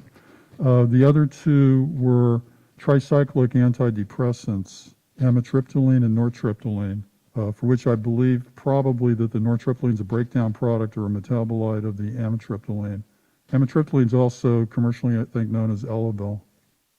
Was there anything about the toxicology findings that, in your expert opinion, would have led to this woman's death? I'm sorry, what was the last part of your sentence? That would have led to this woman's death. Were those forensically significant to you? No, because one would have to presume what would be a toxic or lethal level of amitriptyline or nortriptyline or Cogentin to be able to be directly related to the death. This is not the type of a case where, as in some toxicologic findings, a lack of the chemical might be important, such as a withdrawal syndrome from a benzodiazepine, for example. But in this case, the only useful information, well, the main useful information from the findings is that the levels of amitriptyline, nortriptyline, and Cogentin were not high enough to be able to be lethal doses with lethal levels or toxic levels. That's the main finding to be drawn. What's secondarily of interest and perhaps might not be solved is why the individual had those particular items in her system. What purpose they were for. Did she herself take them, or did she obtain them by some other means? Okay. What I'm hearing you say is these toxicology results would not have resulted in unconsciousness or death or anything like that? They would not have resulted in her death. It's possible that they might have had some sort of side effect or main effect on her, but not death. Sure. Because they were in low amounts. They were in non-lethal and I believe non-toxic amounts.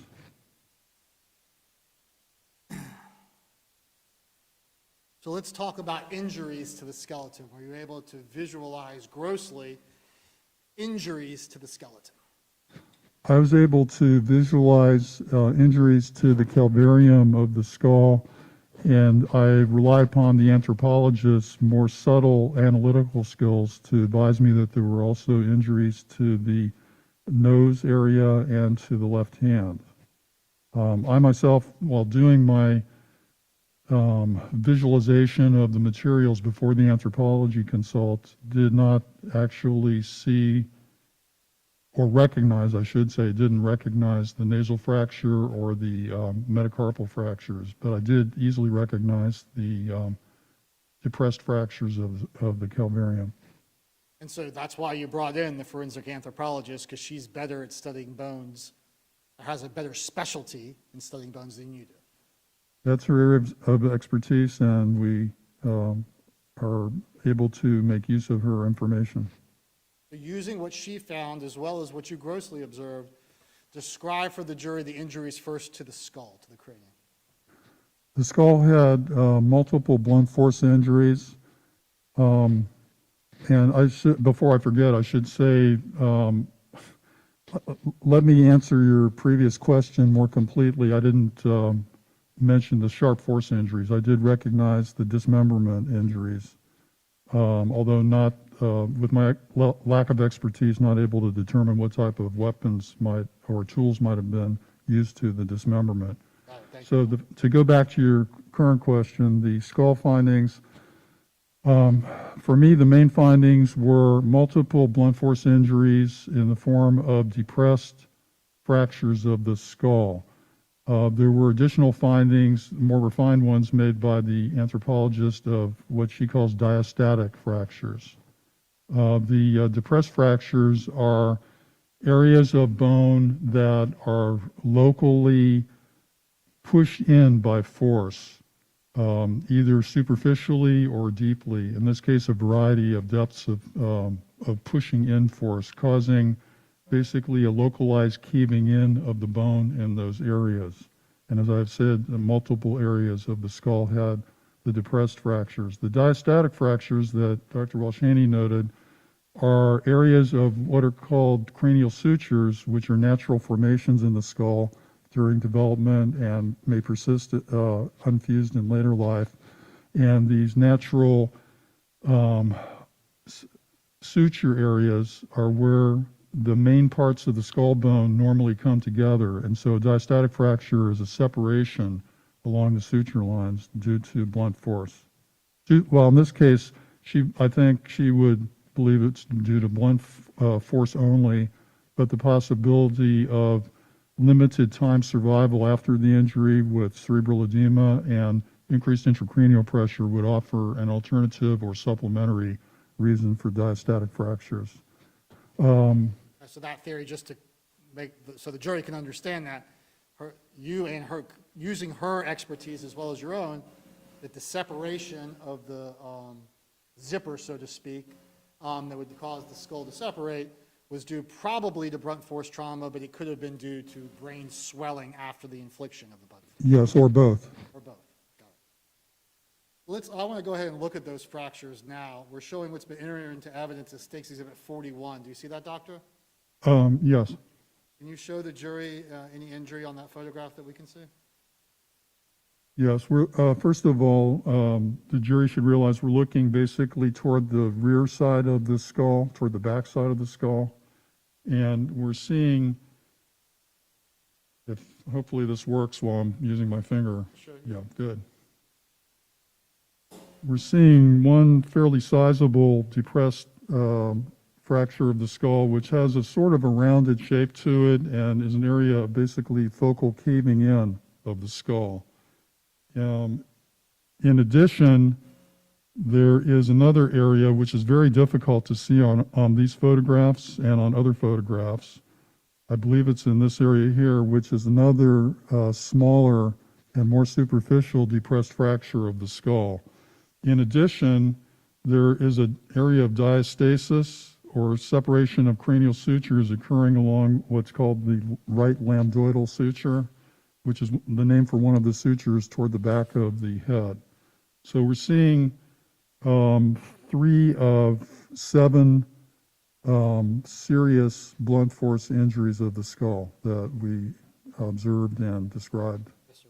So let's go, I guess, this is going to be State's Exhibit 41, is just an overall view of the skull with the medical examiner number? It has the correct medical examiner number, and it's an overall view of the skull, but also of interest. Because I don't have as much expertise as an anthropologist, wasn't able to realize it, but apparently this area that I'm circling is an area of nasal bone fracture, and considered also as a blunt force injury. So let's look at 43. Do we see some of the significant injuries that you were describing in 43? Yes. Severe depressed fractures more toward the front of the skull. The one that I've just circled is an area that the anthropologist refers to as the bregma, B-R-E-G-M-A, which is where the sagittal suture and the coronal sutures come together. So it's sort of like a junctional point between the frontal bones and the parietal bones. And so that's one of them. There's another quite sizable depressed fracture occurring a little further back in the parietal area, I think on the left side. And there's also, we can just barely see an area of what the anthropologist calls a diastatic fracture occurring along the sagittal suture line. I think there's one more. I have difficulty identifying it here, but there may be one more relatively superficial depressed fracture a little bit further back from the second large one. We have some more photographs, just to see. I think we see another view in 44. Is that significant depressed fracture? Well, certainly, yes, this is a very severe depressed fracture of the skull that we're seeing from this different angle. This is one of the ones that was more forward. I think this is the one that was the most forward at the bregma that we're looking at. So since this is a good time, Doctor, can you explain to the jury the kind of damage that this type of injury would do to a human being? Yes, one has to think about what effect an individual single blow to the head causing a fracture can do, and then think collectively about what all of the fractures combined are doing as a collective group. So blunt force in general that's applied to the head can cause a range of severity of injuries for a given blunt force. The amount of energy that is delivered to the head by the blunt force injury that's delivered to the head in some cases spreads out diffusely and is not as dangerous to the individual. But in cases where a depressed fracture occurs, there is a large amount of concentrated energy that's delivered to a single area, a small focus of the skull. So a large amount of energy, enough to create a break in the bone. And then this is an indication that a large amount of force is then going through the head. So there is the fractured bone that goes into the brain, and also the delivery of energy and force to that part of the brain. And so injuries can vary for an individual skull fracture or for an individual blunt force injury of the head that doesn't have a fracture, but can also be serious. The types of injuries that we're talking about, in addition to the fracture itself, and in addition to possibility of bony fragments being driven into the soft, delicate brain tissue, are hemorrhage, edema, and necrosis. Hemorrhage means bleeding, and hemorrhage can occur at various levels of the brain. It can occur on the outside of what's called the dura, and that's called epidural hemorrhage. It can occur on the inside of the connective tissue dura, and that's called subdural hemorrhage. It can occur in a given case in the membrane that lines the surface of the brain, called the arachnoid, and that's called subarachnoid hemorrhage. It can occur at the level of the surface of the gray matter of the brain or cortex, and that's called cortical contusion. It can occur at deeper levels of the brain and involve lacerations and hemorrhages of the deeper structures as one looks deeper and deeper into the brain. There can also be necrosis of those areas in individuals who survive long enough to develop necrosis. And there can also be a host reaction, a reaction by the decedent before dying, which could be edema, either localized or generalized, or sometimes adjacent to the area of injury. It's important to realize that the energy, I'm sorry? It's okay, doctor. I just want, necrosis means dead tissue? I'm sorry, yes. Necrosis means the death of tissue. In this case, it would be dead brain tissue cells, the various cells that compose the brain tissue. Edema means swelling. I'm sorry, I didn't define that either for our okay, jurors. Edema means a swelling.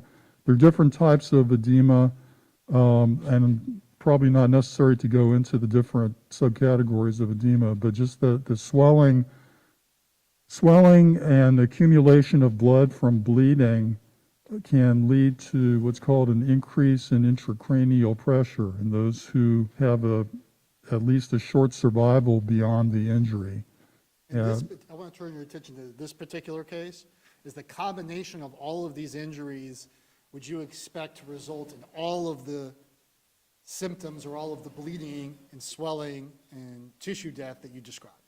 I would expect that the combination of the injuries, which I believe were probably all delivered around the same period of time while the person was still living, would probably have had a synergistic effect, meaning an effect that where they add together or multiply each other's effects. One example of this is the diastatic fractures, the two diastatic fractures that Dr. Walsh-Haney identified. A depressed fracture near a suture line can cause the suture to widen, causing a diastatic fracture. And so we have multiple sites of individually delivered energy to different foci that are near to each other on the calvarial part of the brain. In this case, mostly around the vertex or the top of the head, with a little bit of distribution around that center point of the aggregate of all the blows. Doctor, are you able to reach the conclusion that each individual blow would have been delivered at a separate time? In other words, this all didn't happen at once. They could have been delivered, yes, but they could have been delivered very rapidly, like over a period of a few seconds as part of a single assault. So, but each one individually, one can see from the shape that each has like a crater-like rounded shape, that each one is an individual area of force, except the diastatic fractures, because they're more shapeless and are more dependent on just the sutures being there, may have been some side energy effect of one of the depressed fractures, as opposed to being a direct blow, like direct blow number 6 or 7. They may be from the first 5. I'm sorry? I'm sorry, I did not mean to cut you off. Finish your sentence. No, I had finished. Please go ahead. It's hard with the masks.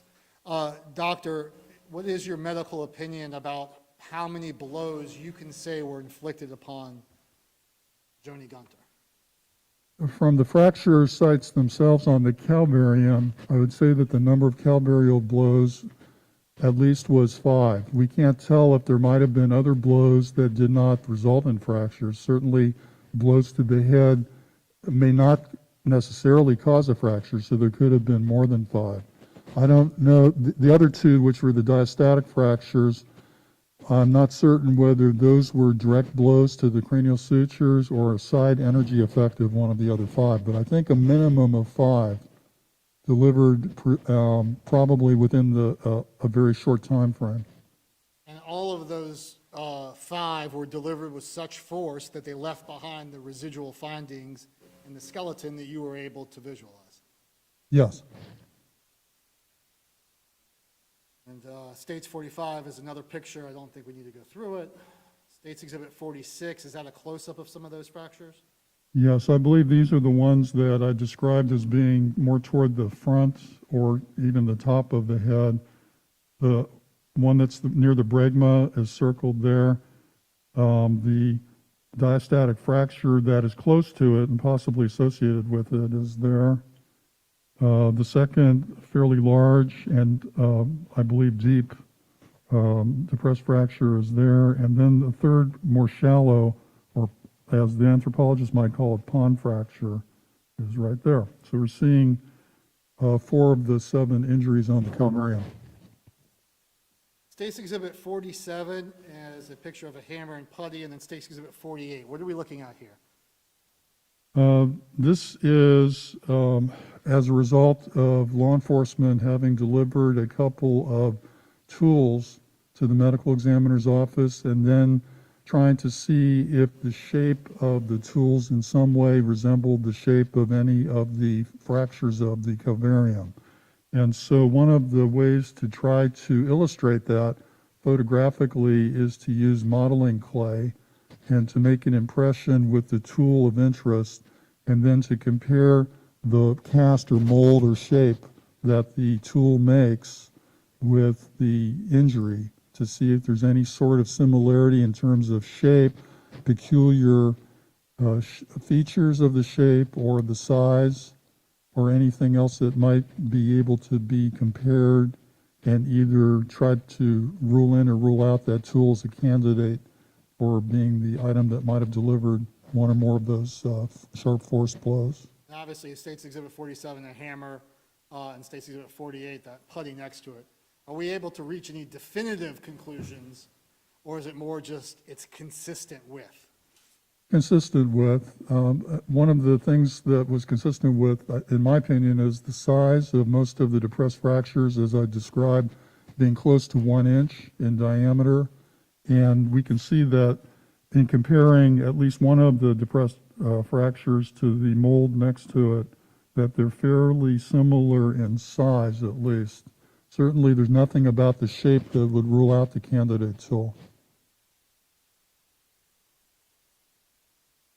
State's Exhibit 49 is something that Heather Walsh-Haney used, but does that fairly and accurately depict the number of bones that you actually examined yourselves in trying to determine cause and manner of death?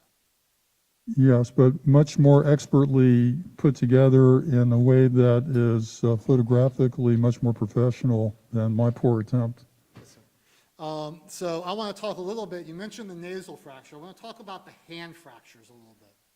And based on Dr. Heather Walsh-Haney's expertise, we know that there were 3 separate fractures. I believe it was on the left hand. Is that correct, Doctor? That's right. 3 of what are called metacarpal bones, which are bones that are in the palm area of the left hand. Using your expertise, what is the nature of those fractures? Tell us about the manner in which they were inflicted. Well, first of all, being fractures, they indicate blunt force being applied. It's interesting, I think, that the 3 different fractures have different injury patterns to each one. And it's also something to be thought about that they might have all occurred with one single large force to the hand, or possibly with more than one, perhaps each one individually by a different force. But each one is interesting because it's a different kind of fracture. One of them is what would be called a transverse fracture. Transverse means basically perpendicular to the long axis of the bone. And so the force applied in such a way that the break is occurring perpendicular to the bone, straight across the long axis. So that's one of them. Doctor, we have State's Exhibit 51. I think at the top shows the 3 fractures. Yeah, yes. And Dr. Heather Walsh-Haney, I don't mean to cut you off, Doctor, but she did explain all these 3 fractures. So I don't think the jury needs to hear again, but what I'm interested in asking you, Doctor, is about how do these relate to your opinion about whether or not the victim would have been alive or dead when these injuries were inflicted? I think that at least 2 of them could be classified, at least in my opinion, as belonging to defensive category. Explain it's like that for the jury. What's a defensive category? Or defensive wound Yes, is the term. Defensive wound is a wound that a person produces in trying to protect vital areas of his or her body from being hurt by putting up some barrier to an attacking force. So the parts of the body that are very commonly used for defense against an attacker are the upper extremities, particularly the forearm, but also the arm and the palm of the hand. Other parts of the body can be also used as the opportunity might present itself, such as the lower limbs or the back. But the basic idea is to protect the most vital areas of the body, which would be the front part of the head or the face, and the neck and the chest. So a defensive wound is one, in this case, the pattern, overall pattern and individual pattern support the idea that the hand was being used defensively. And the type of fracture actually is, I think, interesting in that two of the three fractures, at least to me, indicate a defensive type of effect, and also what might be considered a not domestic, but an abusive type of fracture. The one that's the epiphyseal fracture is interesting because I think it's analogous to what forensic pathologists sometimes encounter in child abuse cases, where there is a dead child who has epiphyseal, EPI-PHYSEAL fractures, which is where the epiphysis, or the end of the metacarpal bone, joins together with the rest of the bone. And so those are tearing type fractures where the edge or tip of the bone is actually being torn off by force, causing that fracture. And then the other one that I hadn't described yet as a spiral fracture indicates a rotational type of force. So that a rotating force and a tearing off force causing two of those three fractures, at least in my opinion, are fairly consistent with an abusive type of wound, and the individual putting up a defense to the attack would be producing a defensive wound by that behavior. And that would indicate the individual being alive when doing that and being cognitive and being aware of danger. And in your opinion, doctor, do the hand fractures correspond timing-wise with the injuries on the skull and the nose? In the sense that all of those, and we're talking about 11 different injuries, 7 on the calvarium, 1 on the nose, and 3 on the hand. So 11 different injuries all fall into what anthropologists call perimortem time frame. And in my constructing the entire case and looking at the injury pattern, and with the anthropologist finding a perimortem, all of these injuries are together collectively indicative of an assault occurring while the individual was still alive, and at least in the case of the hand, still cognitive. I'm trying to defend this. Ms. Reich, hold on just one second.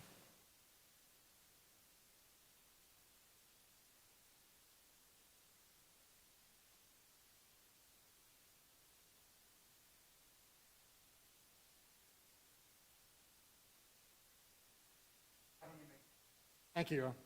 And I think I cut you off. So the fact that the person was cognitive, that means they were trying to defend themselves. Yes, at least as far as we can tell with the hand injuries. We don't need to go through all of the dismemberment because you'll defer to Dr. Heather Walsh-Haney on that. Yes, I think so. As I'd said earlier, I think momentarily, I was able to easily identify that there were sharp force injuries which were involving decapitation and dismemberment of limbs. And for me as a forensic pathologist, it was easy to see those sharp force cut marks, but anything beyond that in terms of analysis or description, I defer to the anthropologist.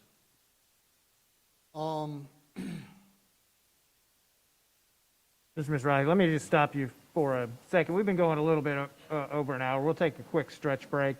So members of the jury, do not discuss the case, and we'll see you back in just a few moments.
Tillis, do you wish to say something?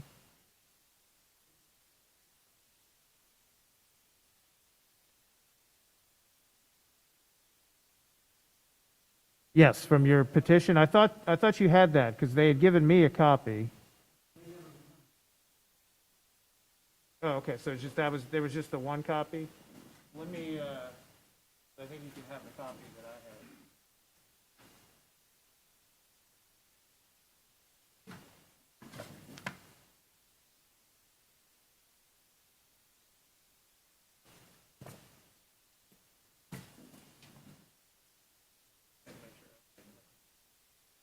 No, that's fine.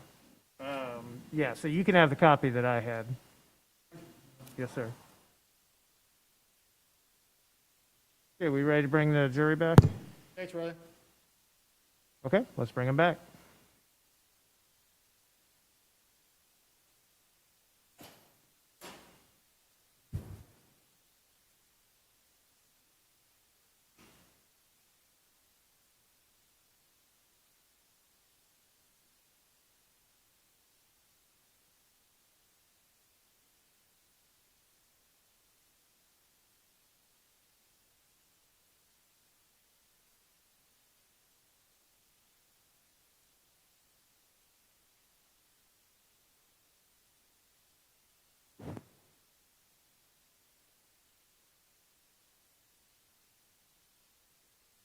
Okay, thank you. You may be seated.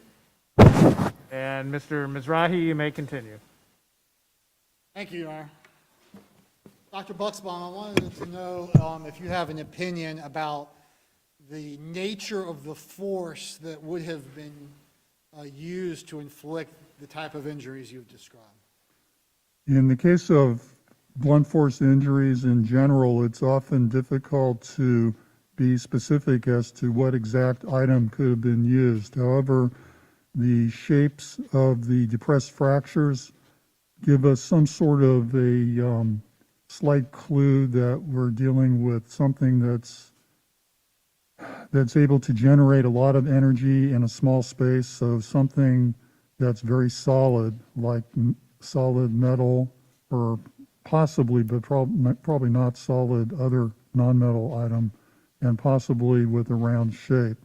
As far as trying to be more specific, it's difficult, and as I had mentioned earlier, in trying to compare candidate tools to wounds, it is helpful if one can see some aberration or some unique feature of a tool that reiterates itself on the wound. Not in this case. This case, there was a similarity of shape and size to at least one of the candidate tools, but it's hard generally to be able to, especially when looking at an internal injury, not necessarily one on the skin surface in a non-decomposed case, but in a skeleton case, looking at internal injury patterns to be able to decide if a particular item is. But one can generalize in this case that there was blunt force delivered by a item that is fairly limited in size, probably round, and probably very dense or heavy or concentrated in its ability to create force. Would the amount have a force that would have been used, would it be the kind of force that any reasonable human being would do great bodily harm or death to it? Yes, I would think so. Certainly, to generate the amount of force to create a fracture in the skull, that's a significant force being delivered to the head. In your opinion, could these injuries have been inflicted accidentally? No, certainly the combination or the collective injury pattern has so many different injuries that I believe are occurring within the same time frame that I don't think it's possible to attribute so many different injuries occurring to something like random chance or non-intent. Is there any indication that these combination of injuries could have been inflicted by the deceased, Joni Gunter? Collectively, no. It's theoretically possible that if it were a single injury we were talking about, not 11, it's possible theoretically for an individual to deliver to herself a single injury, but so many injuries as we're looking at, and so severe, especially in the head area, that it's not conceivable that an individual would be able to deliver that to herself. Could you find any other explanation for Joni Gunter's death beyond the injuries you've discussed? No, but one has to qualify that because we're not looking at an intact body that is not decomposed. In a non-decomposed body where all of the tissues and the skin, everything is available, and sometimes even things like clothing, one may be able to find a variety of different injuries that may all be occurring at the same time as part of a generalized assault pattern. In this case, we don't have as many of those clues to be able to rely on. We're looking at mainly skeletal bone and looking at the patterns of injury of skeletal bone, but we don't know if the soft tissues, for example, might have had additional injuries that we're not able to determine. Sure. But the skeletonized remains and the injuries you discussed would provide a reasonable, within a reasonable degree of medical certainty, can give you information about the cause and manner of death. Is that correct? Yes, with the pattern that we're looking at, I believe so. And what did you reach a conclusion within a reasonable degree of medical certainty about the cause of Joni Gunter's death? Yes. If you excuse me for a moment, though, to see my exact wording. Yes, sir. Because I use the word impact and the word force the word force in some cases and impact in some cases. Need to refer your report briefly, that would be fine, Doc. So anyway, blunt impact head trauma was my opinion as to the cause of death. And did you reach a conclusion within a reasonable degree of medical certainty about the manner of death? Yes. What was that? I believe it to be homicide. Meaning inflicted by another human being intentionally? Yes. Your Honor, that's all the questions I have. Thank you, sir. Cross-examination.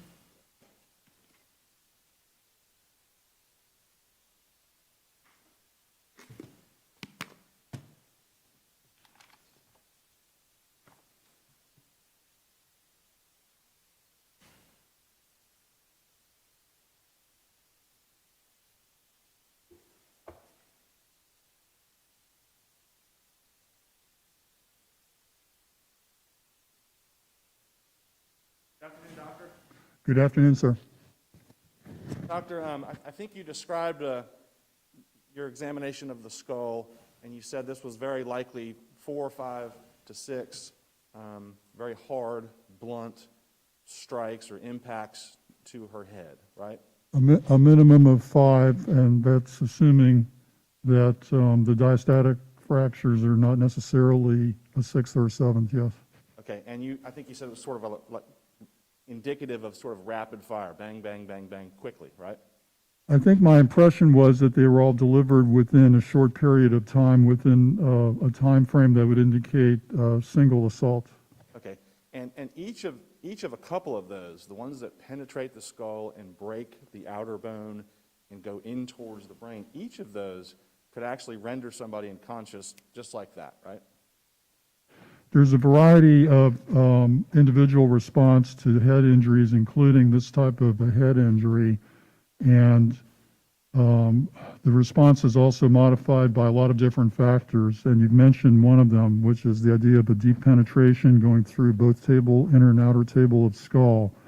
And so the response of the individual to a single blow of that type is variable.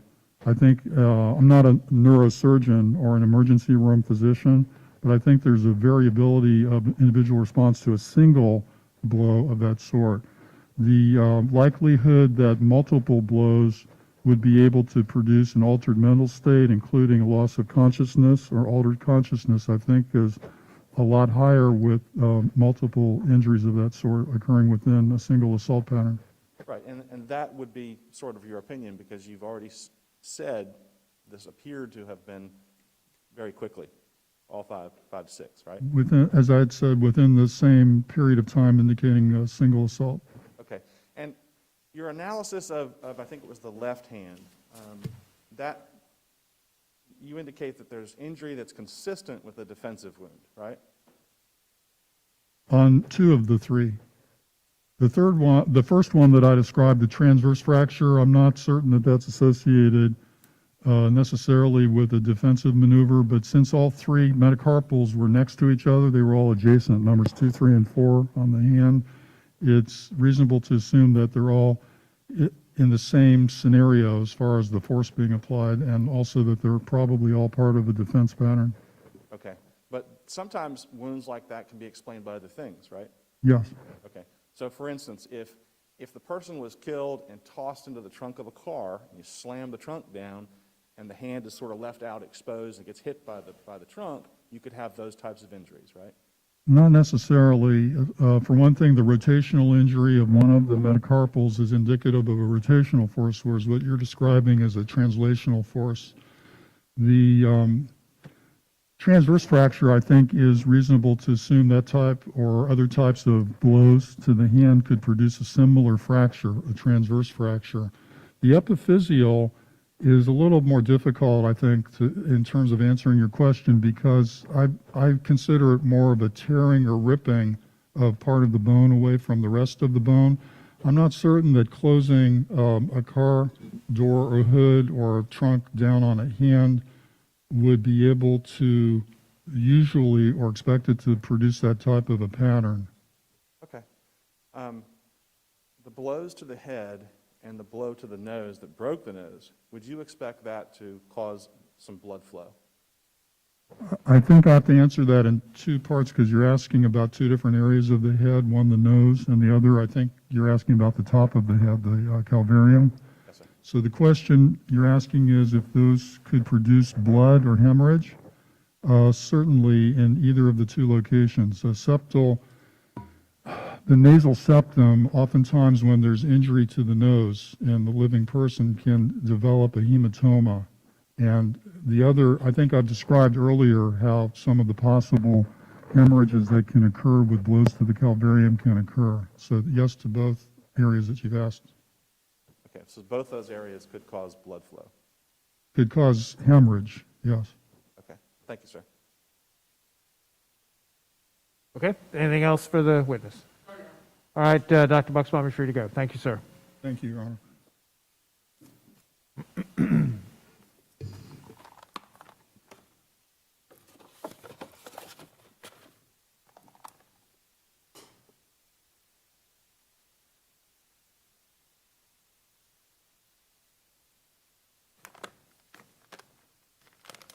Mr. Mizrahi?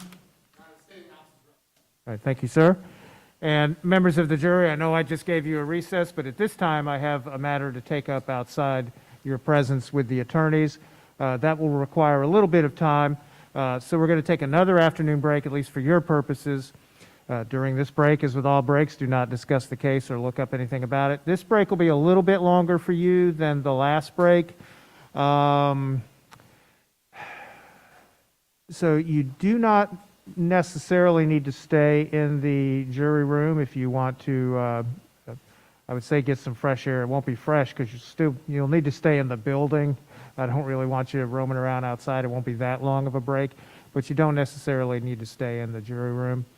But you'll need to be back there so that you can be back here no later than 3:05. So that's almost 20 minutes or so. Okay, we'll see you then.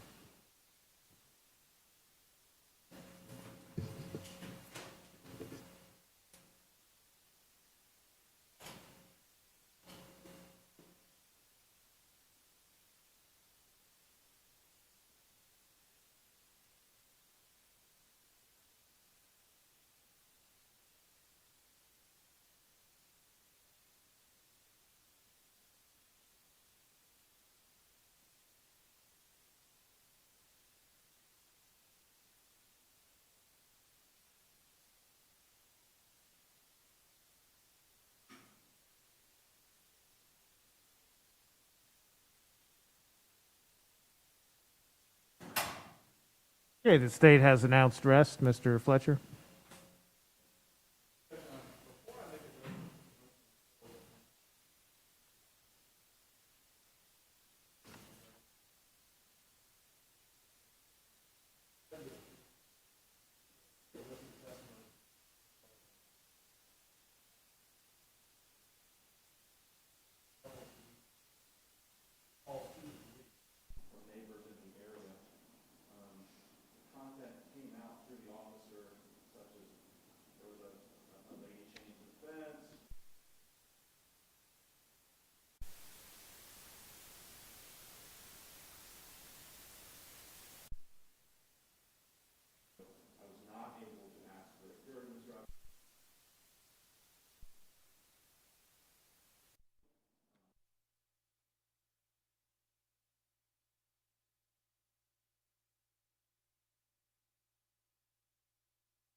court will abide by my previous rulings in that area. I think I did sustain an objection on that same basic topic to the state eliciting something about a restraining order. The court did sustain an objection to that. Is there anything else the state wanted to say about these issues? Okay. All right. Anything else before we proceed to the JOA? No. All right. Go ahead and. Judge, I would ask that the court grant judgment of acquittal on behalf of Procedural. The state has failed to prove a prima facie case of first-degree murder in this case, and the state has failed to have any evidence of sex trafficking or kidnapping, human trafficking. Okay. Anything? I'm sorry. Anything else? All right. State. The state would rely upon its prior case law that presented to the court regarding the corpus issue for additional in addition, the prima facie evidence for all four. Okay, at this stage of the trial, in the light most favorable to the state, the court will find that the state has established a prima facie case of guilt for each of the 4 crimes alleged in the indictment, and will therefore deny the defendant's motion for judgment of acquittal at this time. Okay, as we have discussed a little bit earlier, I believe it's the defendant's intention to testify, Mr. Fletcher? And it is your intention to not call any other witnesses, is that right? Okay. And I know we've had previous discussions about whether or not Mr. Tillis agrees with the decision to call other witnesses. At this point, is it your understanding that he agrees or disagrees with that decision? Okay. Mr. Tillis, you can remain seated. I don't recall when I last swore you in, but just out of an abundance of caution, let me swear you in again. Do you solemnly swear or affirm to tell the truth, the whole truth, and nothing but the truth to help you God? Okay. Now, Mr. Tillis, a couple issues we need to address. First, the state has announced rest, which means that they have produced all the evidence that they intend to produce in this case, unless they decide to call some rebuttal after the defense case. Of course, the burden of proof in this case, as well as in any criminal case, is upon the state of Florida, the prosecutors in this case, which means you do not have to prove anything. The burden is entirely on the state. Because of that, that means that you do not have to testify in your case. You can remain silent. If you choose to do that, I will tell the jury, as I already have on at least 2 occasions, that you have the absolute right to do that and that they cannot hold that decision against you in any way. If you decide to testify, of course, you'll be treated just like any other witness. You'll be placed under oath, examined and cross-examined. If you have any what are called impeachable convictions, felony convictions, or crimes of dishonesty, such as petty theft, etc., the state can impeach you with that number, only the number, how many felony convictions you have, how many crimes of dishonesty you have. If there's an agreed upon number, that's it. They can't go any further necessarily. Now, we're going to talk in just a second about, in your specific situation, why they may get into some other issues. But for purposes of that question, Mr. Mizrahi, how many impeachable convictions do you have? Just about to write a note to Mr. Fletcher. The defendant has 13 felony convictions, as I expressed to Mr. Fletcher. However, I forgot to include the conviction for battery on a law enforcement officer that the defendant was recently placed in. I just wanted to make it clear that part of that negotiation with the defendant was I would not use that conviction as an aggravated factor in the penalty. So I will not be submitting that judgment sentence as an aggravated factor in the penalty. So we are allowed to do the test trial to show that 14 felony convictions. Okay, so Mr. Fletcher, do you agree with that assessment? Yes, sir. I agree that. Okay, so Mr. Tillis, if you testify, the state will be allowed to bring out 14 felony convictions and 1 prior crime of dishonesty. Do you understand?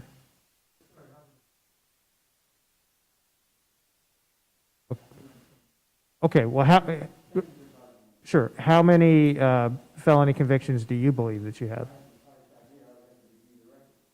Okay, but you understand, for purposes of our discussion here, if the state says, so, Mr. Tillis, you've got 14 felony convictions, and you say, well, I don't know how many I got, they may be entitled to go into what those were, including the nature of the convictions and perhaps details if there's a discussion or a disagreement about that. Do you understand that?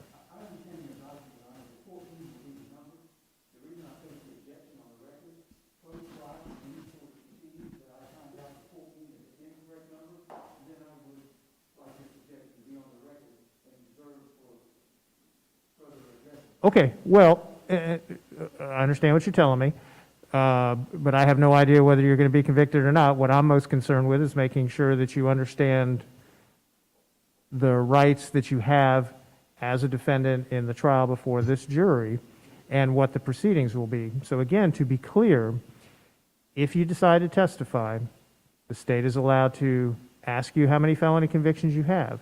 If there is a disagreement, the law may allow them to get into the specific nature of some of those convictions. And I assume some of them are, from what I've heard so far, are violent prior felonies? Okay. So you understand that? Yes, sir. I will stay on the number 14 felonies and 1 crime of dishonesty. Okay. Now, as you know, there are many decisions that attorneys can make for you, strategy decisions and whatnot. The decision about whether or not you testify is not one of them. That's a decision that only you and you alone can make. Same with any criminal defendant. You have two very skilled, experienced attorneys. They've given you advice in this matter, I'm sure. You should consider their advice, but ultimately you make the decision. Do you understand that? Do you need any more time to consider your decision about whether or not you wish to testify?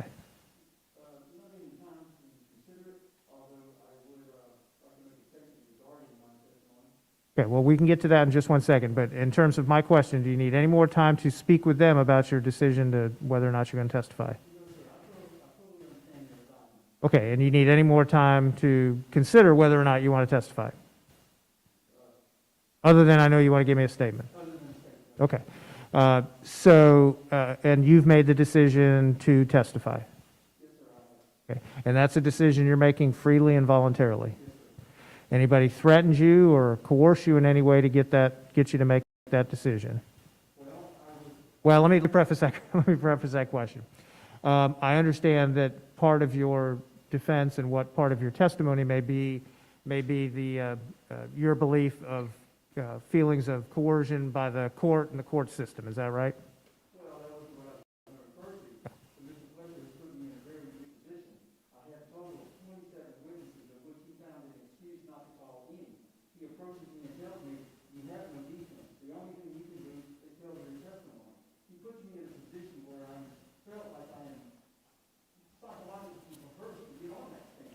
Okay. I don't get on the stand, and then I don't have any defense, I don't have any witnesses, and I simply have no rebuttal to the state's case. Okay, and the next issue I told you we had a couple issues to discuss. The next issue was going to be regarding witnesses and whatnot. And I understand you're telling me that they're kind of intertwined. Other than that, which we can talk about in just 1 second, has anybody, other than your belief that your attorney's performance has caused you to make the decision that you may need to testify, has anybody made any specific threats to you? Like, if you don't testify, I'm going to hurt you, anything like that? No, sir, I've received no threats from anyone regarding this matter. Okay, and you're making this decision to testify, it's your decision? Yes, sir. Okay. New subject, and that goes into and I haven't forgotten that you want to give a statement. The issue of witnesses, we've discussed this, I know, before the trial, and then we discussed it again, I think this morning, may have been yesterday morning, about witnesses that you want to call, and your attorneys do not believe it's in your best interest, and they've made the decision not to call them. If there's anything else you want to put on the record about that, I will allow you to do that. But other than what we've already discussed throughout the course of the proceedings with the witnesses that you wish to call and the motions that you filed regarding those witnesses, Are there any other witnesses or evidence that we haven't discussed that you want presented in your case, and you've told your attorneys about it, and they've said they're not going to do it? Again, my question is very specific, other than what we've already talked about. There's one witness, Dutch Stafford, and he is in relation to all the mysterious pressure washing that occurred at my residence. Okay, to my knowledge, that's the first time I've heard that name, so okay, so you haven't brought it up to me before? Not to you, no, sir. Have you brought it up to your attorneys? Well, I have brought the subject up to my attorney regarding the matter of Dutch, explaining to the jury, well, using a witness to do it, but I can't seem to get counsel to call in. well, have you told him specifically, I got this guy, Dutch Stafford, that I think will help me? Yes, sir, I'll put that on the record. Okay, Mr. Fletcher, does that name sound familiar to you? No. Okay, Mr. Mayers, how about you? Okay, all right.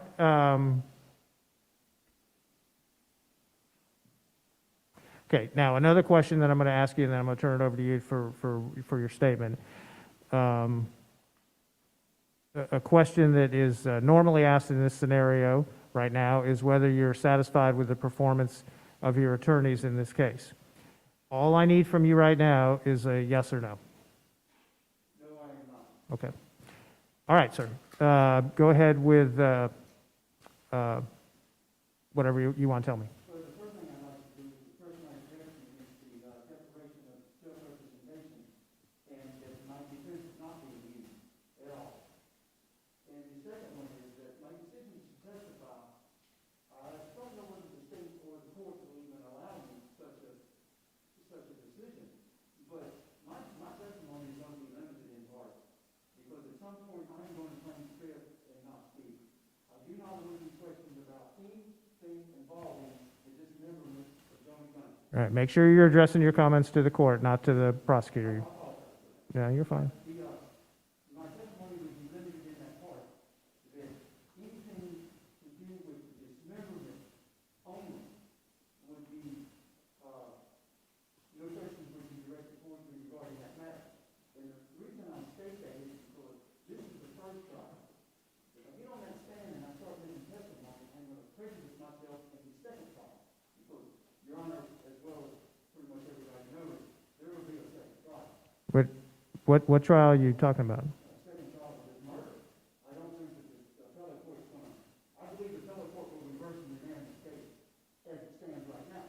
And what I'm afraid of is that I get on the stand and I start testifying, and then that testimonial evidence will prejudice me in the next trial.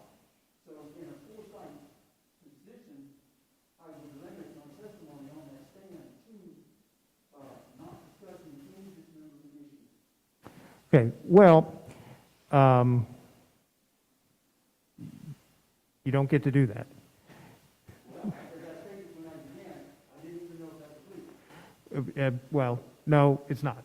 But it's a fair point to bring up, and since you did, let's talk about it a little bit. Normally, what I advise defendants is what I just advised you a few moments ago, where I said, if you choose to testify, you'll be treated like any other witness. You'll be examined and cross-examined. Encompassed within that is the notion that once you open yourself up to testifying as a witness, both parties are allowed to question you about all your potentially relevant knowledge on the case. And that applies to a criminal defendant just like it does to the next door neighbor or anybody else. So when you raise your right hand and swear to tell an oath or swear to tell the truth as an oath in front of the jury to testify and tell whatever it is you want to talk about, you give up your Fifth Amendment right against self-incrimination. And the state is allowed to inquire ad infinitum as long as their questions are relevant and not repetitive. And I would allow them to do that in this case. So other than that, I can't really, I'm not your lawyer, as you know, and I can't advise you as to what to do. the decision is yours and yours alone. But if your decision to testify was based upon your mistaken belief that you can limit your testimony to simply those areas that you want to testify about, I want to make sure I disabuse you of that notion before you make that decision. Do you understand? Okay. Having said all of those things, does that change your mind about whether or not you wish to testify? Well, it gives me concern about how the court's going to react when I'm on that stand and I want to answer those questions. Well, you need to be less concerned with how the court's going to react and more concerned with how the jury's going to react. And I agree with that 100%. Myself, I would sit down on that stand and take that chance. And when those questions are addressed to me, I would just add no comment based on the Fifth Amendment. If that would be an acceptable answer for the state and court, I will testify. If it will not, then I would rather not testify at all. Okay, well, I don't presume to speak for the state, so Mr. Mizrahi, what would be the state's position in this matter? To cross-examine the defendant like you would any other witness. And my understanding of the case law is it is impermissible for the defendant to invoke his right to remain silent on the witness stand under this scenario. We're not going to prod him with hot pokers to make him talk, so we're in a situation where I think that he can refuse to answer questions, and I will ask them. I will ask the court to direct the defendant to answer the questions, and then the defendant has a decision to make about whether or not he's going to answer them or not. And that would be, Mr. Tillis, that would be the procedure that the court would utilize, and it would go on for as long as the state continues to ask questions that would potentially be relevant. In other words, as long as they don't ask you the same question over and over again, they would be allowed to ask you 50 questions. And you would be forced to, under your scenario, to say over and over and over and over again that you're refusing to answer on the grounds that it may incriminate you.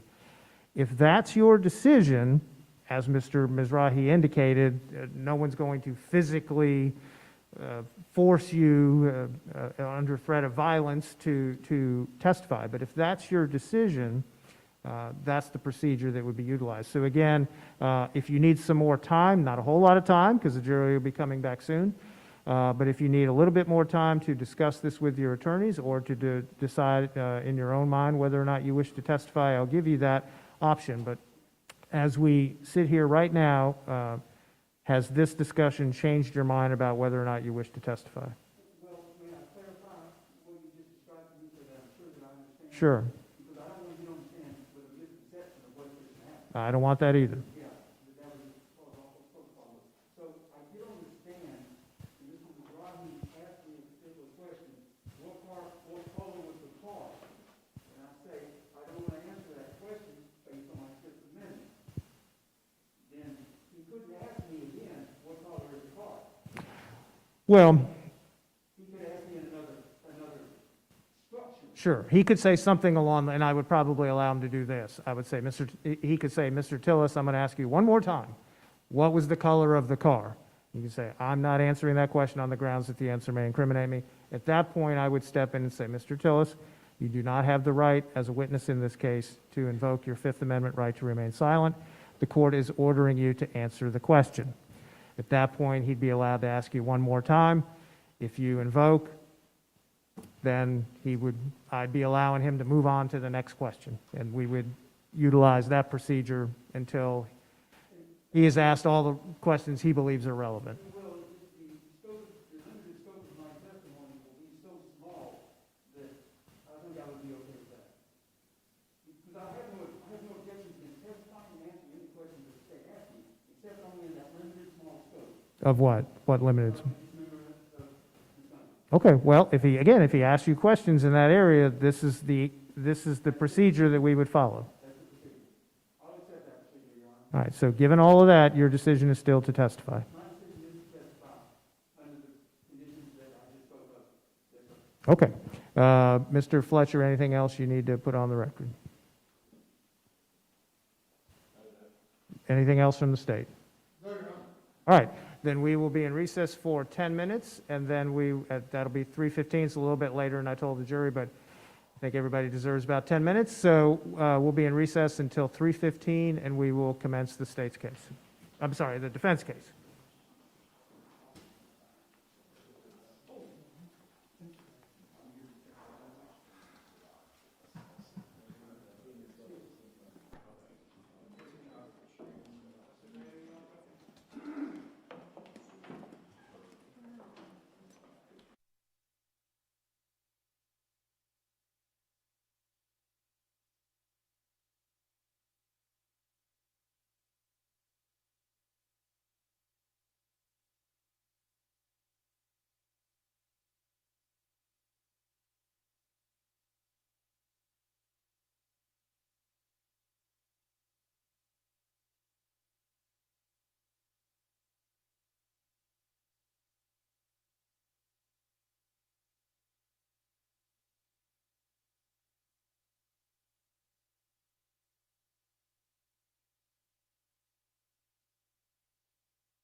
He's wearing the bandit, not the leg brace, so I don't think the jury would see him limping or anything. So I'm fine, if you're fine, with him.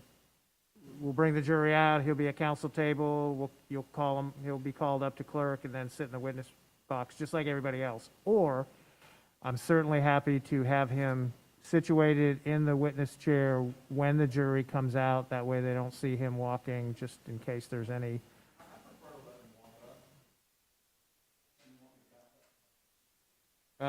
Wayne, which way you want him to go? He's gonna come around, so I think you're fine. Well, no, actually, Mr. Fletcher's right. I don't, that's too close to the jury. Yeah, so just come around the middle. Yeah, we don't care about Mizrahi. Just bring him around in the middle. I think that's better. Officer Thornton, you good with that? Okay. Okay, so that's the procedure we'll utilize. We'll let him finish getting dressed.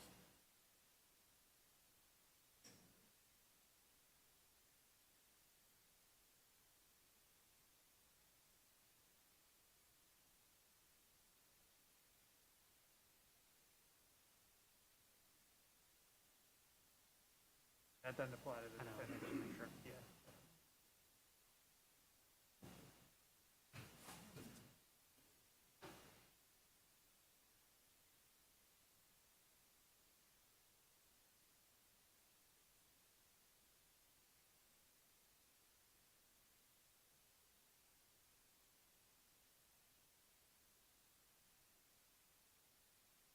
And it certainly doesn't apply when the witness says he's going to only use it in a narrow area.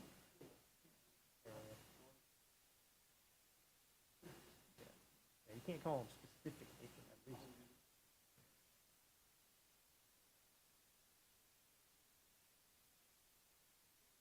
Okay, so Mr. Tillis, when Mr. Fletcher calls you as a witness, you'll go this way down the middle and then stop just like you've seen the other witnesses do, right up there, and Madam Clerk will swear you in, and then you'll go to the witness chair. Okay, we ready for the jury to come out? Okay, let's bring them out.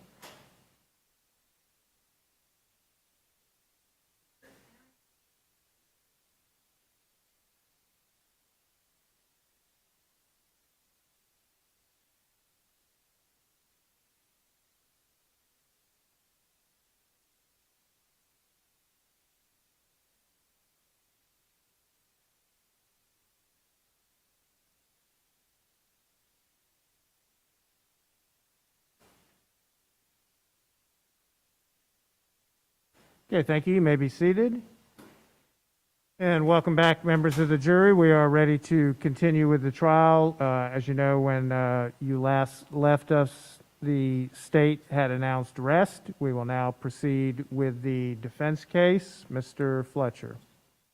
Thank you, Your Honor. Trial defense calls Russell Tillis. Okay, Mr. Tillis, if you will come forward, please, sir. Madam Clerk.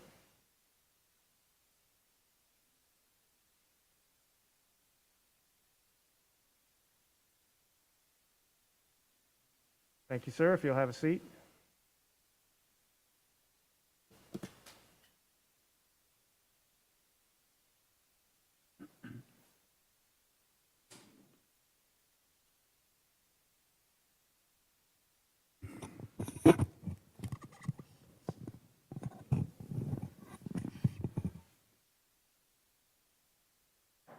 Good afternoon, Mr. Tillis. Good afternoon. See me up here? Yes, sir, I see you. Okay, Fine. Divider here. Mr. Tillis, can you state your full name for the record, please? And my name is Russell David Tillis. And Mr. Tillis, where are you from? I'm from Jacksonville, Florida. How long have you lived here? Off and on all my life. Okay. Mr. Tillis, let me get something out of the way right up front. Have you ever been convicted of a felony? Yes, sir. How many times? I guesstimate 14. Okay, and have you ever been convicted of a crime of dishonesty, a misdemeanor crime of dishonesty is what I'm thinking 1 would be the number. All right, let's go back to 2015. Did you get arrested sometime in 2015? Yes, sir, I endured a very physical arrest in 2015. Okay, we're not trying that case today, but in brief, short order, just tell me what happened. Well, the cops appeared across the street from my house about 1 o'clock in the morning, dressed in all black, not marked as police officers. They threw 1-pound rocks over the fence on top of a metal roof of my home. When I come out to investigate the disturbance, they were hiding in the bushes. They made a rush attempt to grab me, and I ran. I didn't know who it was. They ran me down and beat me up, and I believe that's the photograph the state showed the jury. Leaves all in my hair, dirt on my shoulder. I got beat up pretty good. Okay. They found a knife in my pocket and another knife that was on me. They charged me with holding them at knife point in front of my house. They charged me with battery on a Leo. And then subsequently, a home security video appeared of my arrest, and it proved that the arresting officer had fabricated the complete report. There was no knife standoff on the street, and all of it was a lie. The state proceeded anyway, put him on the stand, and tried to prosecute me right on with it, as though the cop was telling the truth. It was a horrendous deal. All right, Mr. Tillis, let me back you up a little bit. How long were you in jail? And tell us about what jail was like for you while your case was pending. Well, it wasn't just what the jail was like. What you have to take into consideration is how I got there and what it cost me to get there and what was occurring. So I get beat up, I get arrested, I see a police report that's a complete lie. Nobody believes me. I'm facing multiple felonies, I'm facing 30 years, and I'm incarcerated. The jail was violent. It was so violent that they recently, in the last years, had to install cameras, and they have a safe program now to take out the violence. It was nothing to get beaten simply because you were either old or maybe you were gay or some other discriminatory issue. You would get sometimes beat pretty good. It was violent. Okay, and you believe you were looking at 30 years? Oh, I was definitely looking at 30 years. They served me with a habitualization notice on my first court appearance, seeking to, the state was seeking habitualization, and if I'm not mistaken, during the initial arraignment, the state advised the court that a trial date would be set and there would be no negotiations. So they pretty much told me the first day in court, we're going to take these cops and we're going to give you 30 years. Cops that had written a police report that was a complete lie. It was a pretty traumatizing situation. Okay, so tell us what you did in response to that. Well, I first thought the public defender's office, and I tried to explain to him what happened. They had me Baker acted into the 6th floor on the jail, said I was delusional. So I get out of that, and but that didn't stop the lawyer. Then they sent a doctor at me, a Dr. Knighty, to perform an evaluation. The lawyers alleged that I was delusional. Cops don't throw rocks at your house in the middle of the night, and they don't fabricate reports. The guy must be delusional. Well, Dr. Knighty took a different stance on the matter, and he said although my story was unusual, I don't think that's the word he used, but I believe that's what he meant. Although it was unusual, it was plausible, and that the attorneys should solicit the evidence that I was suggesting and confront me with either the lack of evidence or the evidence, and then that would prove my delusionalness. Well, when Dr. Knighty performed the evaluation, I made a strict stipulation at the beginning of the interview. I would only perform the evaluation if he would send me a copy of the report myself, because I knew that if I didn't get a copy of that report from him, the lawyers would never give it to me. So he did. He sent me a copy. So when my attorney returned to visit me, at that time I believed Kevin Jenkins was the public defender representing me. When he came to see me, I laid the report on the table. His first words were, "Where did you get that?" When I explained how I got it, and I brought his attention to the doctor's recommendations, perhaps you should go solicit the evidence that he is alleging. Mr. Jenkins then told me that the doctor's report was irrelevant, and I received no assistance from the public defender's office at all. Okay, did you get frustrated with your lawyers? Frustrated is a mild word. I could use a lot stronger ones than that. And what was it that you think that was out there that they could get a hold of that would sort of exonerate you? Well, one, as I stated just a second ago, the video of my arrest. There were some homeowners that lived across the street. One of them was Lane Campbell that testified here. But Lane Campbell, she had such a opinion of me that I couldn't get the video from her. So I told the lawyer, hey, look, if you go to that woman, she's got a home security system and she's got that video. And I know she saved it because she hates me that much. She would save that video and she would watch it every Saturday night for entertainment, saying, hey, that's his arrest. But of course they didn't believe me. Then the other was the 1 pound rock. I had one of those rocks and it had ceramic tile on it. The cops, when they beat me up and got me off the ground, they weren't wearing gloves. So my contention was one of those cops was handling that rock. And his fingerprints, I've done construction all my life. I owned a small home improvement business. That ceramic tile would carry a latent print. I was certain of it. But they wouldn't do any investigative work. And that's why you got frustrated. Oh, I got frustrated. Boy, did I. Write letters to the court and complain Yeah, about you. well, I wrote letters and I did this and I did that, but to no avail, no avail. And then what I decided to do was I'd waive counsel and represent myself. So I engaged in a little trickery to trick the cops into admitting what they had did. So I come into the fortunate position to meet a private investigator who, after reviewing the case, said that she would help me. So that was a bright light. So I took employee complaint forms and I filled them out complaining that the cop had thrown deadly missiles at an occupied dwelling in the middle of the night, which is a second-degree felony.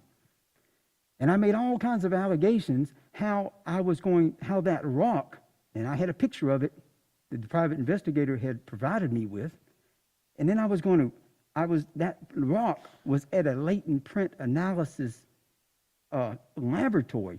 And as soon as I got them fingerprints back, I was going to put that rock in one of those cops' hands. What I was relying upon is the cop's conscious. He knew he threw the rock. Even though he was denying it and he didn't write it in the report, he knew and I knew. So I wrote the complaints. At first they told me, oh, you don't know what you're talking about.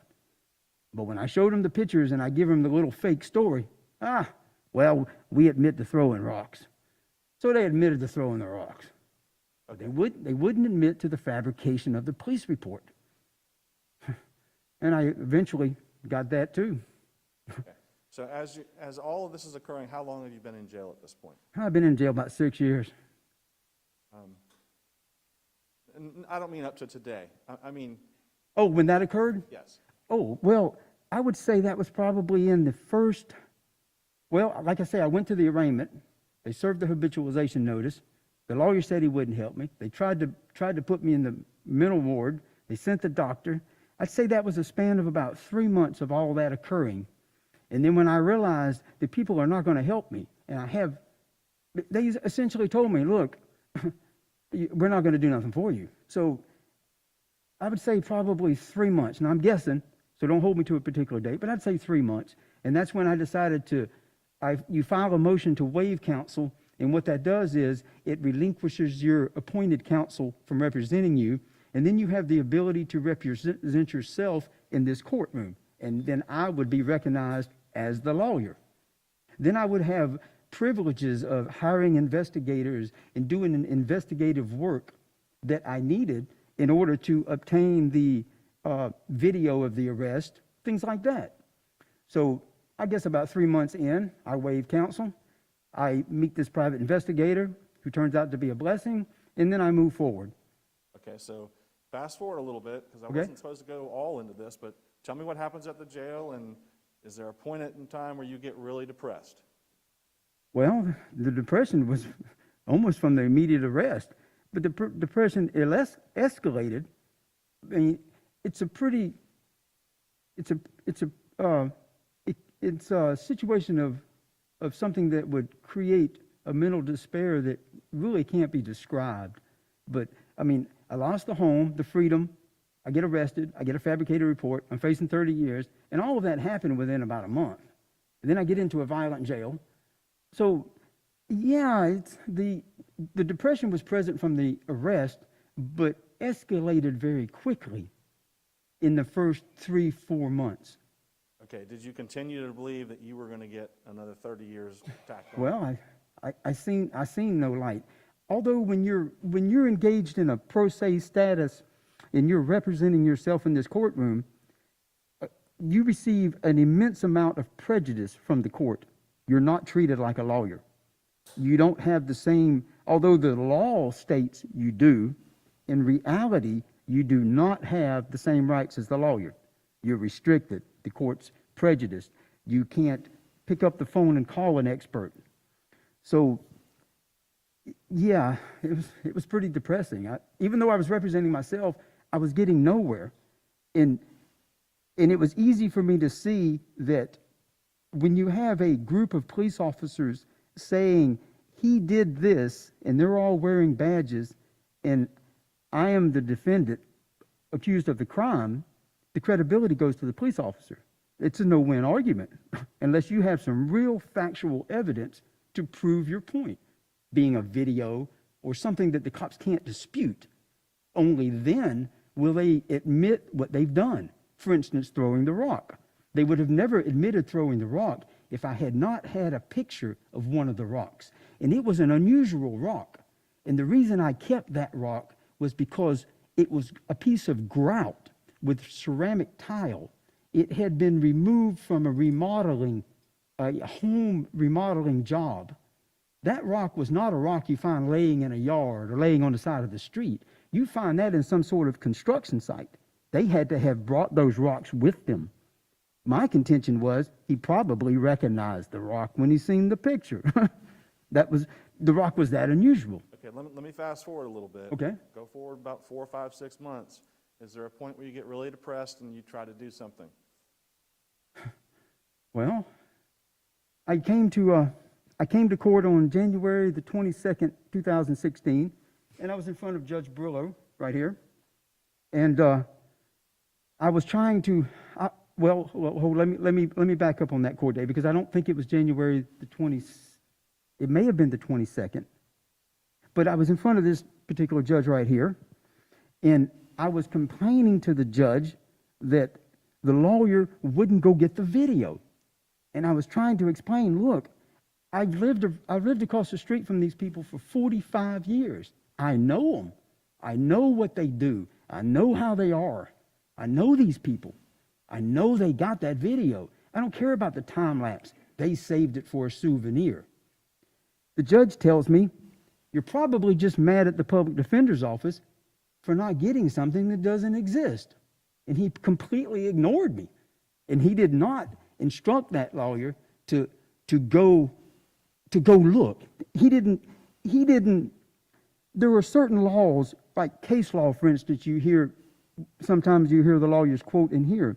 There is case law that law comes from that is supposed to guarantee each of us effective representation in a criminal proceeding. You're gifted that right by the Florida and the United States Constitution. It's a law. If you get arrested and you're indigent, you get a good lawyer. That's the law. And it is this man's responsibility to ensure that your constitutional right remains in place. But when a lawyer says, well, I'm not going to help you, and then the judge says, well, you're probably just mad at him because he's not getting something that doesn't exist, you suffer a severe prejudice right there. You're in a no-win situation, buddy. All right, so you're convinced you're going to get 30 years at some point, right? Yeah, well, I was looking down the barrel of the gun. There's no doubt about that. Okay, and did you attempt suicide while you were in jail? Well, a suicide attempt came later, to be honest with you. That was on I can't remember the date, but I do remember the time frame, which was, if I'm not mistaken, it was within 2 months after the February 10th recording, because the February 10th recording was that was a pretty trauma kind of event that led to the, as soon as that was over, I was in the hospital for 3 days. I should have never left. Okay. Should have ended up in the morgue. Okay. How did you get to the hospital? What did you do Well, in the jail to get yourself taken out of the jail? Well, in the jail, there's it seems like everybody takes medication. Now, during the time that I've been in that jail, I have strictly refused any antidepressants or any drugs because all you have to do is ask the medical department of the jail, and they'll give you drugs to calm you, you know. But what they do is they put you in a stupor, and then you don't know what's going on, and I'm scared to death of that. So I have refused, although I suffer from some, I'm sure, although I don't know the technical names of it, but I'm sure I suffer from depression that could be clinically recognized. But I wouldn't take any medication. But anyway, this medical cart comes around every day, twice a day, to the particular area where I am being housed, and they pass out pills to nearly everybody. Well, a lot of guys don't take the pills. They just take the pill from the nurse, save them, and then they trade them for extra food. Inside that jail, you can buy anything. There are heroin overdoses, drug overdoses, marijuana. Every drug you can imagine is in that jail and very rampant. So at this particular point, which was probably within 2 months right after the February 10th recording, the depression was so severe that I solicited a guy that lived in another cell, a couple down from me, and I don't remember his name, and I traded him trays of food for Elavil. So I would trade a tray of food for, I think it was 100 milligrams of Elavil. So I traded about, 10 trays of food, got me about 1,000 milligrams, and I ate them, all 1,000 milligrams. I figured that was enough to kill me. Okay. I woke up in the hospital. You woke up in the hospital? Stayed there for 3 days, and they let me go. All right. And why did you try to commit suicide? Well, I had already initially, had the suicidal ideation of suicide by state. So I was already suicidal. But when I went through the February 5th recording, that was bad enough. But I thought it was over. That would be the end of it. When the February 10th recording showed up, I was shocked. All right, let me do this. Let me back you up a little bit to, Okay. A couple days before February 5th. Did you approach Sammy Evans in the jail? Yes. Okay, and what was the basic discussion about that you had with him? Well, first I would like to reiterate the genesis of that discussion. Okay. And that came from a January 22nd court proceedings in front of Judge Brillo. Judge Brillo was tremendously abusive. He had lied to me on several occasions. I had transcripts where he was making multiple rulings that were inconsistent with his previous rulings. And the judge is very abusive, although he may not appear to be right now. Trust me. There is a 224-page ridicule habeas corpus file that describes his abusiveness over the 5 years I've been in front of him. All right, Mr. Tillis, let's focus on the facts that lead you. So anyway, I go to court on January the 22nd, and I experience this abusiveness while I'm in the court, and Judge Brillo essentially tells me, the jury's coming in about a week, and you're going to end up dying in prison. What do you want to do? What the hell do you do? So I was now you got to add that to the previous situation of the beat up, the losing the house, the being in the jail, the violent, the depression. So it's an accumulation of facts. It wasn't just the judge. Don't get me wrong now, but it was an accumulation. It was that behavior added to it. So January the 22nd, I get back to the jail, and I'm in a pretty bad state of mental despair. So I knew Sammy Evans from being in there. So I approached him, and I asked him, I said, how would you like some assistance on your legal case? Now, he and I had already talked. He was in an armed robbery. Sister was his co-defendant. She set her boyfriend up. They robbed her boyfriend. Sustained. She set her boyfriend up. Mr. Tillis, this objection was sustained. Oh, okay. I apologize. I'm apologize, Your Honor. So anyway, I knew a little bit about Sammy's case. Can I say that much? And just leave it there? Yes. Okay. Okay, so I knew a little bit about his case. So I asked him, I said, I knew that he was facing a life sentence, okay? And that he didn't have much of a defense at all. And he was going to die in prison. He hadn't been out of prison very long. So I approach him and I say, hey, how would you like a little assistance on your case? Well, he immediately was interested in the conversation. Okay, and so did you two hatch a plan, so to speak? Well, I told him my position, and I talked to him about him assisting me and at the same time receiving some assistance on his case. And he was in agreement to the deal. Okay, so what was the plan? Well, And this is before he's wired up, right? oh yes, this was, well, it was about 3 days after January the 22nd, 25, 26, so I'd say it's about January the 26th. The first recording occurred on February the 5th, so there's only about a 2-week period right there. Okay. Okay, so I come back from court on the 22nd of January. I approach Evans that day. He is immediately interested, and I tell him that I have knowledge of where a body is buried, and that I want to confess to the police about this body. And I want the death penalty because I'm fixing to get this 30 years, and I don't want to die a slow death in prison. I was 55 at the time. I've lived a pretty good life. I figured I'll get the death penalty, and I won't die that slow death in prison. Well, Evans was cooperative with that, but at first he was a little hesitant. He's like, first you have to understand, it's not normally something someone would walk up to you and say, you know, hey, I know where a body's buried, and I want you to go get the wire, and I want to confess to you. And the first question was, why don't you just tell the police? What do you need me for? I mean, that's the logical inference of a conversation like that. Okay, so what happened? Well, I told him pretty much the details of it. He helped me cook up a good story. But the problem with murder, as you have been advised by the judge when you came into this courtroom, that murder itself does not always constitute a death penalty. You have to have aggravating factors. And I have knowledge of the law. I mean, I'm not that smart, but I do have some workable knowledge of the law. I know about aggravators. I know about the law. I know how to read the law. I know what kind of murder it takes to get the death penalty.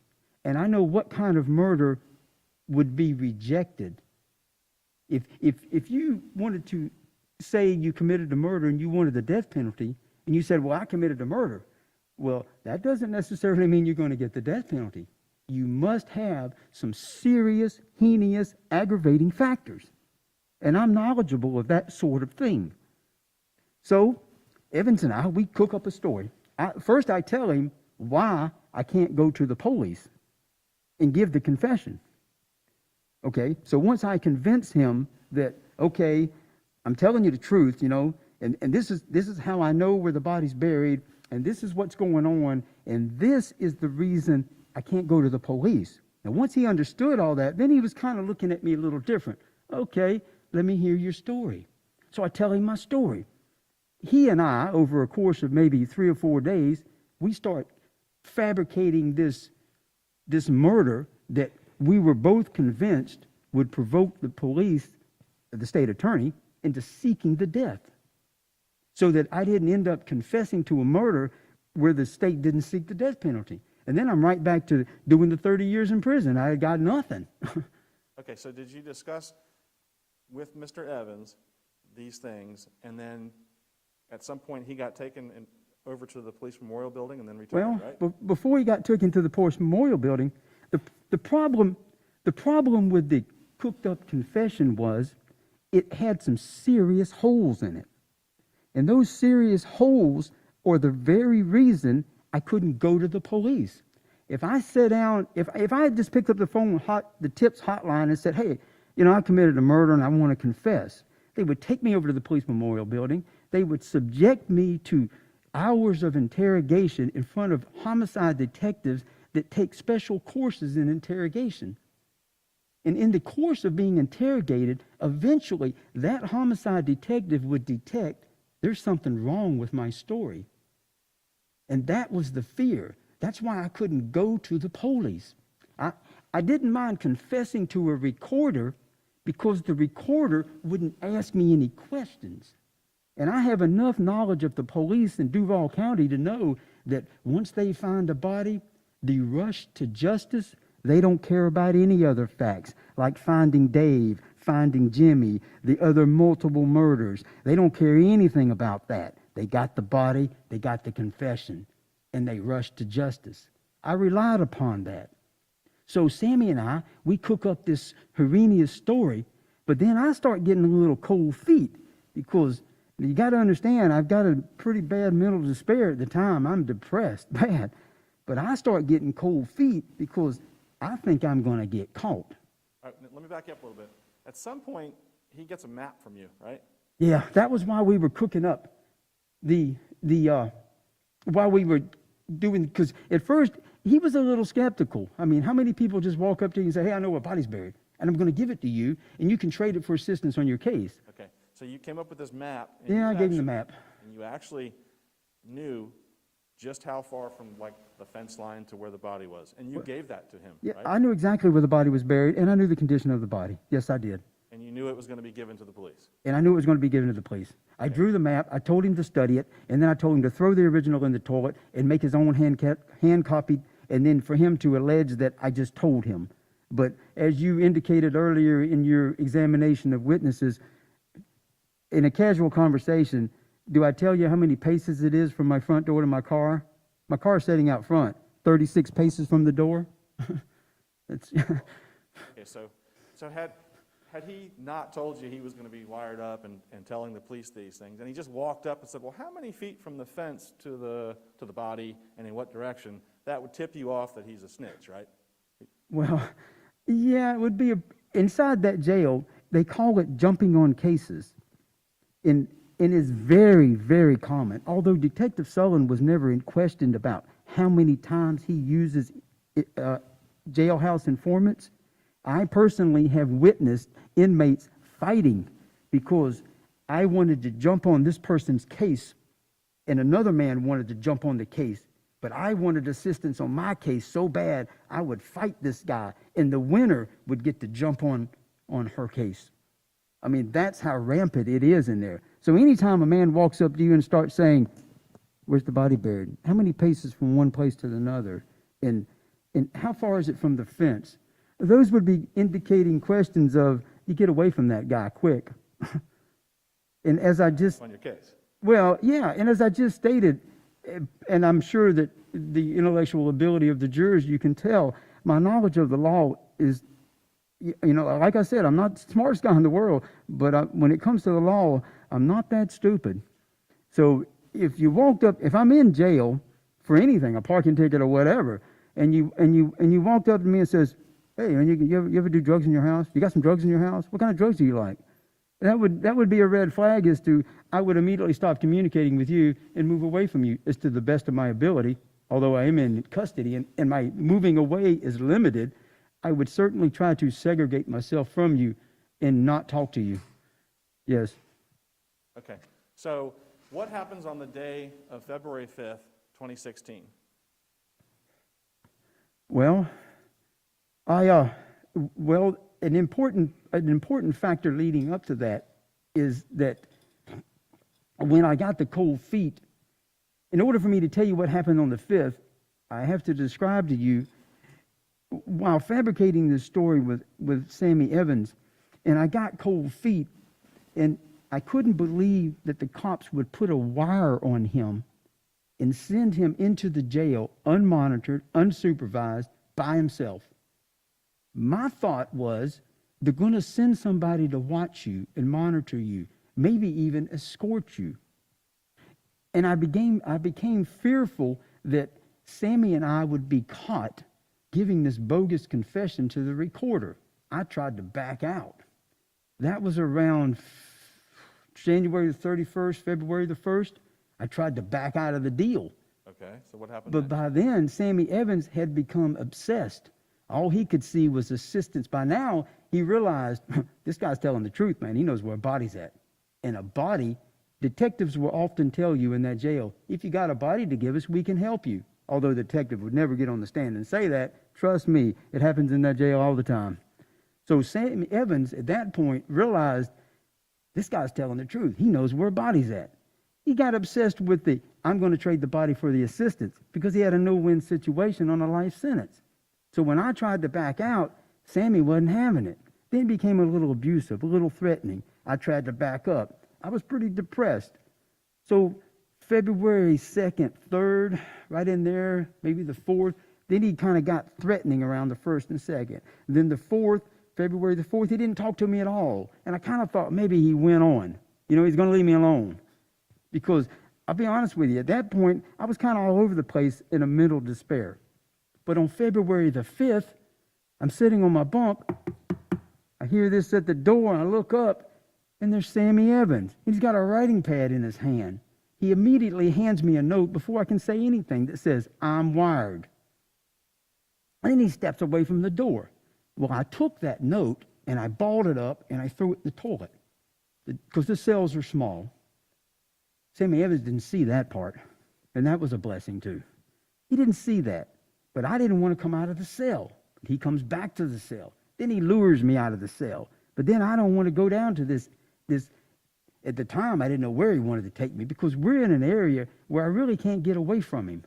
You know what I mean? We were locked in a jail. So he gets me out of the cell, and he gets a hold of my arm.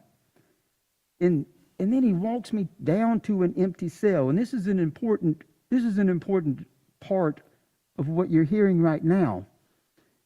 Because what I'll tell you, and what Evans tells you, and what the record reflects, you're going to see Evans is lying to you.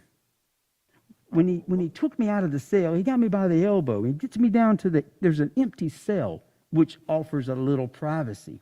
Now, he's still got this writing pad in his hand. So he gets down to the cell, and he says, I think we'll just sit in here for a little while. And he guides me into the cell. When you listen to the February 5th recording, and you look at the transcripts on page 6, as he says those words, and don't quote me because my words are probably off a little bit, but you can tell by the recording, he's guiding me into the empty cell. At that point, there's a pause, an unusual pause in that recording. But you have to understand my position. The younger generation are usually gang-related in that jail. So if you get in a problem in one part of the jail, just because you go to another floor or another part, doesn't necessarily mean you have avoided the trouble. The jail is full of gang members. And that was the reason for the Safe Jail Project and all the cameras. All right, Mr. Tillis, I gotta stick to the facts of what happened, okay? Well, okay, so he gets me to that cell door, but the reason I keep going back to the conditions of the jail is because in order to understand what's going on, you really have to kind of understand the situation in the environment and the mental state that I'm in. So it's a combination of facts. It's not just being led into the cell. All right. Okay, so anyway, he's leading me into the cell. On the recording, you hear a pause. At that point, when we entered the cell, he had the pad in his hand. Now, he'd already given me the note, I'm wired. I threw it in the toilet. We go down to the empty cell. He gives me the pad. No, we go in the door of the cell, and I take the pad from him. Let me back up. As we're going in the door of the empty cell, there's a pre-written note on the pad that he has pre-written before he took me into the room, and it read, now I'm a little confused about what it, don't say anything to get me into any trouble or you're going to regret it. To that respect, I would probably have to sit for a minute and try to collect my thoughts on that, but that's in a nutshell what it said. As he's showing me this pre-written note on the pad and we're going into the cell, I take the pad out of his hand. And then there's an unusual pause in the recording because remember, he can't talk to me about what's written on the pad because of the recording. So there's two conversations occurring simultaneously, one on the recording and one on the writing pad. As we enter the empty cell and he shows me the note, don't do anything stupid. You say anything stupid to get me in trouble and you're going to regret it. I take the pad from him, and then you hear the unusual pause. The unusual pause is he's looking for the pencil to give me so I can write a note back. I get the pencil. I scratch on the note. I told you no. Now we're in the empty cell. He takes the pad and the pencil back from me. But you got to understand, there's a verbal conversation occurring on the recording at the same time. During the first part of the February 5th recording, and it's all up in the front of the recording, if you listen very intensely to Evan's conversation, there appears to be a distraction in his words and a couple of unusual pauses. This man was writing while he was talking. And although you can't, obviously the audio recording doesn't reflect him writing, but the unusual pauses give a little support to it. Now, Sammy Evans later admitted that there was a pad in there, and there was two conversations going on. Let me go. Okay, so anyway, we're in the room. And Logically. okay. All right, so then you have this long conversation. We heard it yesterday. And Yeah, part of today. yeah, it was a pretty long one, yeah. Okay. How much of that confession is true? Well, obviously, You had weeks to think about it, right? well, obviously, the location of the body was. I mean, I couldn't rightfully dispute that, and I had knowledge of the body, and I had knowledge of the condition of the body. So if you took that out of the recording, there are a few other areas. One was my brother in a body shop with a stolen truck and calling me to help him, and that was true. Right. But that's a completely different story. Okay. How about the two other girls that you say you killed? No, that was all fictitious. The kidnappings, the other murders, the torture, the soundproof room, those were the aggravating factors that I had created that would get me the death penalty. I couldn't just say, well, I know where body's at and I killed this girl. Right. Because then am I going to get the death penalty? Right. So the sex trafficking, was there ever any sex trafficking in your house? No, absolutely not. No human trafficking in those? None, no. There were witnesses to that. And had you called my witnesses for this trial, perhaps there would be other people in here supporting my testimony. There was none of that going on in that house. Yes, sir. Was there a bolt in the floor that you could chain people down to? I believe Detective Sullivan answered that question for you. No, there was not. All right. And you heard allegations of females being chained to beds, and we went over with Detective Sullivan whether or not there was any scratchings on the bed frames. Remember that? Well, I heard some testimony that one witness, Hogg, was chained to a tree in my backyard. As the photographs will evident that I'm telling the truth, there were no trees at all in my yard. Okay. How she was chained to a tree in the backyard, I've yet to figure that out. There was a crashed, old, very, very wide tree just across the fence, right? Oh, there were many trees across the fence line, but you got to understand there was a chain link fence there. I mean, she was not chained to a tree in my yard. We cut the trees down and ground the stumps long ago for the room.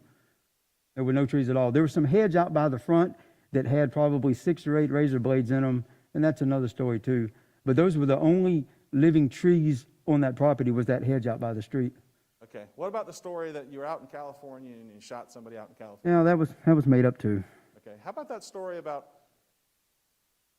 I guess you said you stole a car. I mean, you had to go from A to B. You stole a car because there just happened to be a guy getting out without the keys, and his daughter, you pull into his house with his daughter behind you. Well, that was kind of a filler story, yeah. There was a lot of conversation that wasn't related to the heinous mitigating factors that was also false as well. I mean, once he got me in the cell and he used the paper and he coerced me, and at one point he stopped me from leaving the cell. Once he got me in there and he got me, now remember, we had already talked about the confession, but I tried to back out. But once he got me in the cell and he got me into the coercion and he got me to talking, then it was kind of like, it was kind of like someone going to, I would liken it to this. You have a you have a issue and you're seeing your psychologist every week trying to deal with this issue of something that occurred in your life, and you can't really get it out. And you have 2 or 3 sessions with the psychologist, and one day you go to the psychologist and he says the right thing and it all comes gushing out at one time. If you can kind of understand that situation. You take that and you place it in the empty cell. When he gets me in the empty cell, the rehearsed fictitious story, once he used the coercion, he gets me in there and he gets the story flowing, it kind of gushed out. And at some points, I was needing filler just to keep the conversation going. So you get a stolen car where I drove up in the daughter's yard, and you get other little stories that really aren't associated with the aggravating factors. They're just fillers to keep the conversation going while we are still communicating on the writing pad. Or he was doing most of the communicating at that point. The only thing I ever wrote on the pad was, I said no. Or I told you no. I think that's how I wrote it. I told you no. And All right, so then that conversation ends, right? yes, that conversation ends. And were you aware that he had taken the recording back to jail? Oh yeah, well, where else would he take the recording? He had it on. So he takes the recording back. And I think it's over at that point. Okay, so what happens a couple days later? Well, I'm thinking it's over. Then 5 days later, I look up and there's he at the door again. He's got another writing pad in his hand and he hands me another note. I'm wired. And I'm like, oh no, not again. Not going to happen. I won't come out of the cell. I throw the note in the toilet, and I don't want to come out of the cell this time. But he gets me out of the cell and he takes me. And what's interesting is that Mr. Evans has stated in his deposition, and although I don't know if he testified on Sustained. I can't go into what he stated in his okay. deposition. Well, anyway, there were allegations that I took him into that cell that were completely false. So he took me into that cell on 2 occasions. And the recording distinctly, as I just said a minute ago, if you listen to that recording, he is found saying on that recording, let's go in here. So there's no dispute about who took who in the cell. So anyway, he gets me into the cell, the same cell, on February the 10th.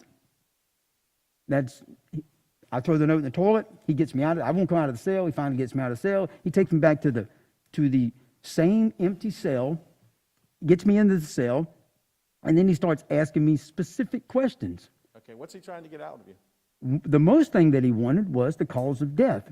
But that went right back to the reason I couldn't go to the police, because I didn't know it. And he knew that I didn't know the cause of death. But what had happened was he told the cops, I'm going to secretly record Russell Tillis and get this confession. Okay, the cops believed him. He comes in, he coerces the bogus confession out of me. He finally gets it. He goes back. The cops believe that he covertly recorded me. Well, when there's not enough information on the recording and it lacks that important information of how was this person killed, they come back to Sammy Evans and they say, wear another wire. You need to find out how she was killed. Well, Sammy Evans can't very well tell them, look, he doesn't know that. That's why he wouldn't give the confession to you. That's why I'm wearing the wire. He couldn't tell them that because the cops thought he secretly recorded me. So he puts the wire on it. But now he's in a catch-22. He's coming to me to ask for information that he knows I don't have. So he gets me in the empty cell, and then he starts pumping me for that. I take the writing pad and I write, you're asking me for things you know I ain't got. So now you have a verbal interrogation going on the recording, and you have an argument going on the writing pad. And if you listen to the February 10th recording, you'll notice something about that recording, but you have to be looking for it. It's not something that might jump out at the average person or the casual onlooker. The recording starts, and he's asking me questions. Then suddenly, there's an abrupt change of subject. What happened was, he got me into the cell, and he starts asking me questions he knows I can't answer. Then I get mad, and I write on the tablet, what are you doing? You know, I ain't got that information, but he won't stop asking. So the argument ensues on the writing pad. When he sees my agitation and my point of breaking, you might say, he abruptly changes the subject for a cool down session. Okay, you read a couple more pages of the transcript, the cool down occurs, and he resumes the interrogation. Then, after 4 or 5 pages of asking me questions that he knows I can't answer, the argument on the writing pad heats back up. He abruptly changes subjects again, and he lets another cool down stage. And that is a cycle you will see on that recording. And that what was occurring behind the scene explains why the abrupt changes the subject. Why is he suddenly questioning me about this, and then he just abruptly changes and starts talking about his school years? And then he goes back to this, or he goes over to this. My point is that if you look for that pattern, it's there. It's there. It's evident. It's there. If you just take notice to look. All right, so you don't know how she died, so that's not on the audio, right? For the second conversation. No, and that, like I say, that was one of the problems with the whole bogus confession was, and it was a fear of getting caught. I didn't know the cause of death. Okay, let me go back to some of the things that you've seen here this week. You've seen pictures of your house, right? Yeah. Okay, tell us what you do for a living. Well, what I did for a living when I was arrested, what I was doing for a living? Yes, sir. Not now. Well, if you notice the pictures of the house, I noticed one was some bed frames in a little sunroom. But if you notice in another room, a bicycle, backpacks, a lot of odd things. There was a man named Oliver that has a furniture store out on Main Street. He owns an empty lot at 16th and Main. It's a big slab of concrete. Mr. Oliver let me use that big slab of concrete anytime I wanted to. And in exchange for using it, I would mow the grass around the slab and pick the paper up, pick trash up out of his lot. Now, I would collect things like that, beds, frames, backpacks. I would collect miscellaneous furniture. Where would you get it from? Well, one night, have you ever heard of these people riding around and picking up steel out of garbage cans and then selling it for scrap? Well, I decided to do that one night. So I put had a couple of trailers, hook it behind the truck. I go out to this wealthy area, and I ride around, and I find this barbecue grill that's kind of rusted out, and I pull over, and I'm going to put it on the trailer. And this guy races up and says, "Hey," he wants to fight. You're interfering with my route. That's my grill. This is my route. I pick up the steel. And I'm thinking, I'm not fighting you over a rusted out grill. You can have it. But while this argument's going on, and he's taking that rusted out grill from me, I notice a table, a little small table, sitting beside the street that was with the grill. So he gets the grill and he leaves, and I start looking at the table, and I'm thinking, that's a pretty nice table. I took the table home. Okay. I had a pressure washer, so I washed it. Wash it? Oh, yeah. Well, I was frequently washing things. Everything I'd get, the first thing I did with it was wash it. Okay. So if I put my trash out tonight, and there's a trash can and an old dishwasher, I wake up the next morning and the dishwasher's gone, but my trash is still there, you're the guy that came by the night and took it? Yeah, I'm probably the guy that got that. Or a table. Most of mine was furniture, because after that, I very rarely picked up any scrap steel. But I was forever picking up chairs, tables, furniture. And another thing that I picked up frequently, and those photographs will demonstrate, is little plastic, like these tables small children use in their yard. You know how you have, you got a 3-year-old kid and you got your little plastic table or sandbox, or I would pick those up and pressure wash them real good to where they look new. And then when I went down to 16th and Main, one corner of the lot was free. If it was a child's toy, it was free. And what that did was it drew the community to let me use that, because you got to understand, I'm in a neighborhood where they hustle, and it's a pretty rough neighborhood, 16th and Main. I'm a white, long-haired white guy, probably not easily accepted. But once the local community realized that the kids got everything, if it was a kid's toy, I kept boxes of stuffed animals, I would wash them in the washing machine, and then I'd set them over there. I'd give the kids stuff away. That little local community kind of accepted me. And then twice a week, I would go sell things on that corner. And I averaged about between $200 and $300 every time I went down there. That was one source of income. Another was the discovery exhibit the state offered the defense has some calendars in it. And on that calendar, there's figures written all over it. I sold some scrap. I did sell scrap. And a third source of income was the pictures that the state showed you of my house. One particular picture, I don't remember the exhibit, although we could run through it and find it.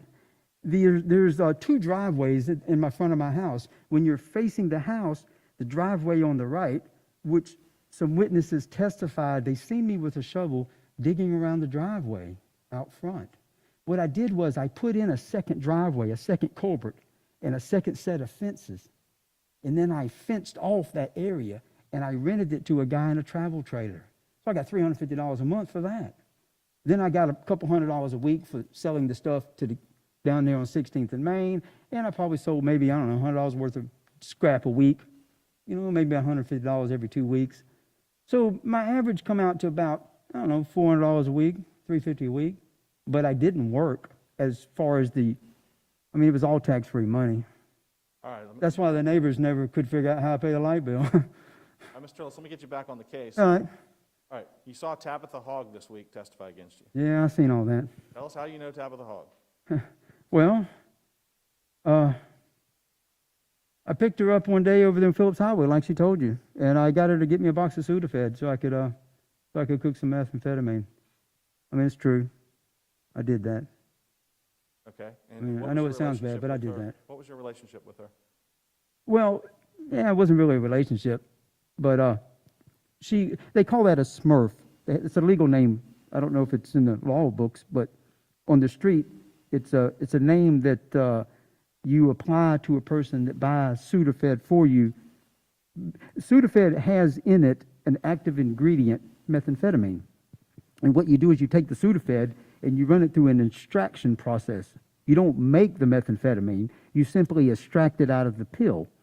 So you get this box of Sudafed, you get a smurf to buy the Sudafed for you, and then you take the 10 pills in the box and you run them through an extraction process, and it'll get you about 1.8 grams of methamphetamine. So she was a smurf, basically, and she hung out at the house, and she kept some clothes there, and she'd come back and forth, and she wasn't really that bad a girl. I mean, she was on the street, strung out on drugs, but she wasn't really that bad of a girl. Did you ever have sex with her back then? Well, yeah, there was sexual encounter, but the relationship wasn't really sexual. But I mean, occasionally she'd come over there and there wasn't nobody else around or something. She might hang out and do that, but the relationship wasn't based on a sexual relationship. You follow what I mean? Yes. Yeah, I mean, I'm not saying it didn't occur on occasions, but and how many occasions, I don't remember, but it wasn't about that, really. Okay. She alleges that you chained her to the bed. Yeah, she made some pretty wild allegations, yes, sir. To the tree that didn't exist. Yes, she made that too. Is any of that true? No, but she was in jail, and the reason I went down there is because, like I say, she wasn't really that bad a girl, and she didn't have anybody to give her any money, so I put a little money on her books. I go down and see her once a week, because when you're in jail, it's nice to get a little mail, and it's nice to get a visit. Those kind of things really, really help you while you're in jail. And having been in jail, I understand that. I understand what it's like to be there and there be nobody. So I went down there. I put money on the books. I seen her. She says, well, I'm getting out. Come pick me up. I go pick her up. But during the course of visiting her and putting money on her books, she gave me this story. Well, I'm going to be clean. Now, don't misunderstand me. I wasn't drug-free by no means. But any drugs I did, you might say it was a functional kind of drug. It wasn't a drug house where druggies all come and got high. And I didn't live that sort of style, although I did occasionally use drugs. So during the course of her being in jail, she alleges, hey, I get out of jail, I'm going to clean up a little bit. I've been clean this amount of time, I'm going to clean up. So I go pick her up. And as soon as she gets in the car, she wants to go get some heroin.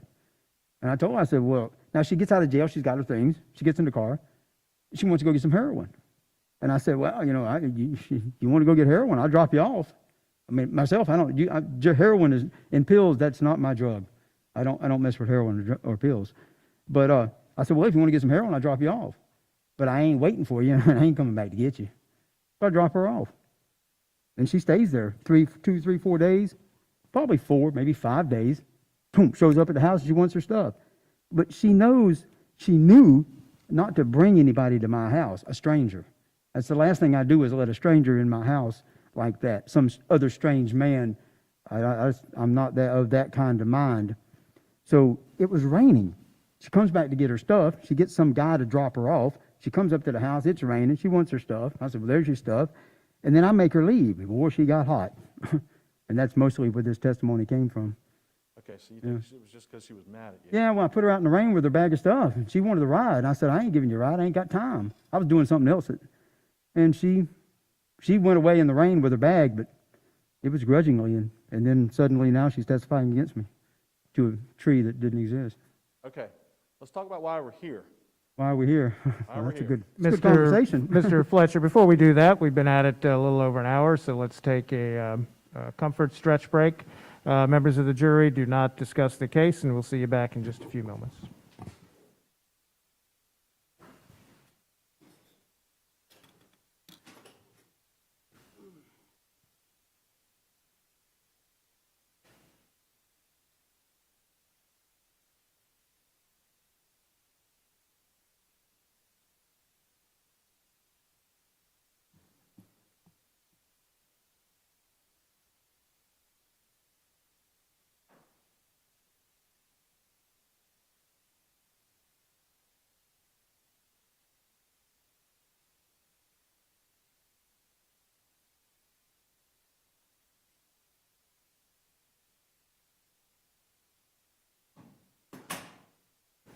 Okay, Mr.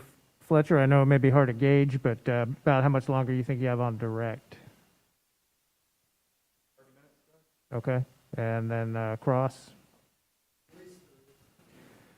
And I did tell the jury we would potentially be here past 5 today, so, I mean, it would be my hope and inclination to do the entirety of the defendant's testimony this evening, so, but if if you want to break it up, we can certainly talk about that, but.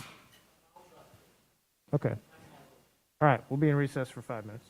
May I get a drink of water? Sure. Thank you.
Let's go back on the record. Mr. Mizrahi, is there something you wanted to?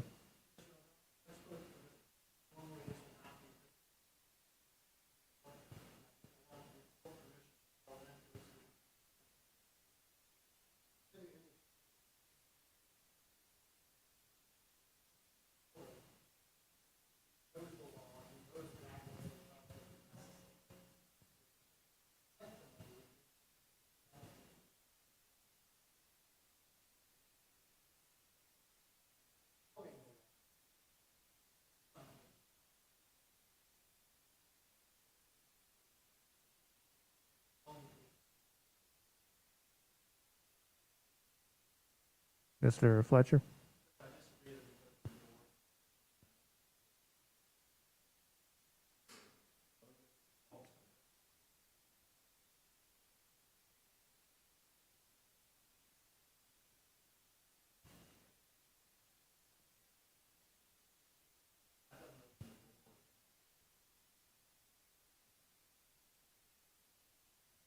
Well, I understand where the state's coming from. I'm not sure. I'll take it under advisement. I'll ask that the state proffer those questions before, certainly they get asked in front of the jury. It may,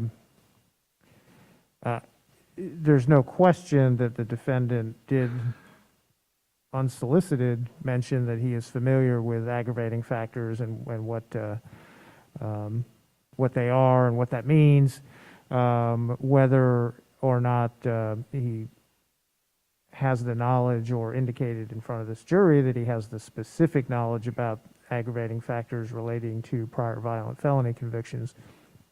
That's an issue that the court will consider and whether or not I would grant the state's request. So in any event, we'll proffer it if that's what the state wants. If the state still intends to go down that route. Obviously, it's clearly unusual for a defendant to indicate knowledge on direct examination of aggravating factors. So in any event, that's my ruling or non-ruling at this point. No, I'd prefer to wait until after direct examination. You can probably do it at the beginning. We'll see how much longer the direct is. We may take another break. We may break for the evening. We'll just see where we're at the appropriate time. Okay, are we ready to bring the jury back? Let's bring them back.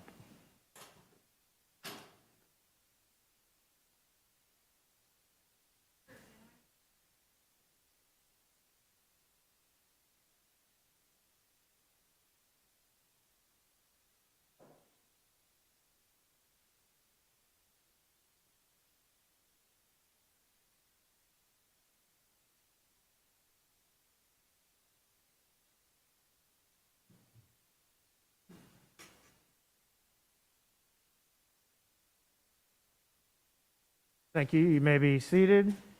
And members of the jury, of course, it's about 4:30. Remember, I told you all yesterday that I couldn't promise you every night that we would be done at the close of business. I suspect tonight we won't be finished at the close of business. Try not to keep you too late tonight, but I just don't want you to think if we get close to 5 that we're getting ready to wrap up, because that may not be the case this evening. So y'all are doing a great job staying awake and alert. Please continue with that. If at any time you need a break, if you need to just stand up for a second and take a stretch break and wake yourself up or something, please feel free to do that or get my attention and we'll take another quick break. But with that, let us continue. Mr. Fletcher. Thank you, Your Honor. Mr. Tillis, I think I ended with, let's talk about why you're here, right? Yes, sir. Okay. So tell me about you've already told the jury that you knew that there was a body in the backyard, right? Yes, sir, I have. All right. Tell me about that day. What happened? Well, specific what day? The day that the body was put in your backyard. Okay. That specific knowledge of how that occurred. I was at home in my residence. I want to say it was April the 24th. My birthday's the 22nd. It was after my birthday, before the end of the month. I'm saying 24th, 25th. And my brother arrives. He calls me on the phone, and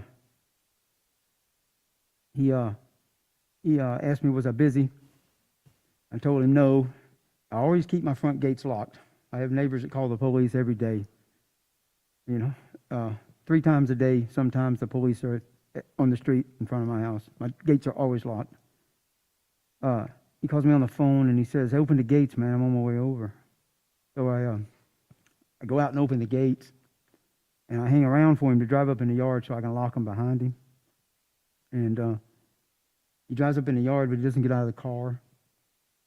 And after I lock the gates, he says, open the garage up. So I open the garage. That garage where you've seen those tools and all, it's a 6-car garage.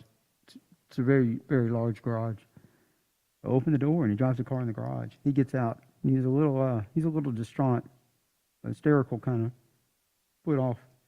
And he said he needs some help. So he gets out of the car and he wants me to help him with a problem. He goes around to the back of the car and he opens the trunk. And that's the first time I've seen Joni Gunter. What did you see? Well, she was in the trunk, and there was a mass amount of blood on her chest when she was dead. He wanted me to get in the car with him and help him go down the street and dispose of her, but I wouldn't get in the car. And I told him, I'm not getting in the car. Absolutely not. Okay, so what happened next? Well, after a brief confrontation about me not getting in the car, that conversation ended. Okay. Was your brother trying to get you to cover for him? Well, he was trying to get me to assist him in covering up whatever had occurred. Mind you, I don't know, nor have I ever questioned him about how Miss Gunter met her death. That I never breached that conversation with him. Okay, so why did he come to you? Have you covered for him in the past? Well, many times. You got to understand, we're both in our mid-50s, close age. As the detective testified, my brother was once caught with a stolen truck in his body shop. That is one documented situation. The bill of sale that Detective Sullivan was talking about was used in that stolen truck situation, was written in my handwriting, and I'm the one that provided that bill of sale for him to elude arrest for the stolen truck. Okay, so tell the jury a little bit about how you accomplished that. Okay, so I'm at home one day. I don't remember the day. I just remember it was the middle of the summer, about 2014 summer, June, July. You'd have to check the police reports to get the date because I don't know them. And my brother calls me on the phone and he's hysterical. Pretty much not quite as bad as he was when he showed up at my house with Ms. Gunter, but he was hysterical. And he said, I need some help. And the police are all over my house, and I got a hot truck in the shop, and I need some help. He said, my son's going to be over there in a minute. So he hangs up, and his son shows up just a few minutes later. Son drives up, and he said, Dad sent me over here. And so I asked him for the VIN number off the vehicle, because in Florida, it's an open title law. You don't have to have a notarized title. It can be open. So bill of sale is a legal tender. Doesn't have to be notarized. So, but I had to have the VIN numbers. You can't write a bill of sale without an ID number on it. So I asked him for the VIN number. He said he didn't have it. My brother had just told me on the phone that the police were all over his house. So I take a deed to the property that I'm living on, and I get in the truck, and I go to my brother's house, and I get out with the deed, and there's cops everywhere. They got 2 records in there. They're retrieving the stolen vehicle. They're retrieving the vehicle that the stolen parts are going on, and there's cops everywhere, probably 30, 40 cops in the yard. So the police wouldn't let me on the property first. And then I flashed the deed, which looked like a legal document, and I told him that there was some real estate transactions and that I needed my brother's signature because the attorney was waiting on him.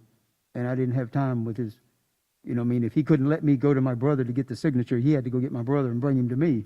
I had to have the signature. So he let me cross the little line there and go into the yard. Once I got into the yard, I told my brother, I said, point the truck out. So he did. So I told him, I said, well, in a minute I'm going to tell him I got to use the bathroom. You direct me over here against the fence. You pull the cop off that truck. So I went over to the fence to use the bathroom, and he draws the cop's attention. I sneak around the vehicles. I get the VIN number off the dash. I leave. So I go back to the house, and there's no one to, the time frame, there was no one to write the bill of sale. I didn't, normally, I would never use my penmanship to put on a document like that for fear of handwriting samples coming back to me. So, but the time frame, I didn't have time. So I wrote the bill of sale myself that he had bought it from a girl named Julie something. I can't remember the last name I used. And then I called my nephew, his son, and I said, come by and get the bill of sale. So he came by and got the bill of sale, and I instructed him what to do. He took the bill of sale to my brother. They produced it to the police. The police confiscated both vehicles. They held the vehicles. They searched for the person on the bill of sale, which was a fictitious person they never found. And eventually, not only did the police give the stolen vehicle back to my brother with a clear title, they gave him back the automobile that he was putting the stolen parts on. So that is a documented event where he has spontaneously called me for that sort of assistance. But that is not the only time that man has ever stepped up to the plate on a spontaneous moment and said, look, I need some help, help me. And he knows I'll help him. He's my brother. Okay, and after your arrest in the homicide case, did you tell Detective Sullivan that you're not going to get my brother? Did you make that comment? Well, I had an attorney once. I told him the story. He told me that if I would reveal everything I knew, that I could trade that information to the state, and I wouldn't have to suffer the murder charge. One of the court-appointed attorneys, I believe it was Carlisle, but I'm not sure. But I told Carlisle then, I said, no, I'm not going to get on the stand and testify against my brother. I told Sullivan when he took me to the jail, you know, I'm not going to do that. I sit here now and I tell the story. Yes, I do. And I will tell the whole story. But let's say the scenario is that suddenly the state hears this and they go arrest him. I'm not going to get on the stand and testify against him. I wouldn't give a rat's ass what they do to me. That ain't going to happen. I will tell my story and what I did, and that's as far as I go. The involvement of my brother, well, that's the reason I put him in the confession. So when I got the death penalty, he'd know. That you were covering for him? No, that I was taking the death sentence for him. Well, let me back you up. You were in jail on that second-degree felony. Yeah. And you got indicted in this case, right? Yeah. And then that second-degree felony got disposed of. Yeah, that Lane Campbell that testified, the house she rented next door to her, I told my lawyer that those people hated me so much they saved that arrest video. I knew they had it. And I told my lawyer, I said, they'll never throw it away. They'll save it for a souvenir. A year later, when the body was recovered, guess who came running out with the video? So your lawyer got the video? Yeah, and that's how he got it. She had saved it for a souvenir. And then when she seen the body being dug up in all the media, she thought she was hurting me by running out and offering the video. Here, I have his arrest. Would you like to see when he was arrested? And what did the video not have in it? The knife standoff. It immediately proved the cops had lied. They had not just fabricated a report, They had written a complete lie, a whole page describing a knife standoff that never occurred. And then what did this man do? He put the cop on the stand anyway and took me into a trial and tried to give me 30 years, knowing the cop was lying. Didn't you, Mr. Rahi? Mr. Tillis, just answer the questions. Yes, sir. Mr. Tillis, did you eventually get offered time served in that case? Yeah, well, what happened was I run across a guy named James Boyle. Boy, I tell you, I was having a hard time getting a lawyer to help me. But the investigator that I had gotten when I was representing myself, she took a liking to me. Once she started seeing what was going on, she said, I'll help you for nothing. You don't even have to pay me. So at that point, I run across a guy named James Boyle. He was a public defender. And he come over to the jail. I was representing myself, and he says, if you relinquish your pro se status and let me represent you, I'll help you. I said, he talked me into it. I mean, the guy, he sounds sincere. I might be smart and I might know a little bit about the law, but I'm not a litigator. I can't come into this courtroom and litigate a case. I mean, way over my head. So I accepted his offer. So then that's when the body was being resumed. The media jumped off, media coverage. And then I told him where the video was of my arrest. I said, if you want to help me in the aggravated assault, go get the video. And he told me, once I get the video, they'll take me off your case. And they did. The video come up in the news, the video popped up, and they removed him from my case. The public defender's office did. They didn't want him helping me. But what happened was, about a month or two after they took him off the case, he went into private practice. Go figure. So then I get in an argument with my lawyers. I fired maybe 20 lawyers back to back. I was steady firing them, and I was catching a hard time from Your Honor Barillo there. Terrible hard time, but I was firing them left and right. Eventually, the court appointed Mr. Boyle to represent me. He left the public defender's office, went in private practice, and Judge Barillo appointed him to represent me. And the guy stuck true to his word. He helped me. He took me into court, took me into the trial.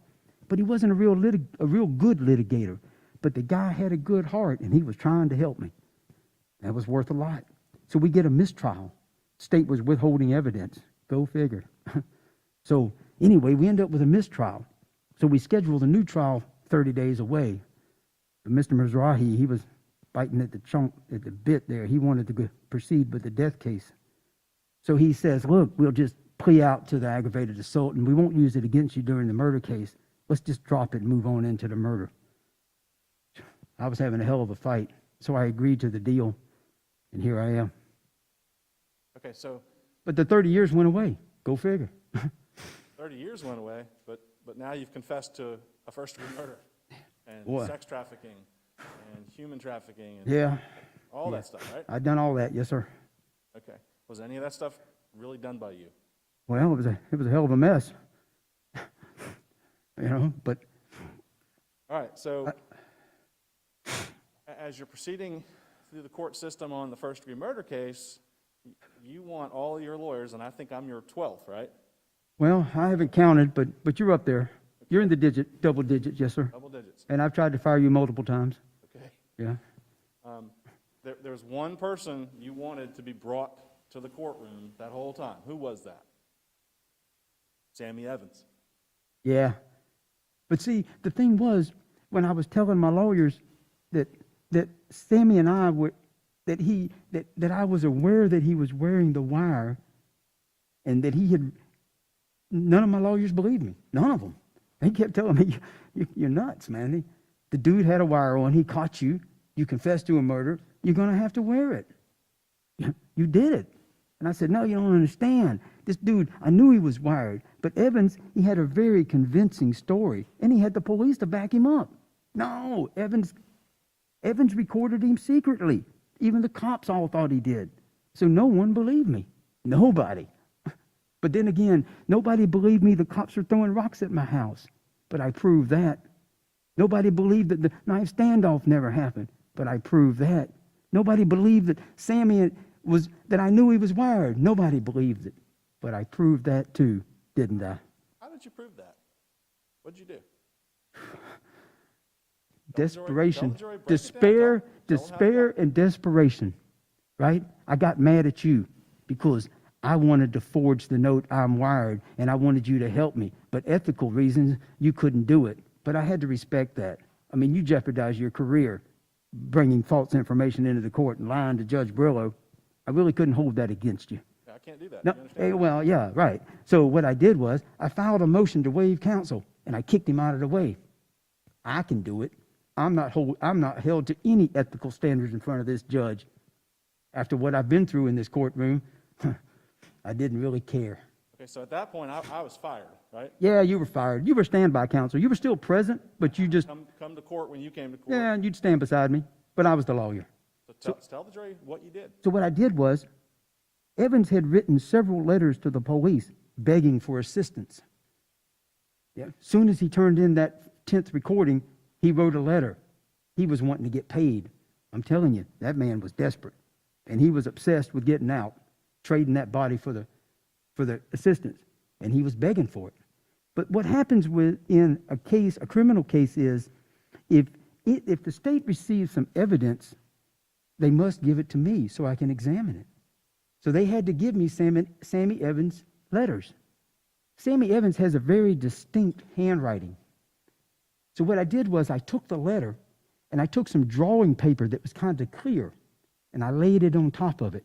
And I drew a grid because Evans slants to the left with his letters, a very unusual handwriting. So once I got the grid drew to his handwriting, I took the grid and I laid a piece of paper over the top of it because I remembered I'm wired was written right in the middle of the page. It was only 2 words. I couldn't confuse them, but they had to look good. And he had that distinctive handwriting. So it took me I'm representing myself, I'm the lawyer. So it took me about 2 weeks. So I forged the note, I'm wired. And it looked good. So then, now I got the note. I put it in an envelope. Now I allege that is the note he gave me. Then I file a motion. I need a handwriting expert because I'm going to put this letter in Sammy Evans' hand. I need a fingerprint analysis expert because his fingerprints are on it. He gave me the note, but I knew it was forged. So I turned my motions into the court just like a lawyer. But what does Judge Brillo do? True to his prejudice to all pro se litigants, he denies all the motions. He won't give them to me. Had he granted the motion for the fingerprint expert and the handwriting expert, it would have proved the note was forgery, and I'd have been caught in my lie or my strategic perjury, whatever you want to call it. So, but Judge Brillo, he played right into the prejudice. I'm not granting any of your motions, Mr. Tillis. This is what we're going to do.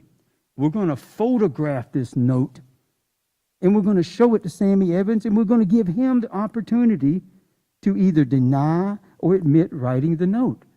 So I made a big fanfare out of this note in the courtroom, and it was a big drama scene. And I lay the note on the table, and Mr. Mizrahi photographs it. And he takes it to Sammy Evans, and he shows Evans the photograph, and what happens? Sammy Evans' conscience begins working on him. He knows he wrote the note. He knows the truth. Now his lawyer's telling him, look, if you wrote the note, this guy's fixing to get a fingerprint expert. If your fingerprints are on that note, boy, you're in trouble. Now his conscience is working on him pretty good. So what does he do?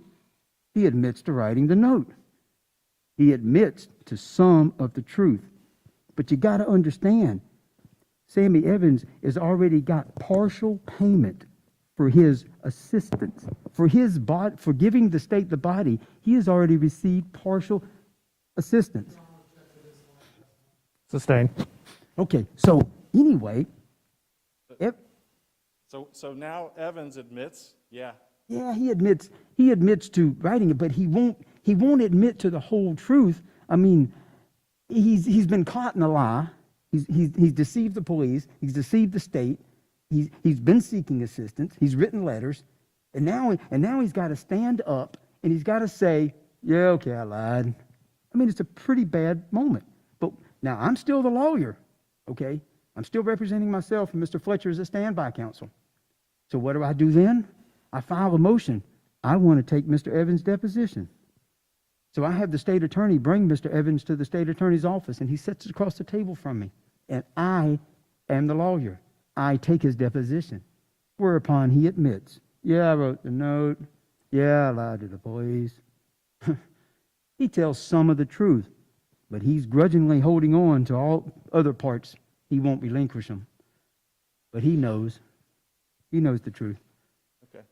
Mr. Tillis, did you murder Joni Gunter? Absolutely not. Thank you, sir. That's all I have. Okay. Cross-examination?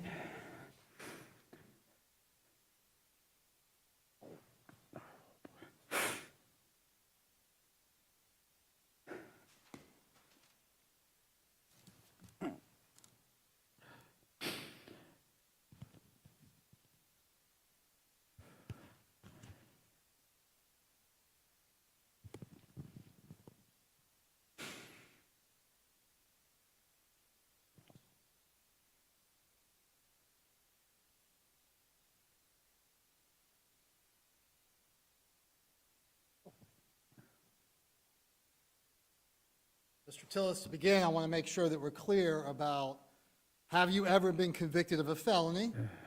Yes, sir. And the number was 14, correct?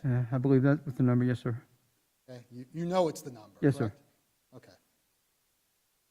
And you have been convicted of a crime involving dishonesty or false statement, correct? Yes, sir. I believe I have one of those. Okay. And in this very case, just a few minutes ago, you coined the phrase strategic perjury. What does that mean to you? That means when you're facing death and you know that this man is going to go in front of a jury and lie to the jury and get you a death penalty because he's written it in a letter to the cops. I'll testify against Mr. Tillis. He was telling the detective, I'll go into the courtroom and I'll lie and I'll get Mr. Tillis a death penalty. Well, So despair, depression, desperation. I strategically perjure myself. I forge a note and I trick him to tell the truth. I did that. Right. You will perjure yourself when strategically it benefits you, correct? I think when the truth is involved, all means are on. Mr. Tillis, when the truth is involved, lying is what is necessary. Is that what you're saying? No, that is not what I'm saying. Mr. Tillis, you have the greatest interest of any witness in how this case is decided, correct? To be honest with you, I don't really care about the death penalty, Mr. Barahi. Okay. So I'll you wear don't have it. an interest in how this case is decided? My testimony isn't about that. Okay, so you, as you sit here today, you have no care in the world whether this jury convicts you or not. I trust fate. Okay, faith. Well, what's to be is what's to be. My testimony isn't about me eluding the death penalty. That's really not what this is about right now. Okay, it's about strategic perjury. No. Now, your statements on the wire would convict you of all 4 charges, correct? My statement on the wire can do what? Would be enough to convict you of first-degree murder, kidnapping, human trafficking, and abuse of a dead human body, correct? Well, there's a case law doctrine called corpus delicti. I don't believe you've ever proved the body of the kidnapping or the human trafficking. You didn't hear the testimony about Joni Gunter's dismembered body just by the medical examiner? How does dismembered body, how is that the body of a kidnapping? You're telling me Joni Gunter's remains constitutes a kidnapping? Okay. I don't understand that one. Let me ask this one at a time. You would Okay. agree that if what you said on the wire is true, you're guilty of first-degree murder, correct? If I said what... If what you said to Sammy Evans is true, you're guilty of first-degree murder, correct? If what I said to him is true, it wasn't true. I understand that. Okay? I'm giving you a hypothetical. Hypothetical situation. If it was Yes. true, yes, I would be subject to that. If hypothetically, if what you said is true, you'd be guilty of kidnapping, correct? Yes, sir. Hypothetically, if what you said was true, you would be guilty of human trafficking. Yes, sir. Yes, sir. And hypothetically, if what you said was true, you would be guilty of abusing a dead human body. Yes, sir. Correct? Yes, sir. I'll give you that. So I want to go through and discuss with you all the truth that exists in that recorded statement, okay? Well, that may be a problem because I don't remember all of what's in the statement. It's rather, Don't worry, Mr. Tillis, I remember, we got it recorded, so we'll Well- just go through it. I think this will be real easy for us. okay. All right. I'll try to, Your address that you lived at, 3551 Bowden Circle East, was true, correct? yeah, that was true. And you lived there, correct? Yes, sir, that was true. And in the main part of the house, at least, forgetting the trailer part, you lived there alone, correct? Yeah, I'd say that. Okay? And your house was scheduled to be condemned and demolished, correct? I don't think it had been scheduled at that time, but That's there, about, you're right, it was not scheduled. It had been condemned, and at some point, it was going to be demolished. well, the condemned notice had been hung on the fence, but the scheduled demolition, not to my knowledge. You knew that it was possible that based on the condemned notice, that your house would be demolished. Well, there's always a possibility. Right, and that's what you were talking about. On the wire, Yes, sir. it was a prelude to introduce the statement. I understand it was a prelude, but it was a true prelude. Yes, sir. correct? Yes, sir, is the answer, right? Okay. Well, I did know that the place was condemned, and it was possible to be scheduled for demolition because of the condemned notice. Yes, sir. Okay. And it is true that you had had multiple problems with all of your neighbors, correct? Yeah, I believe that's rather evident from the record. Okay. And you talk about that on your wire, correct? Yes, sir. Okay. It's true that you would operate your power equipment like saws at night, correct? No. It's true you would operate your power washer at all times during the day and night, correct? No. It's true that noises would be coming out of your house late at night, correct? Well, I don't know what you consider noises. Slamming the door? Screaming and yelling? No, that's not true. All right, all that's fabrication. Pretty much all of it, yes, sir. You did hang large tarps surrounding your entire property, correct? Yes, sir. I had, Was that to keep out the burglars? no, that was keep the neighbors from, the harassment. On one side of me, the neighbor was so obsessed that he mounted his security cameras on top of the telephone pole so he could watch me over the fence. Your tarps were there to conceal what you were doing in that house, correct? How did the tarps in the yard have anything to do with what I'm doing in the house? Yes or no, Mr. Tillis? No, that's not why they were there. Mr. Tillis, it is true that you owned a Sawzall reciprocating saw during this time period, correct? Actually, I own multiple ones, multiple skill saws, multiple chainsaws. The reason they aren't in the photographs of the garage is because someone went in there and stole my truck and all my tools during the first week I was in jail. That garage was full of tools. Probably had $30,000 worth of hand tools. I owned a home improvement business at one point, and the tools were left over. I had multiple saws, multiple sawzalls, pretty much any sort of home repair tool that you would need to work on your house. Okay. And you had multiple Sawzall blades, correct? Yes. Okay. And you had lots of wetlands and woods that were just down the street from your house, correct? Yes, sir. Right? Pottsburg Creek, right? Well, the area's not that big, but there is a 3-lake called Morgan Lake down there, 3 lakes joining.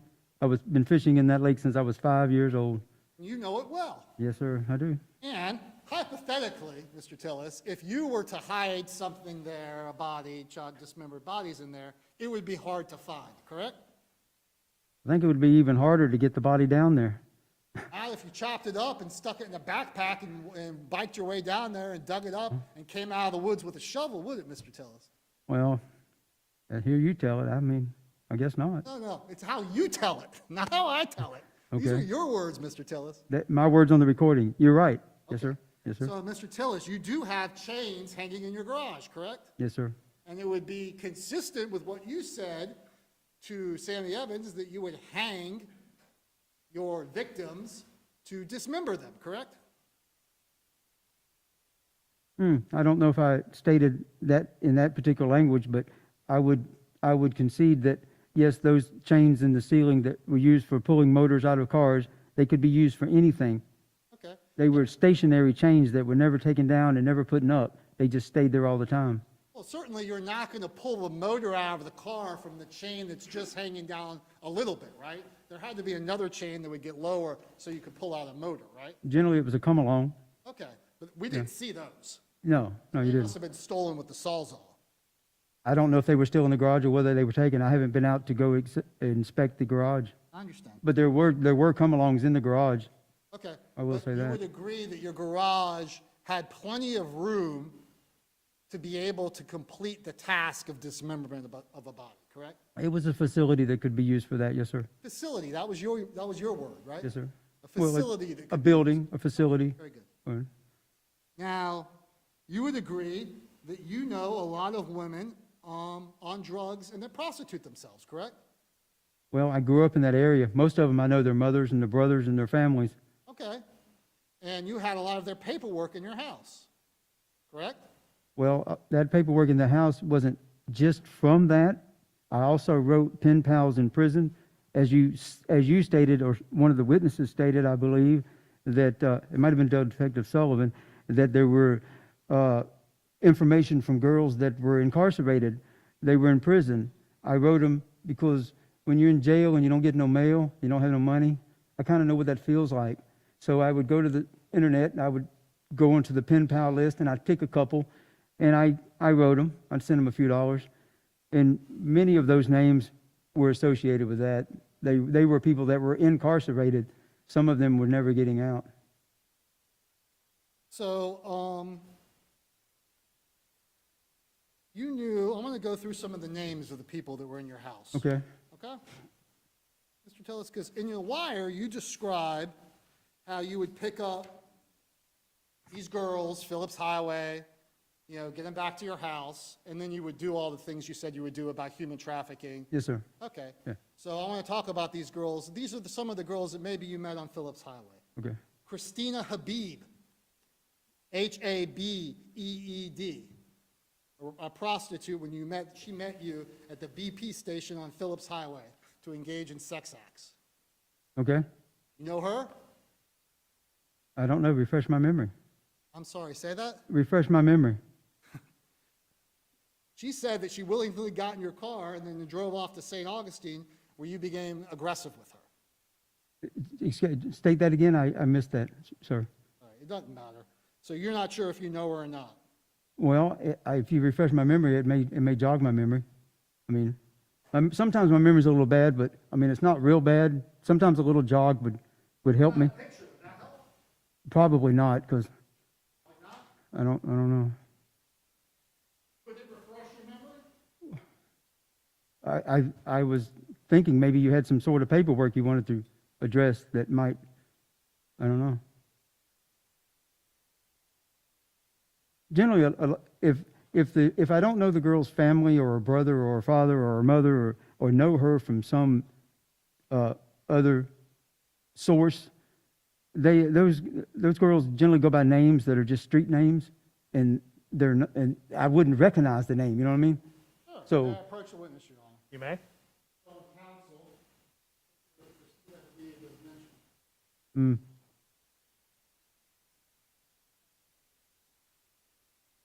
No, she doesn't look familiar. Not that I recall.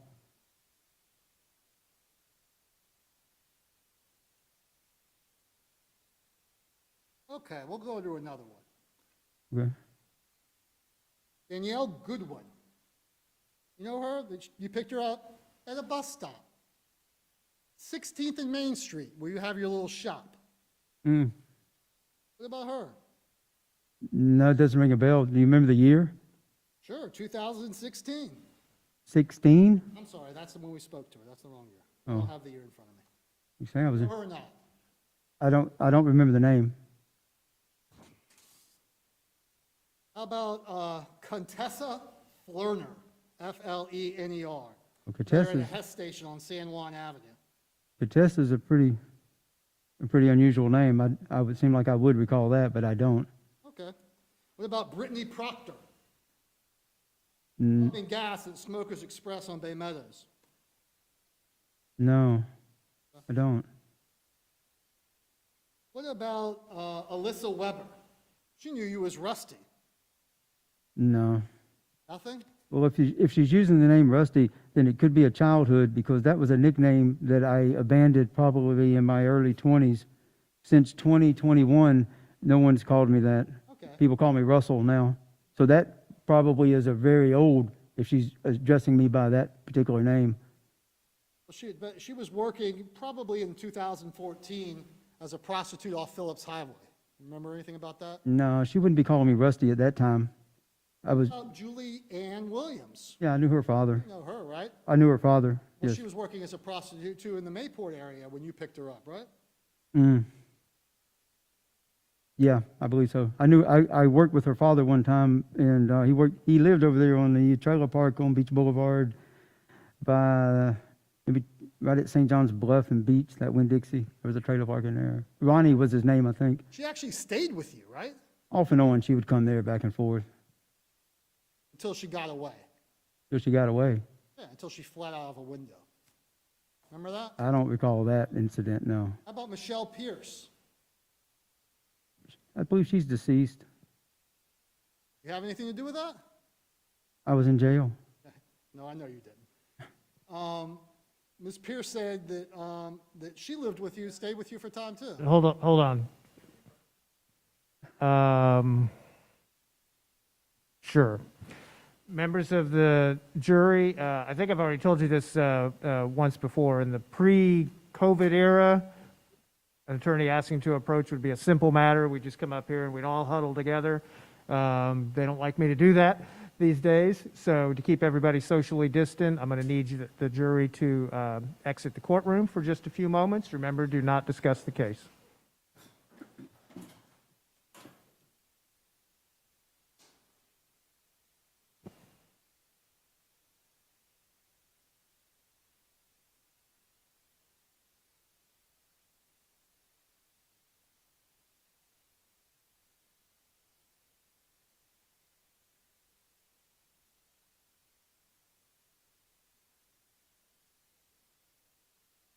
Karen, this stopped working, by the way, but we'll deal with it in a second. Want me to go sit over here now? No, sir, stay where you are.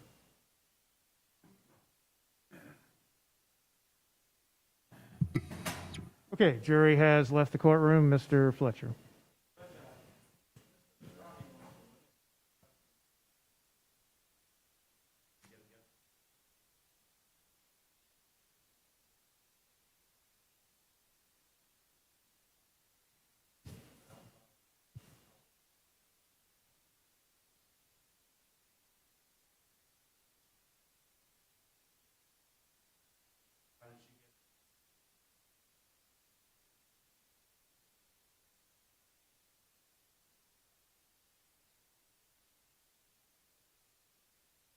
State.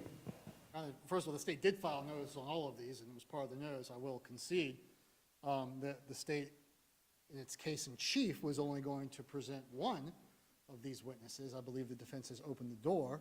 How did they open the door? They opened the door by indicating that this wire is false, and then he's talking about all these different women. There were prostitutes and drug addicts in his house, and I'm trying to corroborate that that is a true fact by asking the defendant if he had prostitutes and drug addicts in and out of his house during this period of time. I have, in every single case, moved on once he either stops asking me for more information or denies it. Okay. Well, I'm going to sustain the objection in part and overrule the objection in part. I think the state is allowed to ask the defendant if he knows these women, the circumstances under which he knows these women, and if he needs to have his memory refreshed, I think as the state did with at least one of them. But it's, at this point, it's impeachment on a collateral matter, which the state is required to accept the defendant's answer and move on. So I think the door has been opened to that extent that the state is allowed to ask the defendant how he may know the witness and what the experiences were, and just leave it at that and move on. Court's not ruling whether it's potentially admissible in rebuttal, or what have you, but that's where we're at.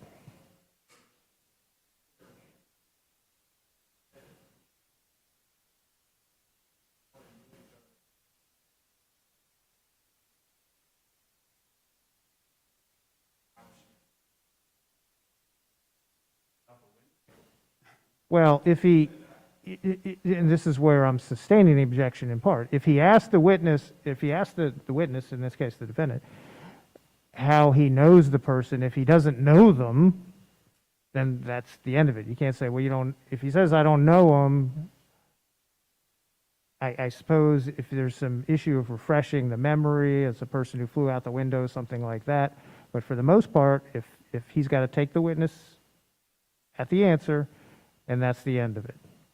So, I mean, if there's an agreement that they know each other, then at that point, the state may be allowed to go a little further. If he says he doesn't know him, that's the end of it. Well, I'll rule on that at the time, but I haven't been faced with that issue. I do think the defense has opened the door, though, to circumstances behind him knowing these other women, and what the circumstances were of the knowing. I mean, look, at this point of the trial, and this began with the defense jury selection, seems to me that all cards were on the table. The defense, basically, you can call it a hypothetical, you can say whatever you want, but the defense in their jury selection put forth evidence of the defendant's prior bad acts, including violent sexual acts. That's been there. Now, that's not evidence, but then continuing with the clear defense in this case, including the defendant's testimony here, I think that has opened the door. So I think my ruling is clear. If he doesn't, it's impeachment on a collateral matter. State has to accept the defendant's answer and move on. All right. May I consult with my attorney? No, not in the middle of your cross-examination. No, sir, you may not. Bring the jury back in.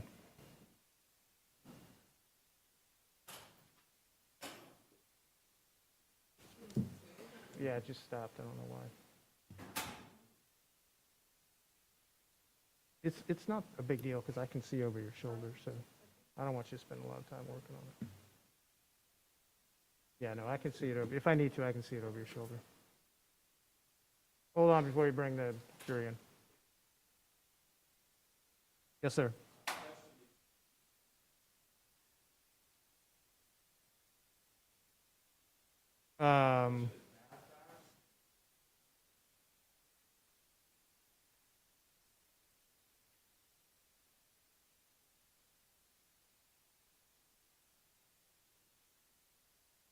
Well, your motion for mistrial is denied. I don't think there's been anything objectionable to this point that hasn't been either been overruled by the court or sustained by the court as I saw appropriate. I don't think the jury has heard anything that was unduly prejudicial. Let's put it that way. Okay, let's bring him in.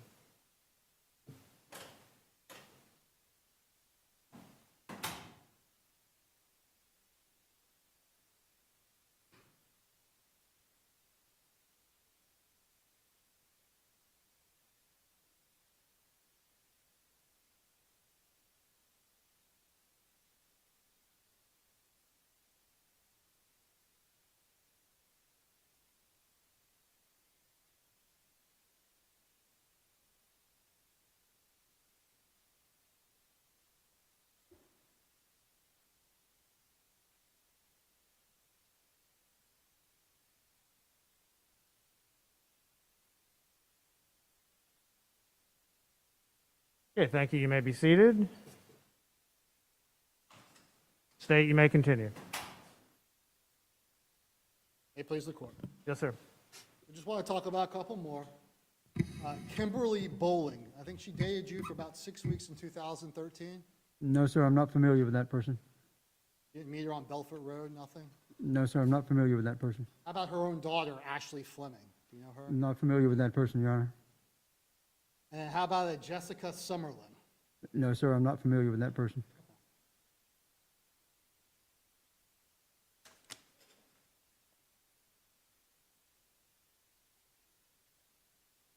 I want to talk for a second about the police officer case, all right? I think you were clear on direct, but I want to make it very clear Yes, sir. that you pled because the state wanted to get forward on this case, correct? That's why the negotiation happened. Well, the best of my recollection, Leah Hogg was prosecuting the case, and you were, No, just yes or no, Mr. Tillis? yes, sir, that's exactly what you did. And you pled to, it was well over 2 years of time served, right? You probably know the number of days. I don't remember the days, but I would assume that you're correct, because it was at least a year and a half, yeah. You pled guilty to the felony battery of a law enforcement officer. I believe that was the final charge. It was reduced down on the agreement that it would just go away if you plead to it, and it wouldn't be used in this case. But I see now that it is. I don't want to debate you about that. Yeah. But you're the one that brought it all up, not Yes, sir, I did. Okay. So,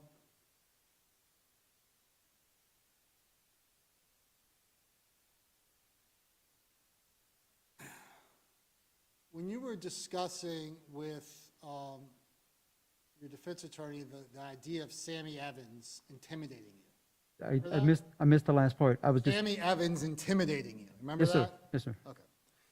You would agree that Sammy Evans is a big fella. He's tall. He's much taller than you, right? He's a little bigger than me, yes, sir. And he would be a good person to know in jail to protect you, correct? Well, I don't think that would be true. He wouldn't protect you? No, sir. You weren't friends with him? I was an associate with him in regards to trading legal advice until I became associated with him with the fabrication of that confession, and then it manifested into him pursuing his own agenda and getting that wire, in which manifested into me being in a cell and being coerced into that confession with a lot of complicating, mitigating factors of depression and despair, and so it gets real complicated. But I wouldn't say that I was a friend of Sammy Evans. Absolutely not. You just played chess with him. Actually, I didn't do that much either. He took me out to that chess table and as an extension of that interrogation. You used a phrase, Mr. Tillis, that when Sammy was trying to get you to talk, you told him no. You said that no means no, right? Well, when he took me into the cell and he showed me that pre-wrote note, and I took the pad and he found the pencil and he gave it to me, I wrote on there, "I told you no," and I gave the pad back to him. I had told him previously that I wanted to recant my decision about the police because I feared that the police would never give him a recording device and let him loose inside that jail like that. That kind of shocked me. So, Mr. Tillis, my question is, in your mind, when you say no, that means no, right? Well, it depends. Okay, depends. You have a loose meaning of the word no. Well, as my attorney can testify to, inside that jail is an emotional roller coaster up and down. 1 minute you might say no because the circumstances warrant no, but you might in another situation for the same response want to do a yes. It's an emotional roller coaster ride, and you put despair, depression, circumstances, a no may turn into a yes, or a yes may turn into a no. And one thing I do, I concede that sometimes no's turn into yeses and yeses turn into no's. Man, I'm only human. That it? Yeah. I want to understand your motive because you've testified that at one time you were so despondent that your plan was to commit suicide by confessing to a murder, correct? Yeah, it's called suicide by state. Suicide by cop I've heard of, where a person would attack a police officer and kind of force that police officer to kill them. It's certainly a branch off of suicide by state. Okay, but your suicide by state, Mr. Tillis, you've told this jury you're a pretty smart guy when it comes to the law, right? And some occasions, it depends on the subject, but sometimes yes. So your plan, when your home is about to be demolished, or at least can be demolished, right? Yes, sir. And you just have found out about that your plan is, I'm going to tell the world about the dismembered body in my yard, so multiple years from now, I might face the death penalty. That was your plan. Well, before I, No. yes, no, it's actually a no, because what I did was, first I looked into the longest time on death row is 30 years. The shortest time was 4.1 years. You could effectively waive all appeals and be dead in about 3.5. So when you say multiple years, yes, I concede to a murder I didn't commit. I get the death penalty. It's suicide by state. I go to a one-man cell where I have a TV, and then I would engage in meditation and prepare myself for death. That's exactly what I was going to do. And I was going to take those 3 years to do that. Okay, but there would certainly be many other ways you could kill yourself, right? Well, I can't argue with that. And those things would be available to you in jail, right? Well, I might argue that. Well, you already testified that you went through this elaborate plan to get all these drugs to try to kill yourself. Yeah, and it didn't work. Well, you could have taken 2,000 milligrams, right? Well, I guess I should have gave up 10 trays of food, 20 trays, I don't know, but it didn't work. Okay. But one thing about an attempted suicide like that, you don't know if it's going to work. And I don't know much about pills. I've never really been a pill person. Hey, Mr. Tillis, So I don't you don't know. know if any of these things are going to work, but you're more confident that you're going to falsely confess to somebody in the yard and that maybe you're going to get the death penalty in the future if they find this body than you are of doing any other method. Well, one thing about conceding to a murder that I didn't commit and fabricating that confession is that once the police got it and they're rushed to justice and handing the case to you, I was assured a death sentence. Okay. As my sitting here is evident. Right. How many years after you were arrested? I don't know. I guess I've been in jail, I'm only guessing, probably 10 months, maybe inside of a year. I understand that, but you were charged with the murder at the end of 2016. Oh, I thought you were talking about when I was first arrested. From when I was first arrested to this alleged confession was about 10 months or something like that. I'd only been in jail about a year when this bogus confession come into existence. Mr. Tillis, you wanted the death penalty, but one of the reasons why you were backing out of it was because you were scared you were going to get in trouble? No. Yeah, you said. Oh, you said, Mr. Tillis, I couldn't believe I was worried they were going to send a monitor. And then I was going to get in trouble. And then I was going to get caught for this fabrication. And then get in trouble. And then get in trouble. And I said that. But what you're misinterpreting, what is the trouble? The trouble is... What do you care about trouble, Mr. Tillis? You're looking at 30 years. You're so despondent that you think you're never going to get out of jail, true? And that's the trouble I was speaking of. That doesn't make any sense. You're saying that you know you're never going to get out of jail, you're going to do 30 years, true? Mm-hmm. And then you decide to back out of the confession because you're worried you're getting in trouble. May I explain? Doesn't make any sense, Mr. Tillis. May I explain what trouble means? You tell us how those two things make sense. Because if I gave up that body and I fabricated this confession and it was proved to be false and they caught me in that, the trouble was I would still have the 30. I wouldn't have gained anything. There's nothing there. There's no incentive to fabricate the story if I'm only going to get the same thing I'm going to get for the aggravated assault. The only incentive for fabricating the story was the death penalty that I knew the state would seek. So if I gave up that and I fabricated this confession, and then you sought the death penalty, then I'm receiving my agenda. But if I fabricated this confession and I got caught, and then I would get in trouble for fabrication, and I'd end up with a life sentence, which I already had. It was between the mental despair and the depression. I didn't see any reason in doing it. I honestly didn't think they were going to give him a wire and let him in there like that. That shocked me. Is that it? Yes, sir. So, you have testified that there was no way that you could know how Joni Gunter was killed, right? I And had that's no- why you didn't provide that information, correct? Well, that was only one hole in the story, yes, sir. Okay. And a homicide detective, if you, which, That wasn't my only question, Mr. Tillis. okay, I yes, gave you sir. a couple You're hours. right, I didn't know the cause of death, and that was the problem. Now, Mr. Tillis, in the first wire, do you remember you, not Mr. Evans, you uttering the words to Mr. Evans, quote, "I didn't shoot them girls"?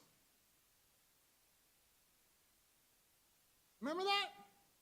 I may have said I didn't shoot anybody, yes, sir. I'm not going to contest your, Well, it's in the wire. yeah, so I'm not going to contest it. Okay, I said that, Right, you said that. yeah.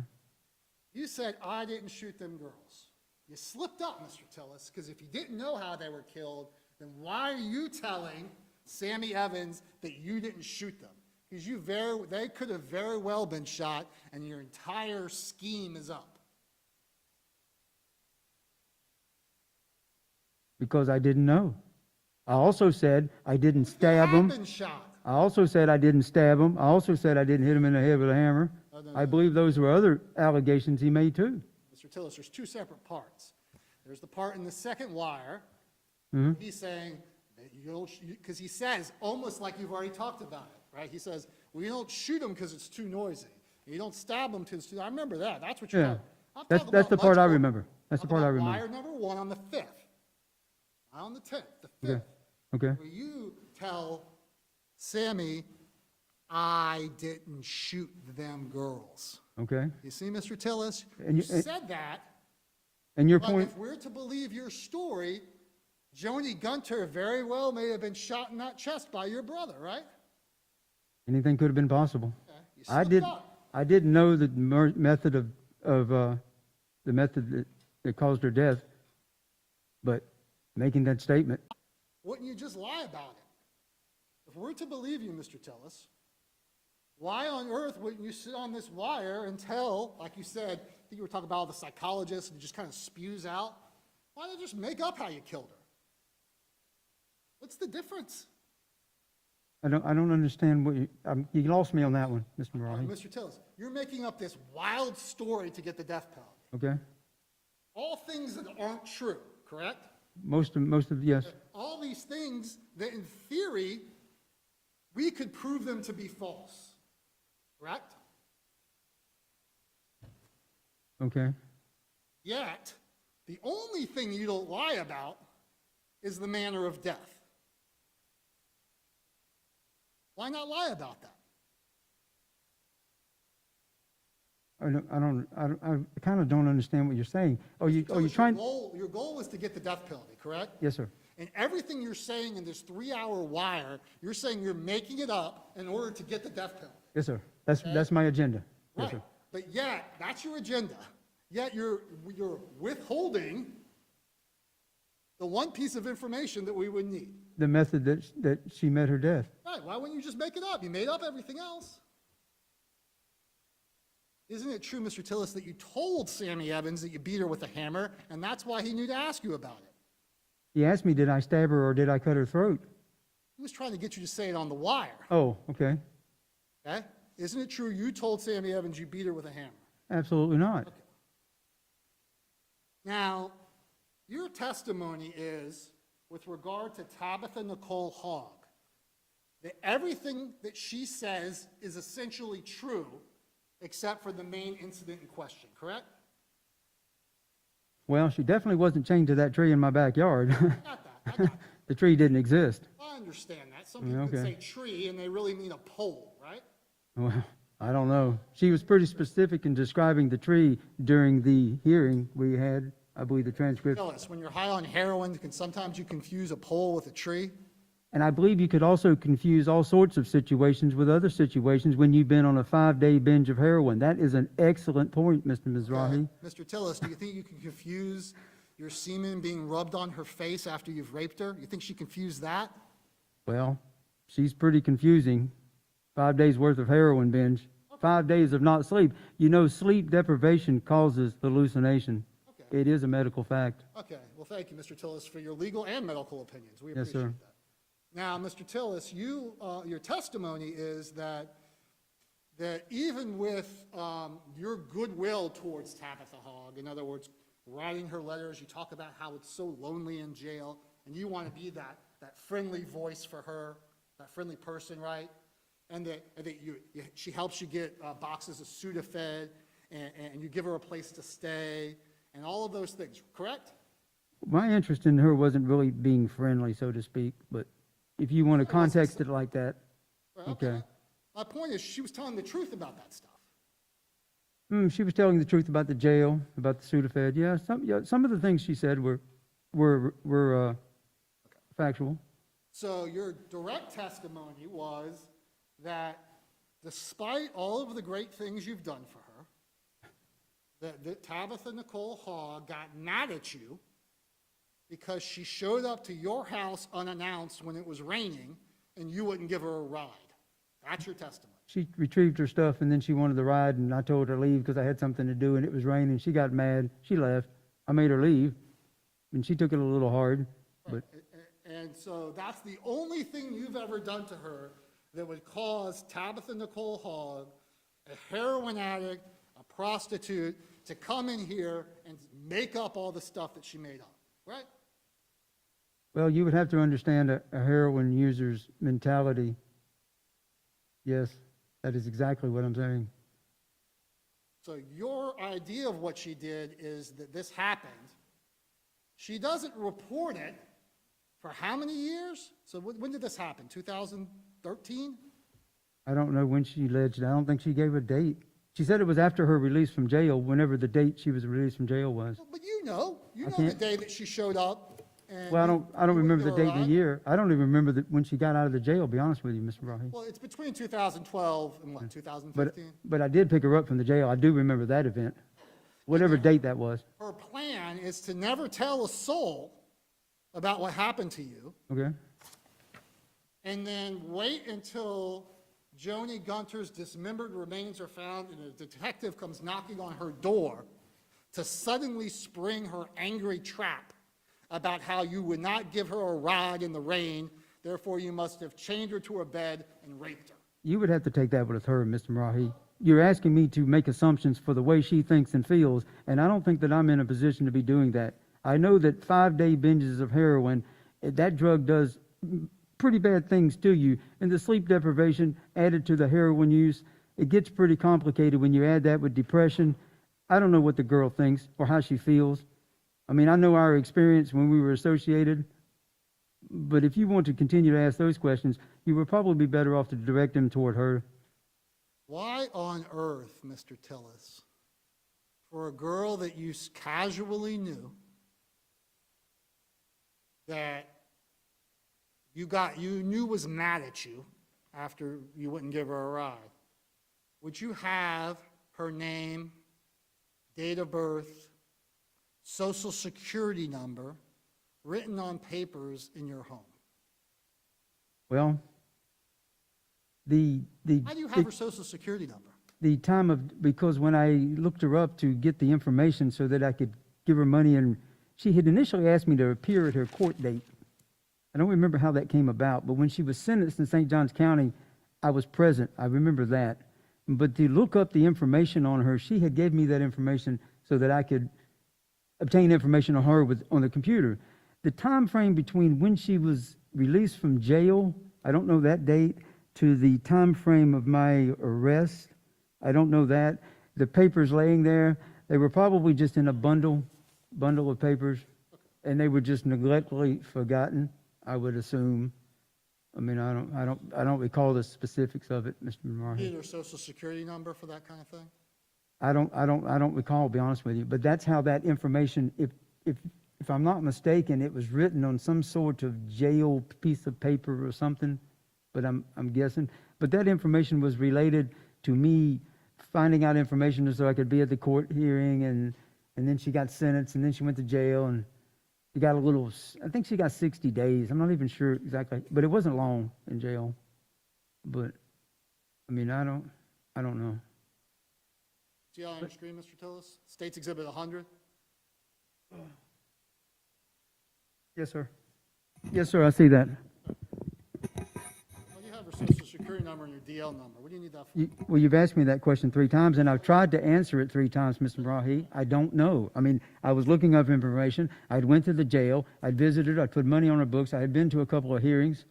I mean, I don't know. All right. Okay. Now, Mr. Tillis, you would agree that besides your theory of suicide by state, Yes, sir. there is never a situation where it is in a person's interest to come in and confess to murder, correct? That would be a statement against your own interest, correct? Absolutely not. If I'm seeking suicide by state, then it is my best interest to fabricate whatever is necessary information, provide it to the police, and to seek my agenda by getting the suicide by state. I said besides that, unless you want to commit suicide, except for that theory, generally speaking, confessing to murder is against your own interest, correct? Well, and I wouldn't say no, and I wouldn't say yes. Okay. I mean, sometimes you might do something your conscience weighs on you, you know, Okay. and you go back and you concede what you did and you try to rectify your conscience. It's not about the other person, it's about how you feel. Okay. That's why I was telling you earlier, this isn't about me right now trying to avoid the death penalty. I actually expect these people to convict me of murder and you to give me that death penalty. I could really care less. Okay, very good. Now, you knew that Joni Gunter had been murdered, correct? Well, she was deceased when I viewed her in the trunk of that car, yes, sir. And she was all bloody, right? She had a large blood stain on her chest. I actually thought that was the fatal wound when I first observed her. I didn't find out later until I read the autopsy she had a broke nose. Then I realized she probably got the blood on her chest from the punch in the face.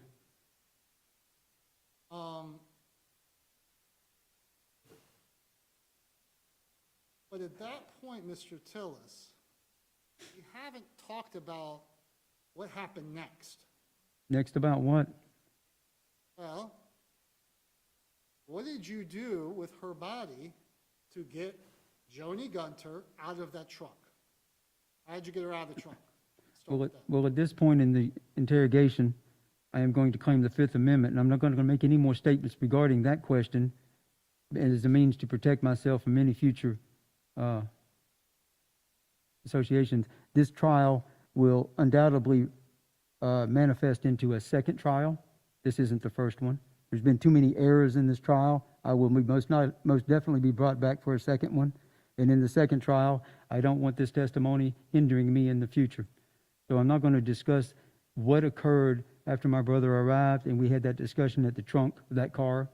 I will concede to telling you, Mr. Zarahi, that I knew Miss Gunter was buried in that backyard. I knew the condition of the body, and I was present. I'll concede that to you here and now, but you can continue to ask me questions, and I will not answer them. Okay, well, let me ask you this. Okay. You're charged, you understand, with grossly abusing a dead human body, right? Count 4, yes, sir. Okay. And you would agree that you knew the location of every body part, correct? I just told you that I was present. Well, but answer my question. I think I've answered your question before you asked it. You knew, you knew where her torso was? I was present. You knew where her head was? I was present when Miss Gunter was buried. I just told you that. The questions seem irrelevant.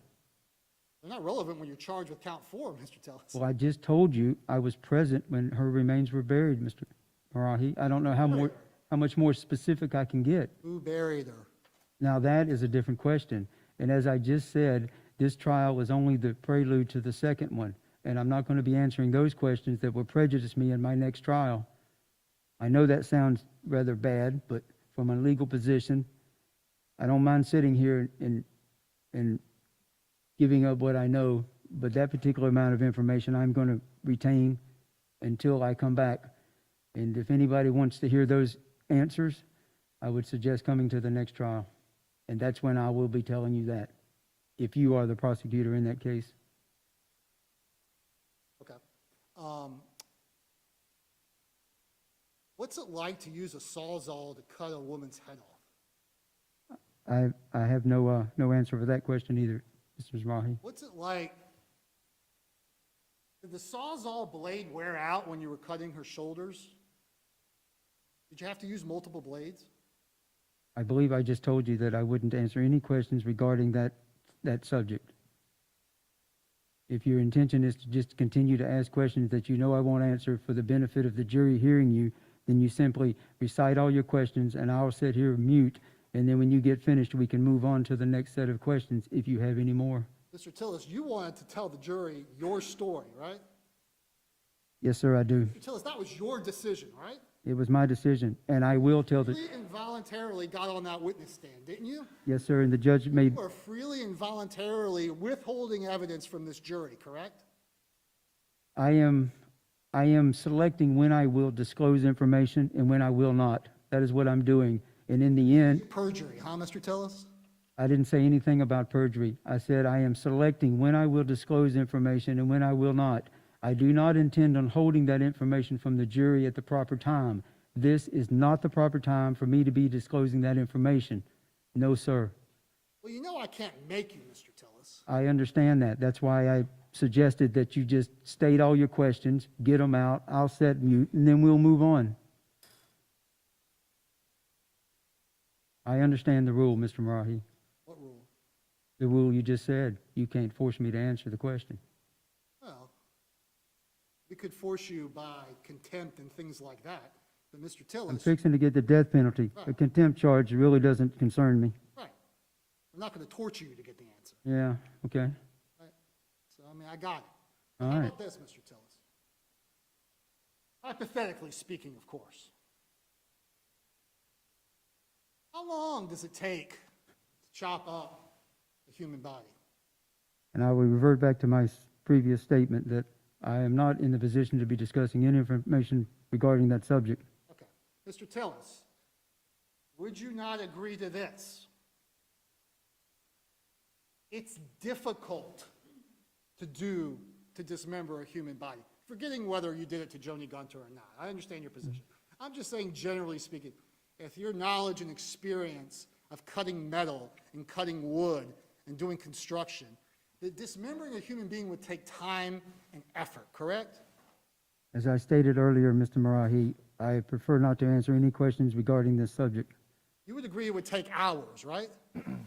I'm not agreeing to anything. You would agree that in order to dismember a human body, you would need privacy, correct? I'm not agreeing to that. The kind of privacy a six-car garage has, correct? Continue on. The kind of privacy that a bunch of tarps hanging around your house provides, correct? You can continue on. The kind of privacy that a booby-trapped fenced yard provides, correct? You can continue on.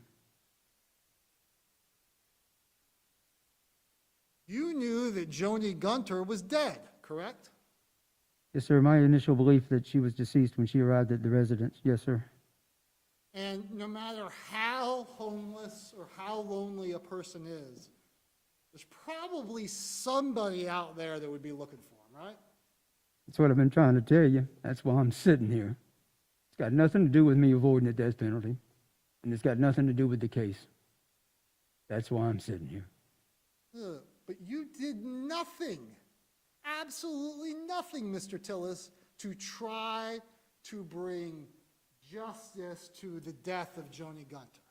I'm caught in between two traps. One, I got my brother standing there looking at me, and I got that girl deceased in the trunk of the car. My brother's confronted me many times with this same sort of situation, helped me, and yes, maybe that was the wrong decision, all right? But I did it. And now I'm sitting here, and I'm telling you I did it, okay? No, you're not telling us you did. Well, you're invoking your constitutional I'm trying to tell you as much as I can tell you at this point. right against self-incrimination. Do you feel responsible what happened to Joni Gunter? No, sir, I do not feel responsible for her death.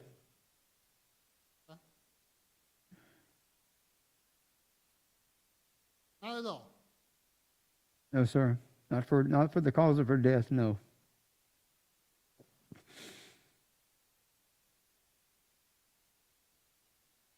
One last little point, Mr. Tillis. Yes, sir. You have, according to your own testimony, and you're even crying about it, that you have endured so much in an effort to protect your brother, correct? Well, I wouldn't say, I've endured a lot, but it's not just protecting him. It's in a sense accepting responsibility for what I did. If you and I go in the store to rob it, and you shoot the clerk, and the clerk gets killed, and you get away, and I get caught, I went into that store willingly with you to rob that store, and I knew the potential of the clerk getting shot. So I make an agreement with you. We go in the store, you shoot the clerk, you get away, I get caught. And does that mean that I immediately have to tell on you? There's some sort of sense of loyalty to that. Now, when you add into the factor that you're my brother, and we've been through a lot, the factor gets a little more stronger. That's why I put his name in the recording. I told you that. So when they gave me that death penalty, he'd know. He knows. Okay. So my point is you've endured a lot to protect him. That's a yes. Well, I'm wearing it right now. You're wearing it. Okay. I'm wearing it. And you have testified under oath on direct examination that you did not ask any questions of your brother about what happened to that girl, correct? Absolutely not. In future conversations, I never breached the subject. Never, ever said a word to him. It was agreed upon when he arrived in the garage that that subject would never be brought up. And it hasn't. It was never. I got you. Your brother shows up and he's got a dead body in his trunk, correct? Yes, sir. That's all you know. That's all I know. It's a white car with a Georgia plate. It didn't look like hers. I initially thought it was her car in the beginning, but. So, Mr. Tillis, you just testified in court under oath that your brother committed murder. No, I did not. Because the body was in his trunk. I never said my brother committed murder. Just like Joni Gunter's body was chopped up and dismembered in your backyard, correct? First, I never said my brother committed murder. I said Joni Gunter arrived at my residence in the trunk of my brother's car and she was deceased. How she met her death, I had no clue. I never said he killed her. To my knowledge, maybe he didn't. Maybe something else happened. I don't know. Mr. Tillis, who knows? You knew he did it because he brought her to your house. I didn't. It wasn't a conversation where I asked him, where'd she come from? How'd you do that? What happened? That's not the conversation that occurred, Mr. Mizrahi. Mr. Tillis, if your brother didn't do it, you're saying he just found a woman on the street dead and brought her to your house to dismember her? You're asking me to make allegations and assumptions. Mr. Tillis, the point being, you believed your brother was responsible for Joni Gunter's death because he had her body, correct? He had her in the trunk. Logical assumption. That's a reasonable assumption. That is why we're here today, because you had Joni Gunter's dismembered body in your backyard, correct? Well, I can't deny that it's not a logical inference to arrive at that conclusion. That's all the questions I have. Any other questions for the witness? Okay, Mr. Tillis, you may resume your seat at the council table. Sir? You may resume your seat at council table. Thank you, sir.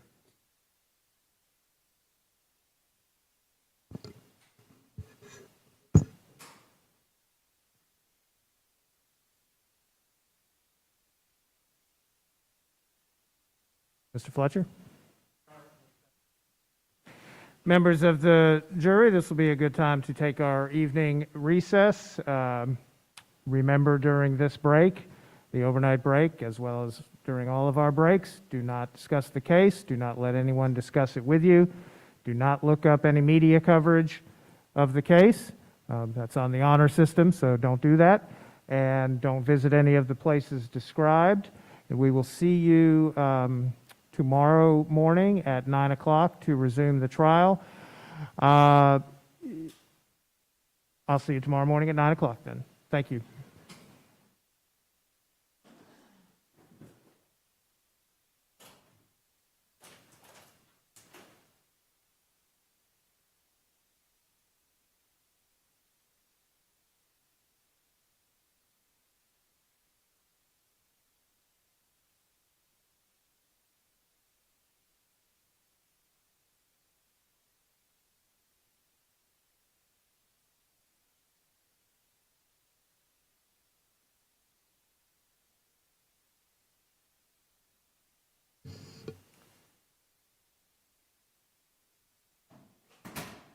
Okay, Mr. Fletcher, you have announced rest.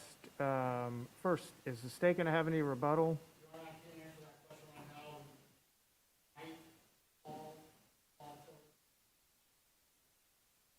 Okay, would you know the answer to that question tonight or in the morning? Obviously, you have to know it by in the morning, but. All right. Well, that's what I was going to say. It's not so much you need, well, let me know if you do, but more importantly, you need to let defense know. Okay, any other possible rebuttal from the state? Okay. Mr. Fletcher, you have announced rest.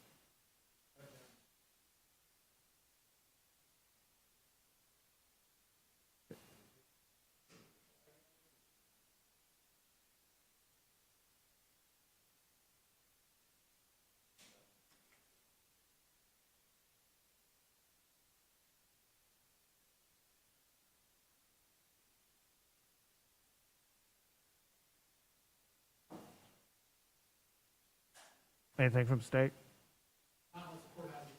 No, again, at this stage of the trial, in the light most favorable to the state, the court will find that the state has established a prima facie case of guilt or the 4 charges alleged in the indictment or charged in the indictment, and will therefore deny the defendant's renewed motion for judgment of acquittal.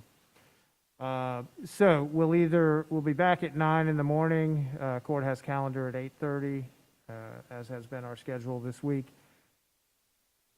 If the state has rebuttal evidence, of course, we'll put that on and then would proceed to closing arguments. If they don't, we'll proceed directly to closing arguments. We will need to, I have received a copy of the proposed guilt phase jury instructions from the state. Mr. Fletcher, have you seen those? Okay. They seem relatively standard. I haven't studied them, but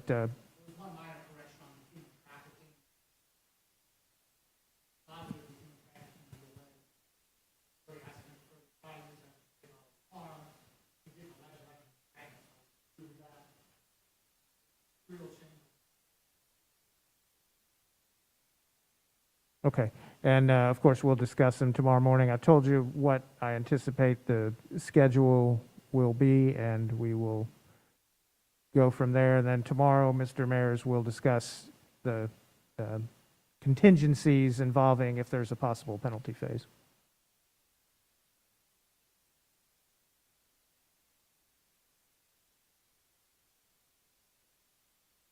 Well, right now the plan is that we'll have closing arguments tomorrow. I will bring the jury back Monday morning for instructions and deliberation.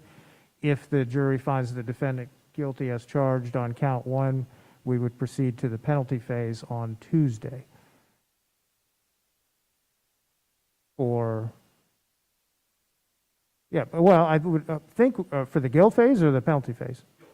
Yeah, well, we'll do that tomorrow, probably, we'll do it tomorrow morning at some point. Relatively early, but I mean, those seem relatively standard, so I don't think that's going to take us a whole long time. But you guys look at them tonight, and if there's any problems, you let me know. Okay, anything we need to talk about before we recess for the evening? Okay, we are on recess on this case until 9 o'clock. Thank you.